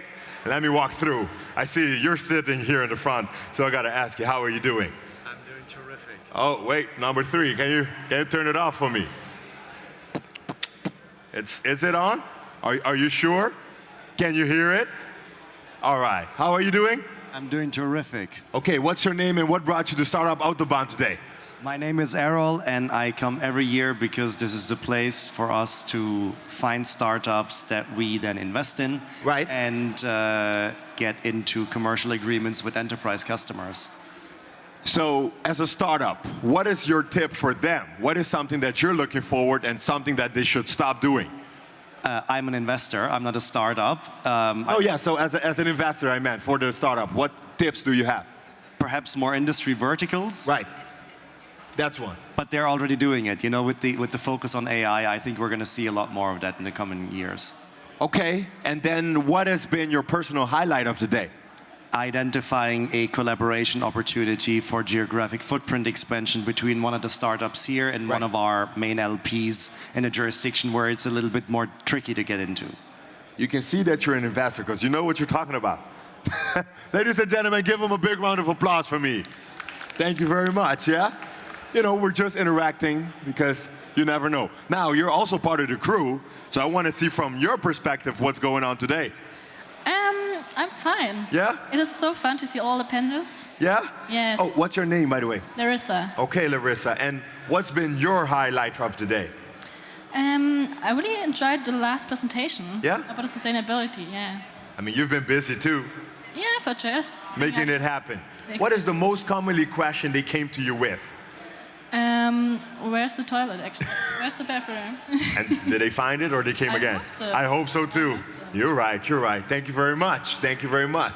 I don't bother you. Yeah, that's great. Join the claps. Yeah. Do it again, do it again. Yes, yes. I won't bother you. Remember to let me know once the teams are ready to go. Yeah, Basti? You let me know. Okay, okay. We walk around, we buy time. Now I can see by the way you're sitting, you're expecting something, but I got you, relax. And then boom, here we go. So, Nah, how are you doing? I'm doing great. What is your name? Zina. Zina, nice to meet you, Zina. Yeah, nice to meet you too. What brought you, which card color? Okay, you got the white, so you're part of the crew. No, I'm not. Oh, community. Yeah, I'm community. Okay, Yeah. so what is something that you, part of IBM, would be looking for in Startup Autobahn? What I would. Yeah, what is something, what brings you here? Let me ask that. Yeah. The network, the people, Right. opportunities, and of course AI. AI is very hot topic. Yeah, really Okay, hot topic. okay. Fun fact, I learned that IBM was the company that was making most patents like ever, but then they don't have that title anymore because you're pivoting something.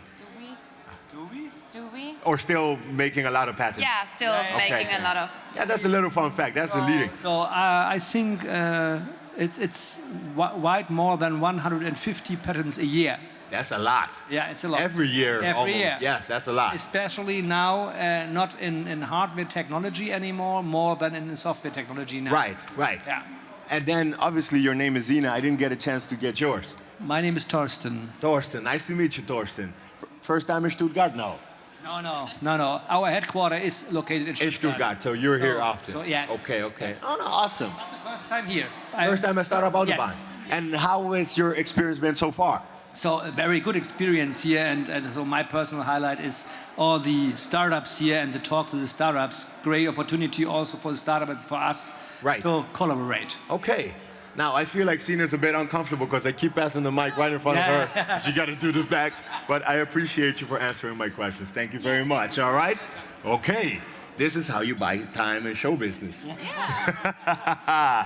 Last but not least, we've seen y'all both active with a camera. I've seen you holding the camera. Let the people know what was happening from your side. How are you doing and what's your name? Well, my name is Ritu. I'm helping out, supporting basically Yasmin with the social media. Right. Startup Autobahn. So, Okay. Yeah, that's And more about it. what have you been capturing today? Because I've seen you were holding the camera, you were presenting. What was the deal? Well, we captured quite interesting technologies and some POCs that has happened. And Right. probably you can see it on the main stage behind us. Right. And what else? And we interviewed some interesting CEOs of emerging technologies. Yeah. I've seen you had some interviews with some very high-level people today. Yes, we did, but I mean, Okay. with Yasmin. So. All right, let me pass it to your colleague then. So what's going on your end? So follow us on Instagram. That's maybe the first thing I'm That's going the to first call to action. So follow Startup Autobahn on Instagram to see what we captured within the day. So besides what you're doing. So yeah, we're happy to be here. We're happy to have you, and hopefully by the end of this, we see the engagements going up on Instagram. I hope so too, yeah. I hope so too. That's all right. the expectation. You're right. Thank you very much for capturing all those moments, okay? Now, I get a sign that we're ready to go? Okay, you see how you buy yourself some time? Not wasting any minute. You see that. Thank you, Thorsten and Tina, as well. I will give this microphone back to you, and then I will get back on stage to introduce the next speakers. Some music, please, so I can walk up, too. That's what I'm talking about. Yes. That's right. So, we had Roberto giving us the trend report on mobility, and now we move on to a pilot project presentation on this topic. And for this, I have two people joining me on stage. From ZF, I have Sebastian, and then from CNOP, I have Andrew to present together. Ladies and gentlemen, let's receive them with a big round of applause. There we go. Is this you? Oh, okay. Oh, no problem, no problem. You take care of it. I trust you. I'll try. You need some support? I can mentally support you here. Yeah, that would be great. Okay, I can do that. Go ahead. So, good afternoon, everyone, or rather, I can say even good evening at this time. My name is Sebastian. I'm product manager for ZF, and I'm here theoretically to introduce you to my partner in crime, Andrew, from SignUp. Unfortunately, Andrew has been stuck in a plane, so it must be somewhere between New York and Munich, or even Munich and Stuttgart, or in a taxi, or maybe he's out there somewhere. Well, anyway, he hasn't arrived, so you will have to deal with me, and only me, for the duration of that presentation. So first of all, I apologize for that. But now let's move on. I'm here to talk to you about a specific project that we have with SignUp, which is all about charging management for heavy-duty trucks. Today, we see that many of our fleet customers are facing a lot of increasing challenges when it comes to CO2 regulations and fleet management. They have many new laws that they have to abide to, and they have to make sure that they will take care and abide by this law without disrupting any of their daily operations. One of the solutions to enforce this CO2 regulation emission is to electrify the fleet. And as you can see, in the latest year, a lot of new electric trucks have come on the market. A lot of company and fleet have purchased some new trucks. But purchasing trucks brings along new challenges. How do you integrate these trucks in your daily operating routines? How do you track these trucks? How do you get access to the specific EV data from these trucks? So that's where SignUp and ZF comes into play, because what we want to do is we want to help our customer simplify and amplify this transition to EV-duty trucks. How do we want to do that? We want to help them accessing the information in one simple platform, which is called Scaler for the moment. In Scaler, they will be able to find all information related to their existing fleet, whether it's a diesel truck or a gas truck, but they will also find all the information related to EV management. And not only the EV data coming from the truck itself, but also the EV data coming from the charging infrastructure. And that's where SignUp helps us to have access to all this specific data. So why are we building that in Scaler along with SignUp? Because at ZF, we are currently the largest commercial vehicle supplier in the world. So we have the expertise. We already have many connections. We have more than 100,000 vehicles connected to our platforms. And a very little number of this connection is actually EV right now. But this platform is open, and we want to integrate as many partners as we want, and we want to help, again, our customer transition to EV. We chose to partner and to offer a first proof of concept with SignUp.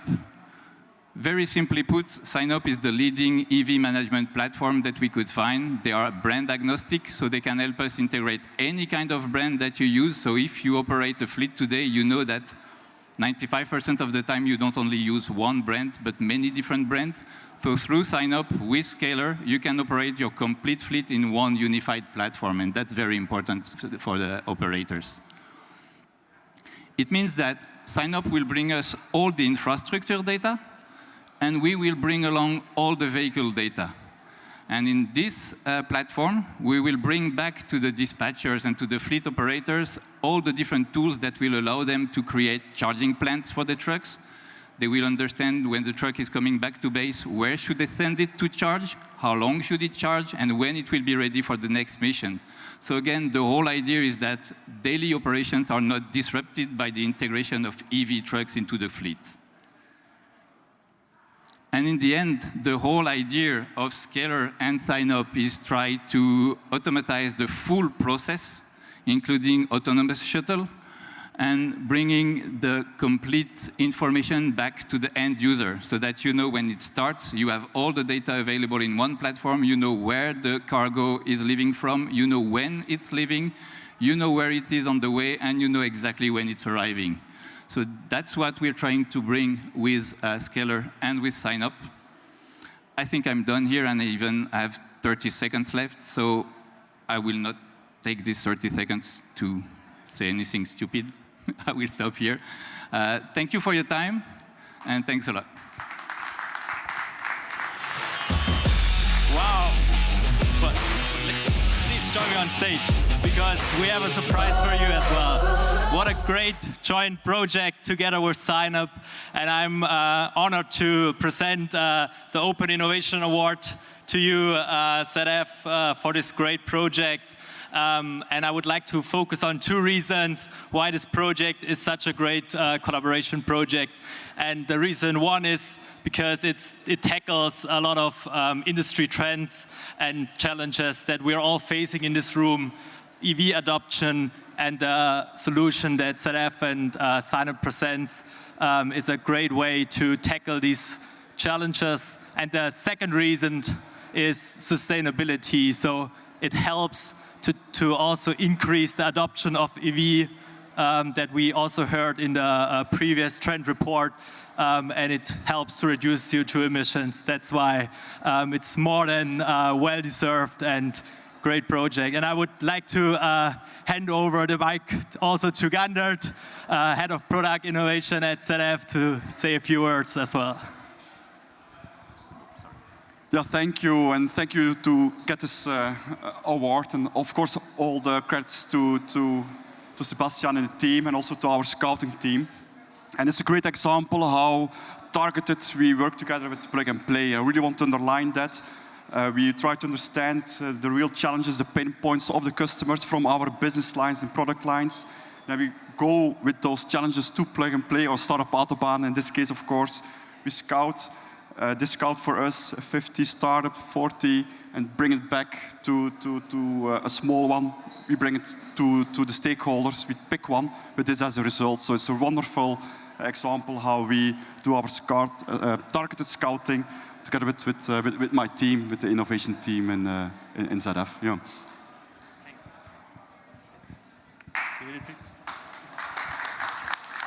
Thank you.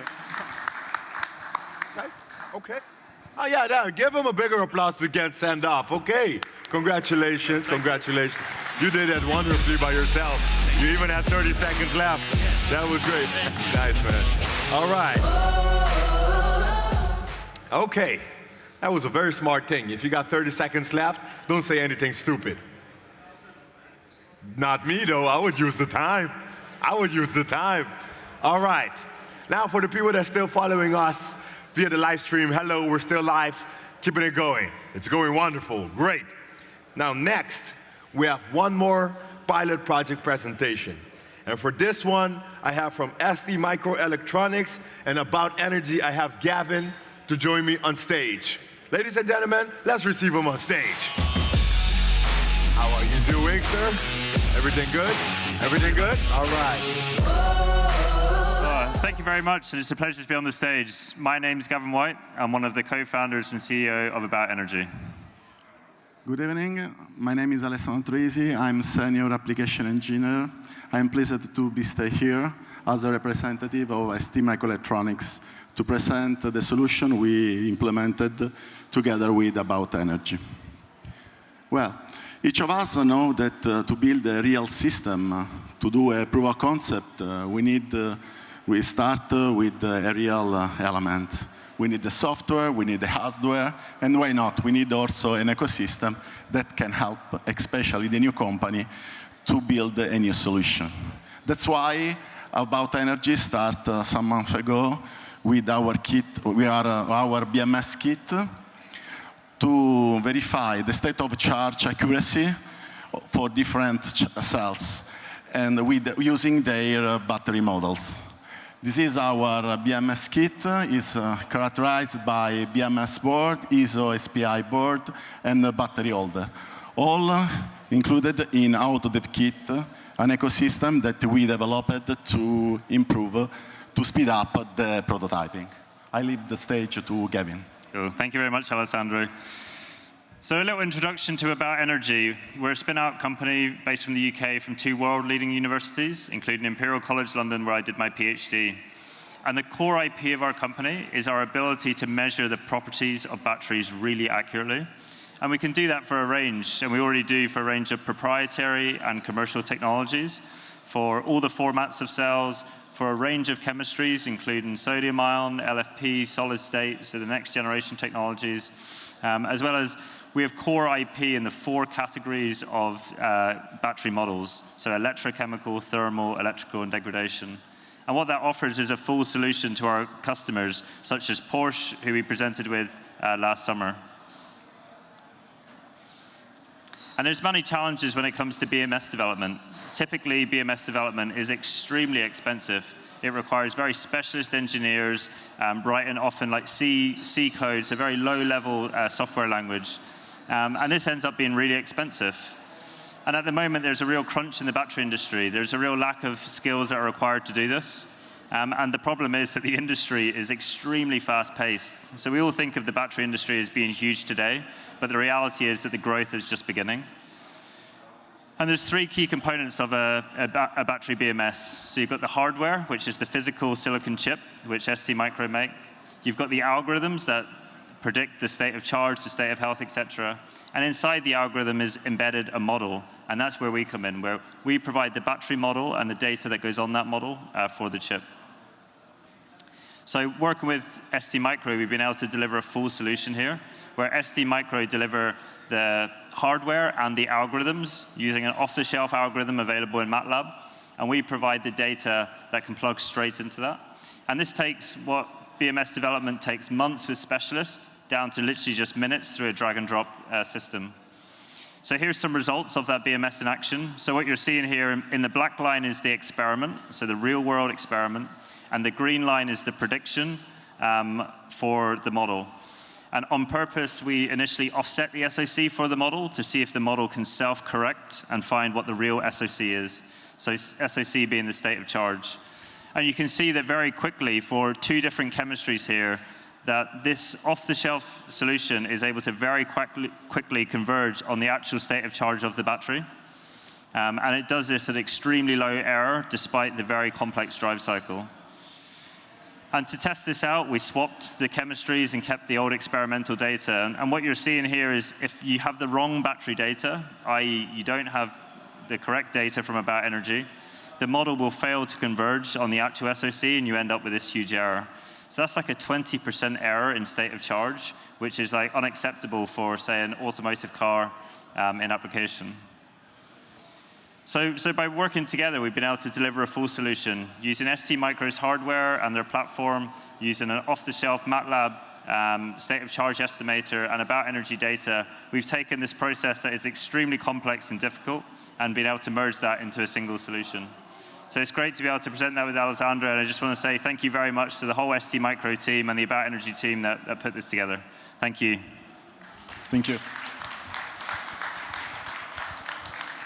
All right. Thank you so much for the presentation and for also sharing insights about this amazing project, and actually for your impact on revolutionizing e-mobility by facilitating low cost and in-house development of battery management systems. We would like to hand over to both of you our Plug and Play Open Innovation Award 2024. Congratulations. Thank you. So one. Thank you. And the other one. Perfect. And one picture. Thank you. All right. All right, thank you so much, guys. Great, thank you. Big round of applause. Thank you. Thank you very much. All right. Okay. I remember in the beginning I said to meet here, to rendezvous at 6 p.m., and I can see the people are walking back in. That's great. That's fantastic. How are you doing, sir? Somebody was asking me whether I was getting hot in this. And let me tell you, I wore it so people try to be like, oh, that's cute. But I was like MC Hammer. Dun, dun, dun, dun, dun, dun. Can't touch this, you know? Okay, now, as you're coming in, feel free to take a seat before we get to the closing ceremony. How has the day been so far? Good? Give me a thumbs up if it's been great. Let me see the thumbs up. I mean, I gotta be fair. Give me a thumbs down if it wasn't great. Exactly. Hey, I can't see it, you know what I mean? You gotta be blind for those. But it's been great, it's been amazing being here on stage with you. Let me quickly talk to my colleague here. What's up, my guy? What's happening? Let's do a 10-minute break, okay? Yeah? We do it right away? Yeah. Okay, okay. You will not believe this. We're gonna do a 10-minute break, people. We're gonna do a 10-minute break, just enough for you to stretch your legs, grab something to eat, drink something, get that energy up, and we meet here in 10 minutes, okay? If this was in the Caribbean, 10 minutes means 1 hour, but I know we're in Stuttgart, so 10 minutes is 9 minutes. So I'll see you in a little bit. Then play some music so I can walk off. I'll see you in a bit. I'll see you in a bit.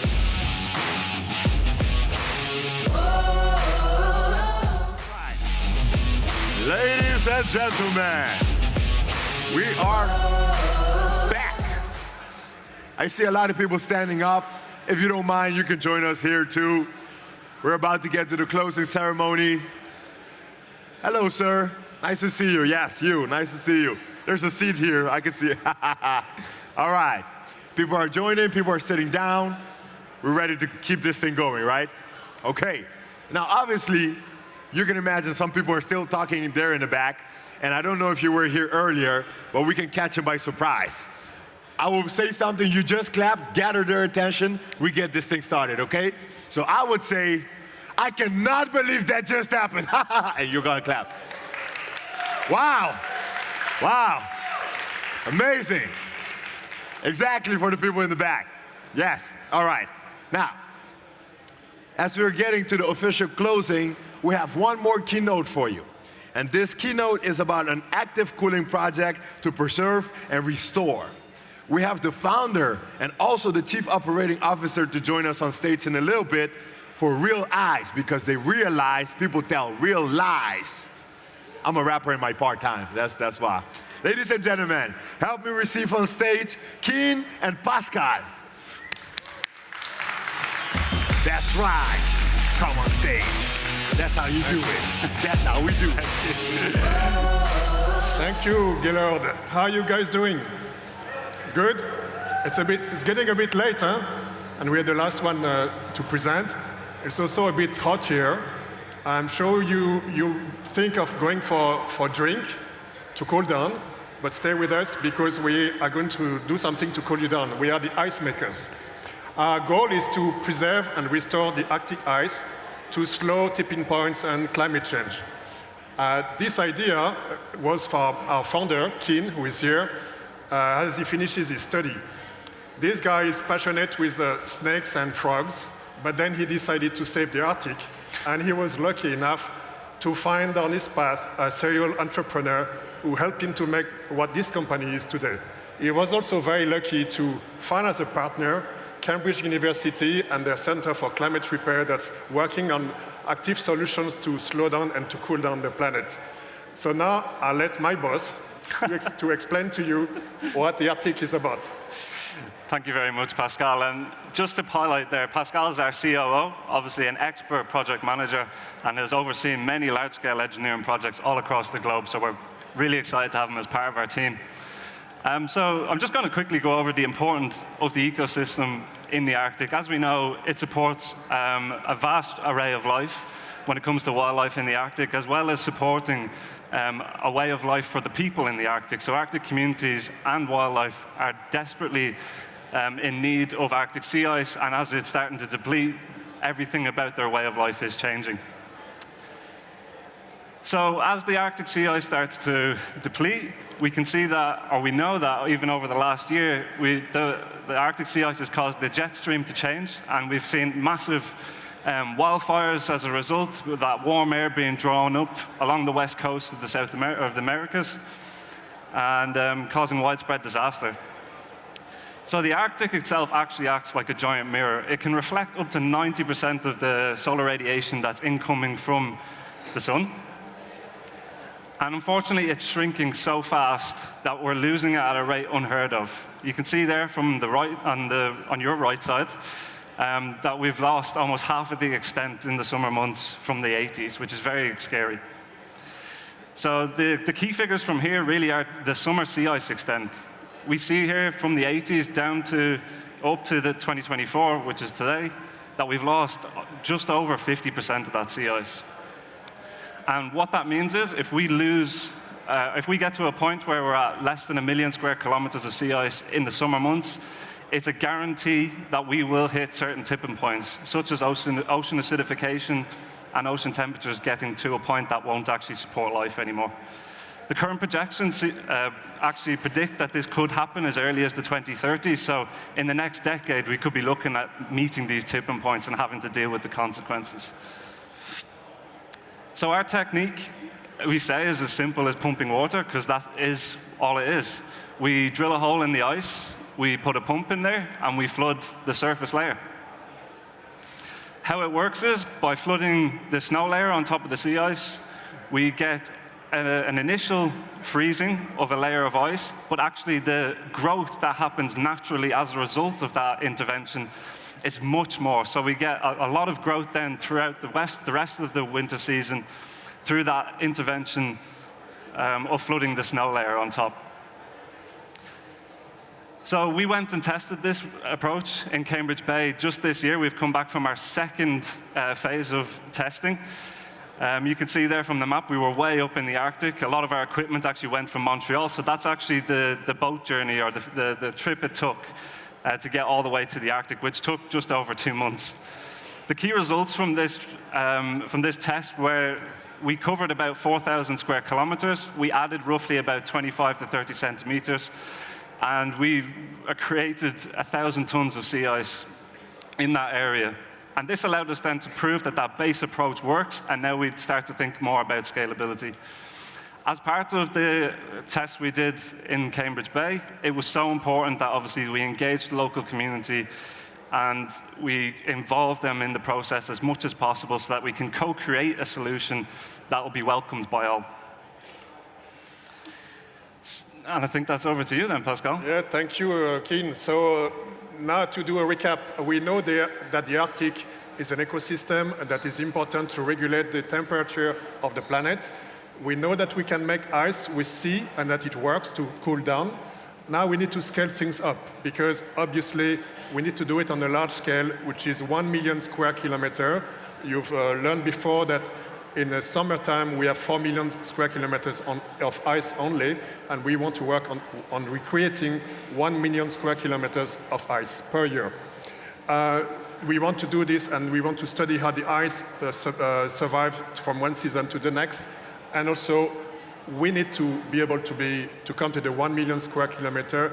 We need to make ice on an industrial scale. Our idea is first to preserve the ice, and then to grow it back to what it was in the 1980s. So how do we create ice on an industrial level? Well, we plan to use underwater drones. You can see here a photo of an image of the drone we are planning to use. The drone has 3 functions: to navigate under the ice, to drill a hole in the ice, and then to pump water for approximately 10 hours, and then to come back to its base and refuel and do this again. The drones are around 2 meters long. They are fueled by hydrogen and batteries. Batteries under the sea, then once there is air, you can use the hydrogen fuel cell to propel the drone. Some numbers to do 1 million square kilometer per year, we will need 500,000 drones, so 500,000 drones. And the base station where they will be around the Arctic, we will need 1,000 base stations. And that's about 70,000 tons of green hydrogen that we need per year, and probably around more than 10,000 people to work on them. The budget for our 10-year projection is $50 billion, which seems a lot, but actually, compared to the damage due to climate change, it's actually very minor. The gain from re-icing is huge because of the albedo effect. This is our roadmap, 11 years roadmap. We have done already 2 expeditions that we call T1 and T2, where we can explain to you where we have flooded and see how the ice behaves and how they have behaved with the time as well. Can you keep the ice through the season? We are planning a next expedition in November this year and January next year, which is T3. We want to re-ice in different areas and different ways, beginning of the winter, end of the winter, see how it behaves. And a big target is what we call D1 at year 3.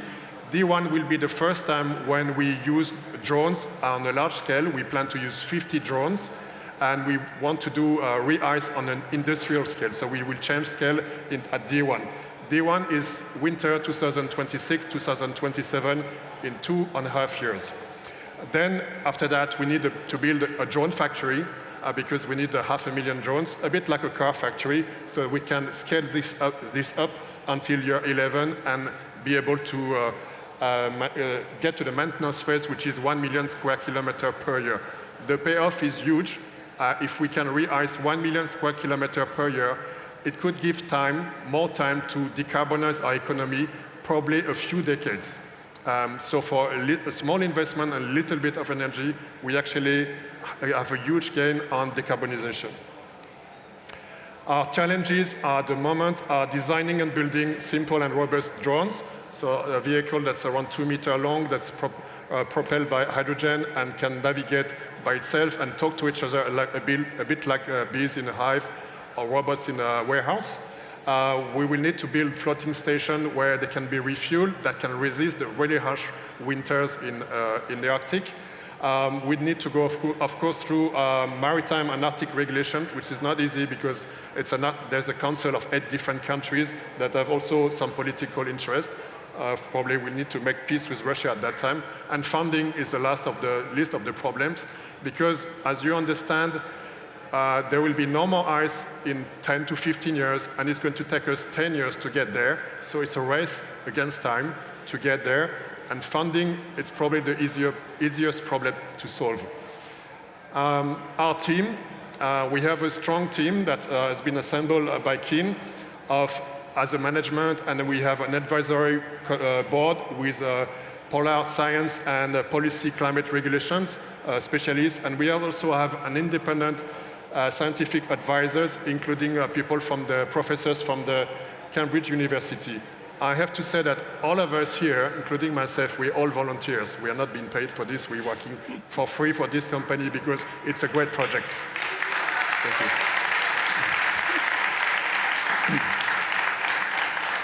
you.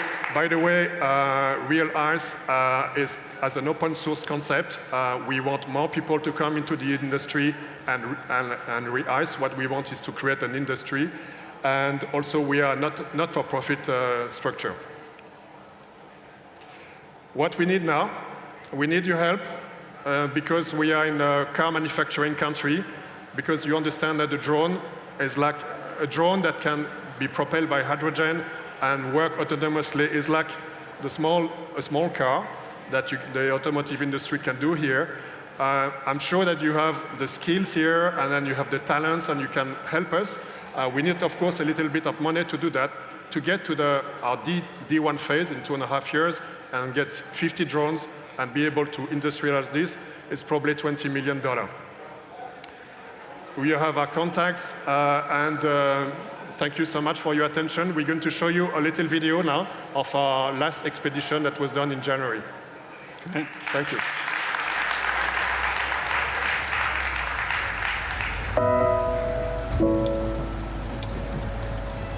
So here you you see our engineers working on our hydrogen fuel cell power station. And as we traveled out onto the ice with our indigenous guides who kept us safe.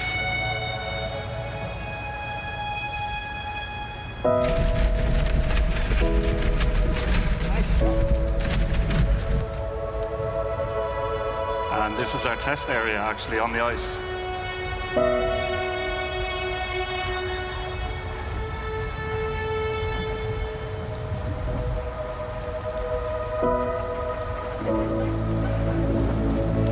What's the temperature on this stage? So it was minus 40 degrees. So doing anything in this temperature is quite a challenge. And we were drilling a hole there to put the pump into the ice. And that is just a visual of inside. So you can actually see the lighter layers are newer ice and the dark layers are old ice. It's as simple as pumping water, but it must be done on a large scale.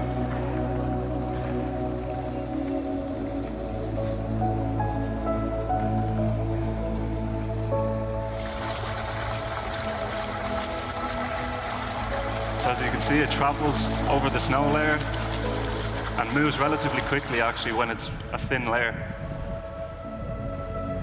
You can see it starts to saturate the snow. And this is actually a phenomenon known as frost flowers, which are actually very rare to occur. We did some measurements then using a 2-inch auger. Take ice thickness, and that's pretty much what we did on our expedition. Thank you. Thank you.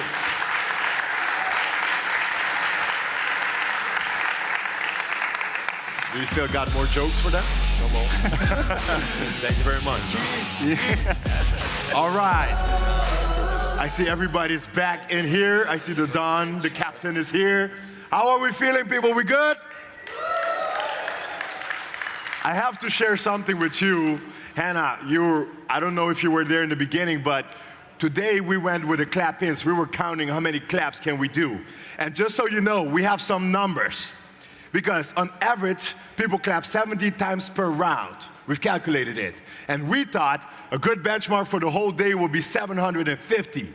Let me tell you something. We're just 7 claps shy from reaching 900 claps in this event. We're at 893. So I just need 7 to cross it. Give me 1, 2, 3, 4, 5, 6, 7. We just crossed 900, people.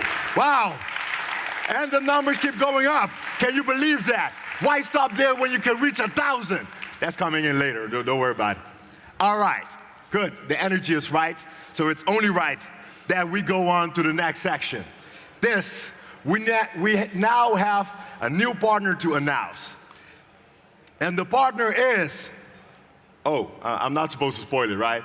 Okay, you do this part. All right, ladies and gentlemen, from the team, please receive Felix on stage. Almost about to. There we go, man. Yes. Perfect. Thank you so much, Gilad, and thank you for not spoiling it. Otherwise, I would have a really awkward time up here now. But before I start, I also want to say on behalf of the entire Startup Autobahn and Plug and Play team, a massive thank you to each and every one of you for joining us today for this incredibly special day and event for us. And for everyone who already joined us this morning, huge kudos to you. You made it to the very end. We only have a few more sessions to go, and then you're all released into the very well-deserved networking and drinks, and we can also exchange over a beer, perhaps here. So before I start, again, this has been an incredibly special event for all of us. It has been a very busy day for all of us. We saw so many exciting panels and keynotes up here on the main stage. We saw so many exciting cutting-edge technologies, startups present their technologies, their collaboration that happened together with our amazing 30 partners here in Stuttgart. And most importantly, we also had the opportunity to come together, to exchange ideas, to inspire each other, and to explore potential collaboration opportunities. And that's really for us what it's all about. So big kudos to all of you, and a big round of applause for each and every one.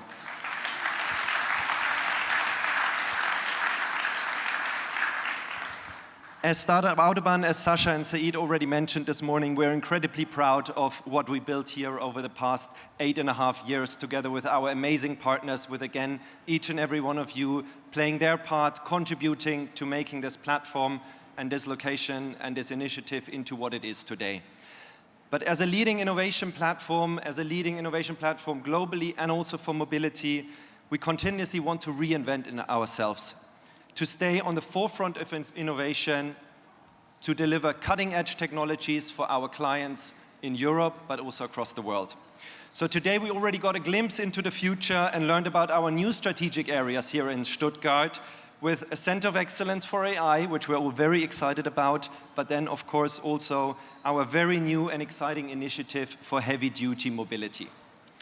And for the latter, I'm incredibly proud today and excited to introduce you to the newest addition to our ecosystem, and I'm going to need all your help to welcome with a huge round of applause our new partner, represented by Simon Cummins.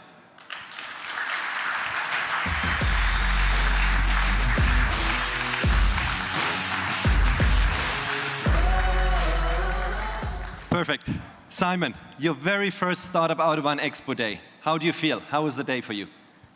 Yeah, very interesting. Thank you, Felix. Thanks for having us. We're excited to be here. We're excited to become partners of Startup Autobahn. It was a very interesting day to see what's happening in the ecosystem and all the startups showcasing here. Fantastic, fantastic. And we're very excited to have you on board now. Before we dive a bit into the partnership and your objectives on this platform, can you introduce us a bit to Cummins, sort of your activities, your impressive history in the past, and then also your activities within the Cummins Growth Office? Yes, sure. So yeah, as Felix said, my name is Simon. I'm representing the Cummins Growth Office, which is basically our corporate venturing unit. Cummins, you might know under the name of Cummins Engine. We are a global automotive tier 1 supplier, primarily of diesel and natural gas engines for commercial vehicles. Headquartered in the US, but with a global footprint, also very strong here in Europe. We made around 34 billion in revenue last year.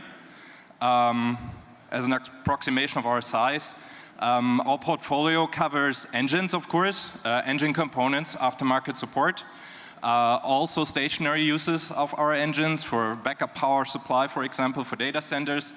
And most recently, we founded a new business unit, which is now under the brand of Accelera by Cummins, which is providing zero-emission technologies in hydrogen, batteries, and e-powertrain components. You might have just seen that we have founded a joint venture in the US together with Daimler Truck and PACCAR to manufacture LFP battery cells in the US, coming online in 2027.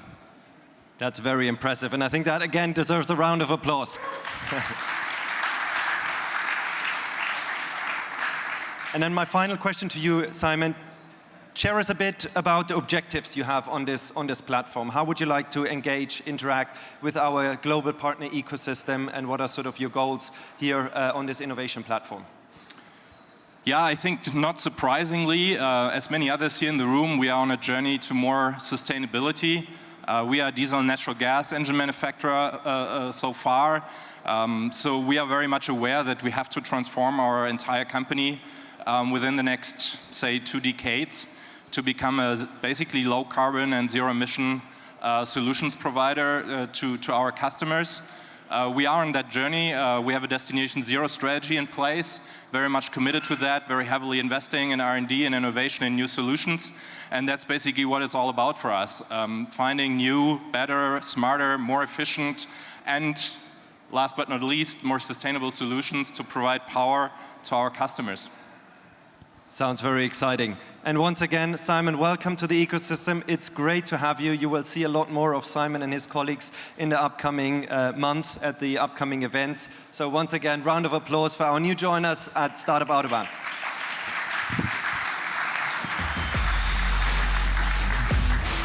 Thank you, sir. I gotta say, welcome to the family. Thank you. We're gonna need some blood sample, a couple of takes. All right, cool. Exciting stuff, exciting announcement. Welcome. last but not least, as you might know from previous events, we're having very special awards for highlighting projects being showcased. And through the course of the day, both here at the main stage and the startup stage, we already gave out 3 Plug-and-Play Innovation Award and 1 Sustainability Award. However, we do want to highlight this once again, so it's only right that I invite the Director of Partner Success at Plug-and-Play, my colleague, Tamara, on stage. Big round of applause. Welcome back to stage. Thanks a lot. Thanks a lot. It's so impressive what we created this year again. So thanks especially to the champions, to the leaders of those projects, to the startups. I think we never had that many amazing projects than this year. So we're so honored to hand it over this year's Innovation and Sustainability Awards. We already did that on the side stages, so I'm going to keep it a bit shorter this time. But we would love to invite especially Porsche and Scilab, as well as Scilab and Webasto on stage to do a quick picture. Please bring your awards. You already got them. Where are you? Perfect.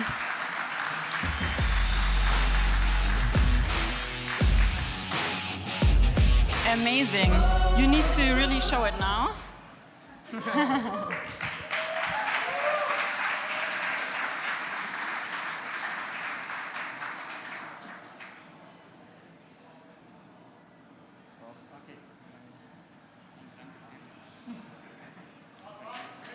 Great. Amazing. Congratulations to your award. It's well deserved. Thanks for your amazing work together with Porsche and Scilab. Similar to this, I'm not sure if we also have the teams of Webasto here. Okay, you were already part of it. Great. Okay, I thought we were going to do 2 pictures, but then it's one joint one. That's also amazing. And I think the rest of the pictures were already done and the awards were handed over. So please, all the winners of the awards, Motherson and Tide Ocean, and also the Global Innovation Award winners, please join me on stage. Let's do one collaborative picture and praise your awards.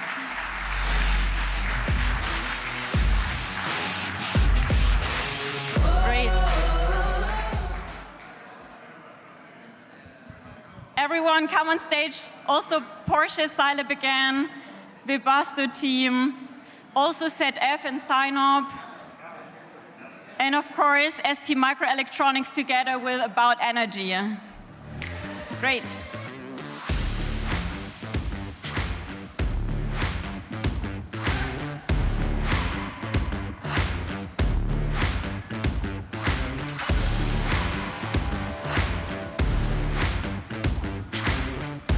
Thank you so much for driving the future, driving innovations. Looking forward to seeing a lot more projects this year coming up and a lot more awards handed over soon. So thanks a lot and enjoy the rest of the evening. Okay. Thank you very much. Oh, they got the mic. You got it? Okay, cool. That's right. That looked like a starting 11 of a football team, right? Well, ladies and gentlemen, thank you, Tamara, and also congratulations to all the award winners. For you to know, we're coming to the end. Every good thing has an ending. You know, they say, don't cry because it happened, smile because it happened, whatever you want to make out of that, that was great. And for you to know, we would have next DJ Nomis playing in the studio right next to the terrace. Then we also have the table soccer thing, but how do they say it in German? The Tischkicker for the foot. Yeah, you know, you got to sharpen the skills because obviously the championship is coming to Germany. You can mingle around. Make sure you also check all of the startups around the exhibition, experience the show cars, get a snack, get to know people. So this is officially from my end. I want to thank you all for joining, especially the people via the stream. And let's continue to push the boundaries of innovation. This is for my part, but I got you. You got to come on stage too to thank the whole team. Because it's tradition around here that we pop the confettis and take a nice picture.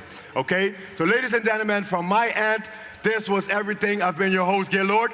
Thank you. Thank you very much. And now help me welcome on stage Sasha and Sina for the closing words. Yes. Oh. Let's go together. Okay. Thank you very much. Thank you. Thank you. All right. Who wants to hear another speech? I thought so. So I think, again, just thank you, and we'll... Sina, do you want to say something? Yeah, this year was a different year. I don't know if you noticed, but since we put it on, we see very minute details and changes. One change I want to point out, which I think is very important, is we see plug and play on one side and startup Autobahn on another. Right. And the reason we did this is because we believe mobility is impacting all industries, and we wanted to make sure we are letting the rest of the industries plug and play helps also make an appearance at Startup Autobahn. So thank you for letting us do that, and let me hand it back to Sasha. Thank you, Sina. Yeah. So my name is Sina Amidi, and I manage Plug and Play EMEA. Plug and Play EMEA has 300 people and 26 offices. And we get stronger every time we build another office and we cross-pollinate between the teams. Woo. Thank you. Thank you, Sina, for making Plug and Play bigger in EMEA and maybe beyond as well. Again, no more speeches. Thank you all for being here. You know, we have a big event in Silicon Valley next week. Maybe some of you are going to be there. Otherwise, you know, almost on a monthly basis, we are having an event with Startup Autobahn here in Munich with our place. So see you soon. I hope for a lot of collaboration, good talks coming out of this. And cheers, and let's party a little bit now. Thank you. And thank you for the team for putting this on. I know it took a lot of work. Thank you so much. Thank you, Sasha.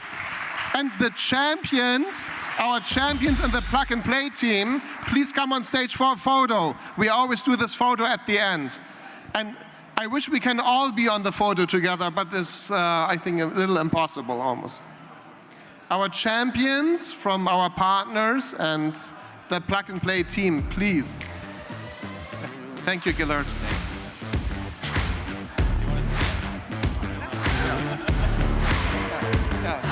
Where is he?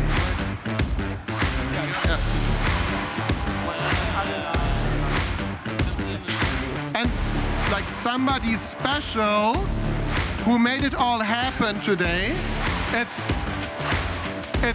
this guy here, Julian, who took over the job of organizing this expo.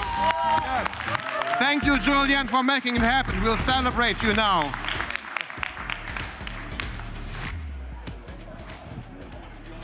Three.